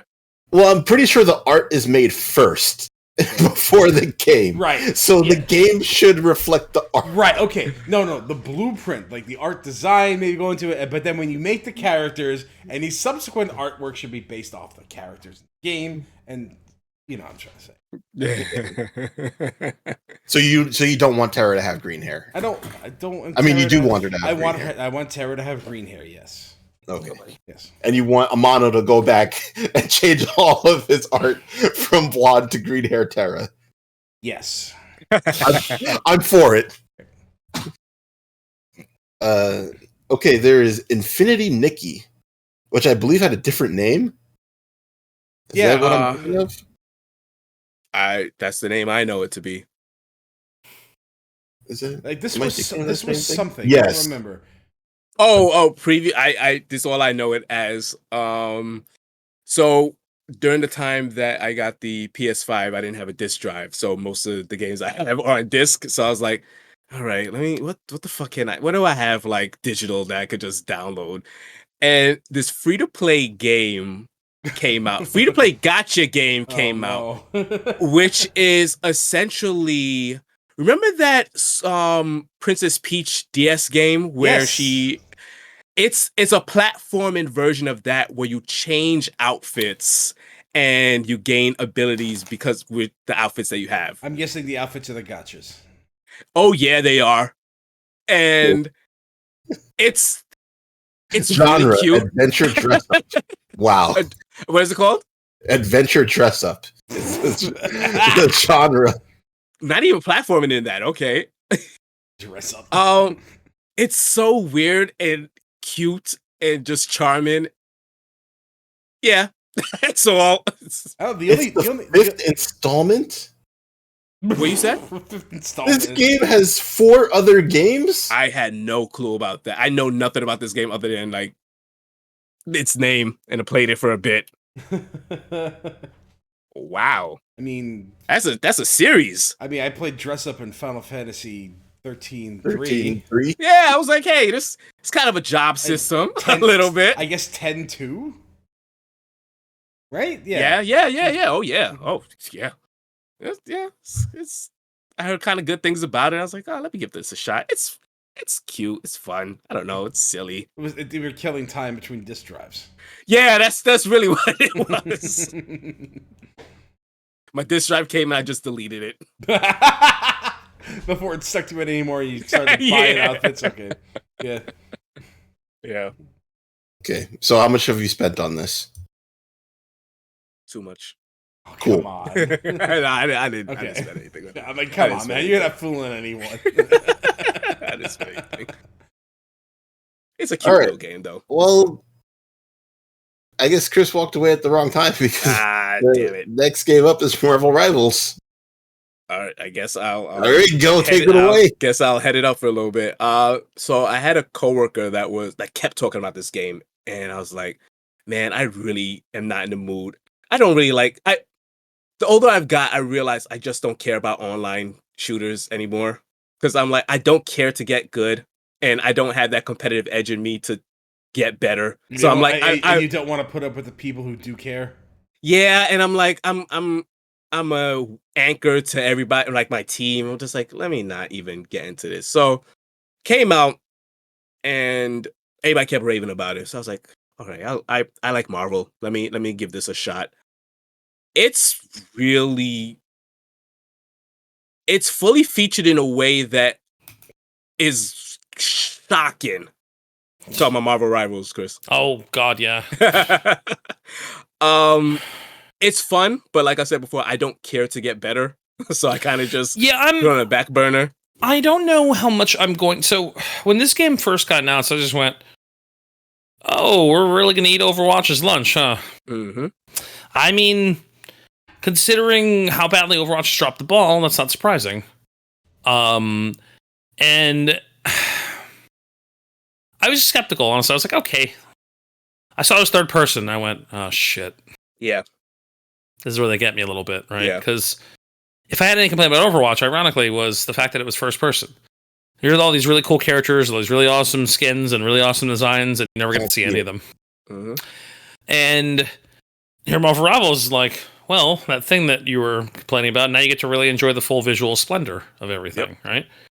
With a very similar art style and very similar aesthetic, and with characters that you are very familiar and beloved, and with new enough designs that a lot of them feel kind of fresh and are kind of cool looking. Yeah. You know, I didn't think I was going to love the designs just because so many of them are like, they're over-designed in a weird way, but it works for the aesthetic that they're going for, you know? So, like, you look at, like, Moon Knight, like, holy shit, Moon Knight looks cool, right? Theo, I think you're crazy the fact you don't think Psylocke looks cool, because, oh my god, she's like a 14 out of 10 design-wise. Like, she looks incredible. I think they peaked at regular-ass base Psylocke. I agree. Psylocke that came out, base Psylocke is on pretty her. great. I'm like, okay, they could just put her in the game. I'm like, we're good. No, that's true. Like, OG Psylocke with the sash is perfect. I don't like the ninja stuff with her. She's a ninja. I mean, that's the thing. Like, they lean into her ninja aesthetic, so I think I get with the butterfly wings. She has a move called ninjutsu. Right. The best character, the best character in the game, which I knew from the jump was going to be Jeff. Because Jeff is a 35 out of 10, because he's Jeff. The land shark. Jeff the land shark, who has just become Marvel's unofficial mascot in the last, like, couple of years since he's been around. Yeah. Joe, you'll see. He's amazing. He's just the best. Okay. Jeff is best boy. All right. It's just like, you just embrace the fact that Jeff is the coolest and best character in the game. And like, there's a lot, and what makes it kind of wild is that, like, there's a lot in common with a lot of kits from Overwatch. Like, Punisher is just Soldier 76. Like blatantly so? Like, blatantly. Yeah. Like, Black Widow is Widowmaker. Yeah. But it's also, where'd they get that design? I think those two designs are like... I can't believe they stole Widowmaker from Overwatch. Right, and what really cracks me up is that Blizzard had the gall to complain about it. And it's like, guys, you made an assassin called Widowmaker. Yeah, like, who was first? Like, let's be real. Let's really think about that for a second before you get all cranky about that. Like, get the fuck out of here! Are you kidding me? Mm-hmm. With a zip cord, which has always been a gimmick from Black Widow, and you had anyways. That aside, when I briefly play the game, I really like a lot. The skin prices are horrific and awful, and I will never buy a single thing in this game. Yeah, they're bad. Because like $13 for one, I think. You better like that 20. Psylocke skin, because the only way to get good-looking Psylocke is buy an epic skin. Yeah, so they'll never get me on that, honestly. And I can firmly say that because I like the game a lot. I think the game is very fun. It's kind of reckless and insane, and I love it. So, but here's the thing, Joe. You might not like it because it is the chaotic mess that was early Overwatch now. Oh. And you hated that. So that's actually my favorite thing about the game, where you can there's no role queue in the game. Honestly, that was fine. The thing I hated about early Overwatch was that, like, the chaos. Not the chaos. The chaos was fine. Chaos was fun.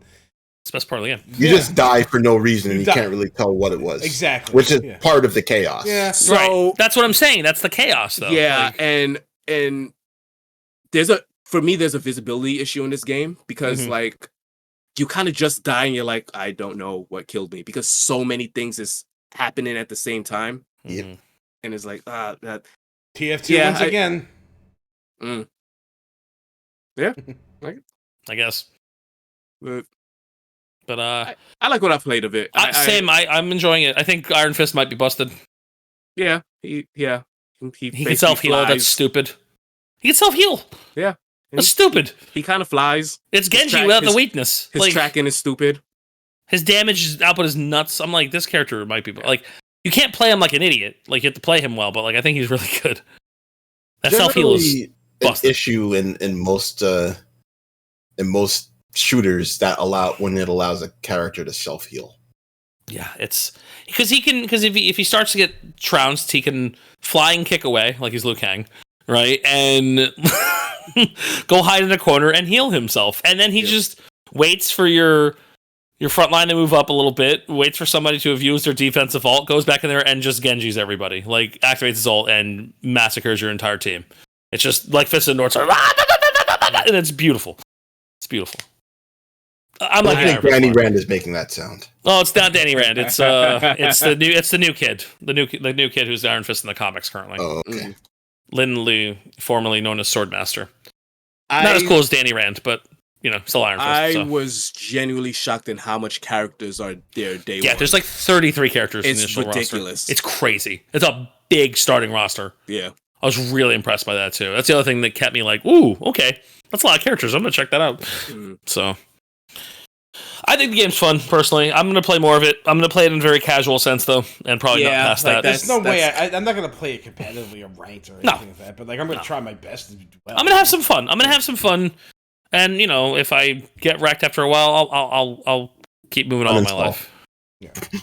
No, I won't uninstall. I'll probably play it again at some point because the game was fun. Yeah, it's fun. Yeah, but like I said, don't care about getting good.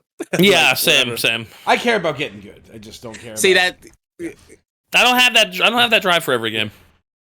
So, and this is one of those games I don't have the drive. I mean, some games I do. If I'm going to play it, I'm going to try to be good because I don't like being a burden to people. Yeah, what's the right?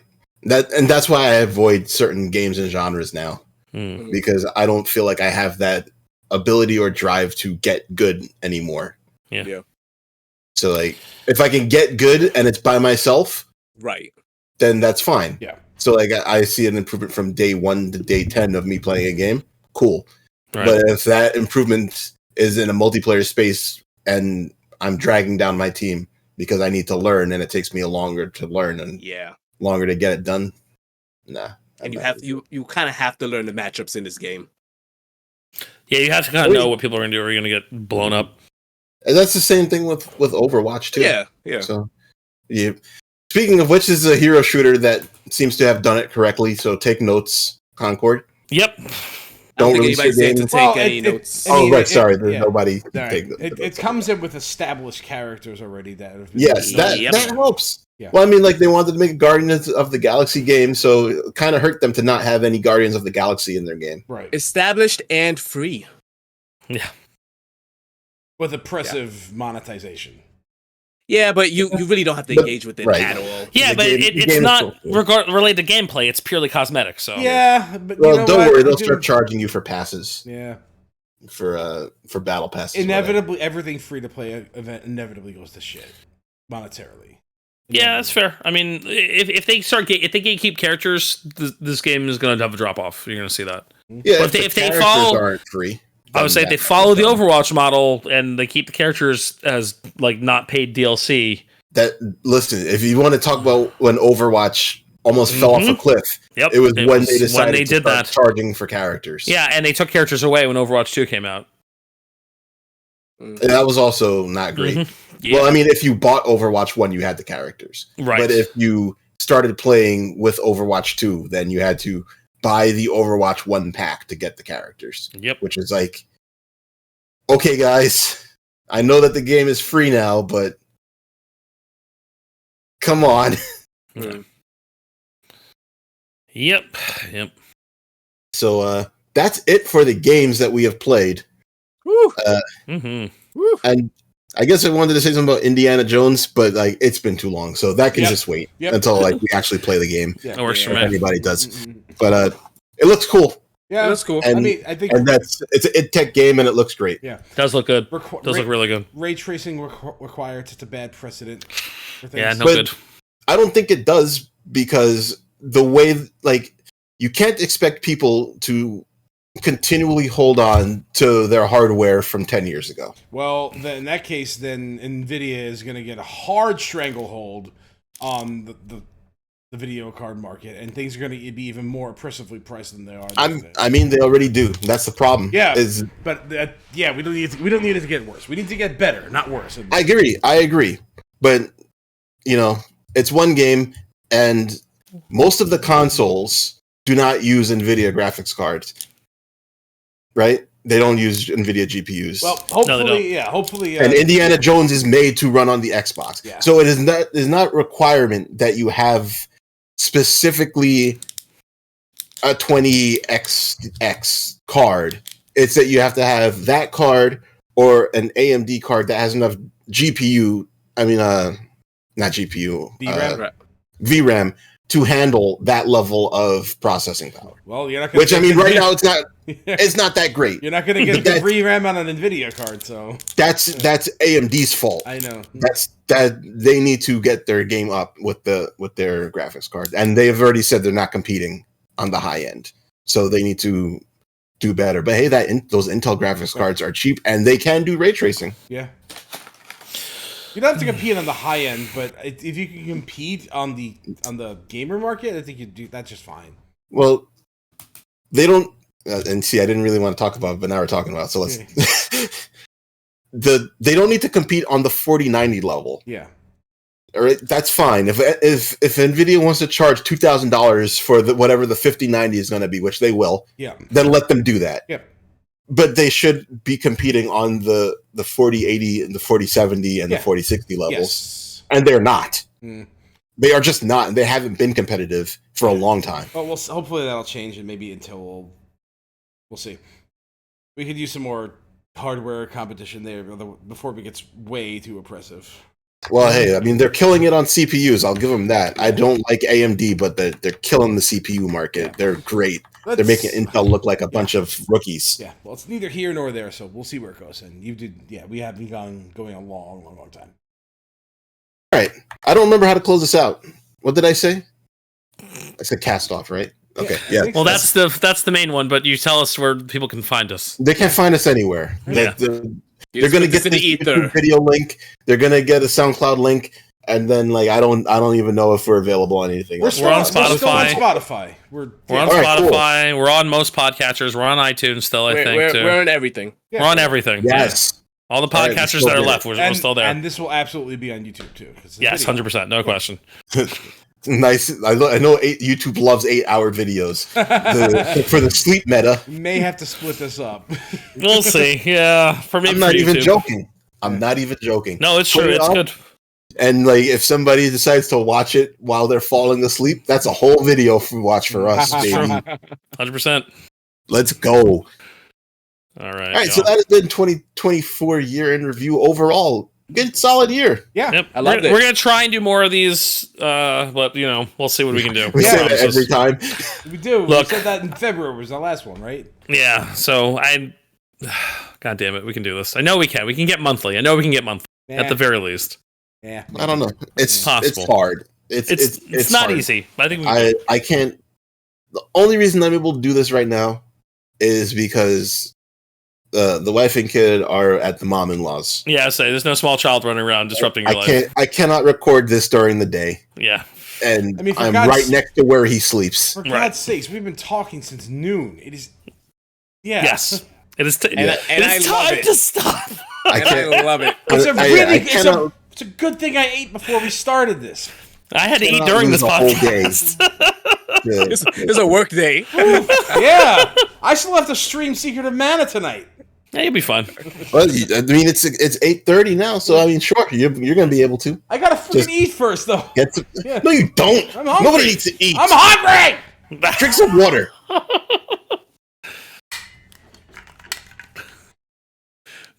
He's out, folks. All right. Oh, that's the screen grab. Well, I guess that's the last we'll hear from him. Oh man. He's dead. There's more in it than I thought there was. Well, I'm just gonna wait for him to dry off so he can hit the music. I'm fine. We can hit the music. 4205, cast off. Cue the music.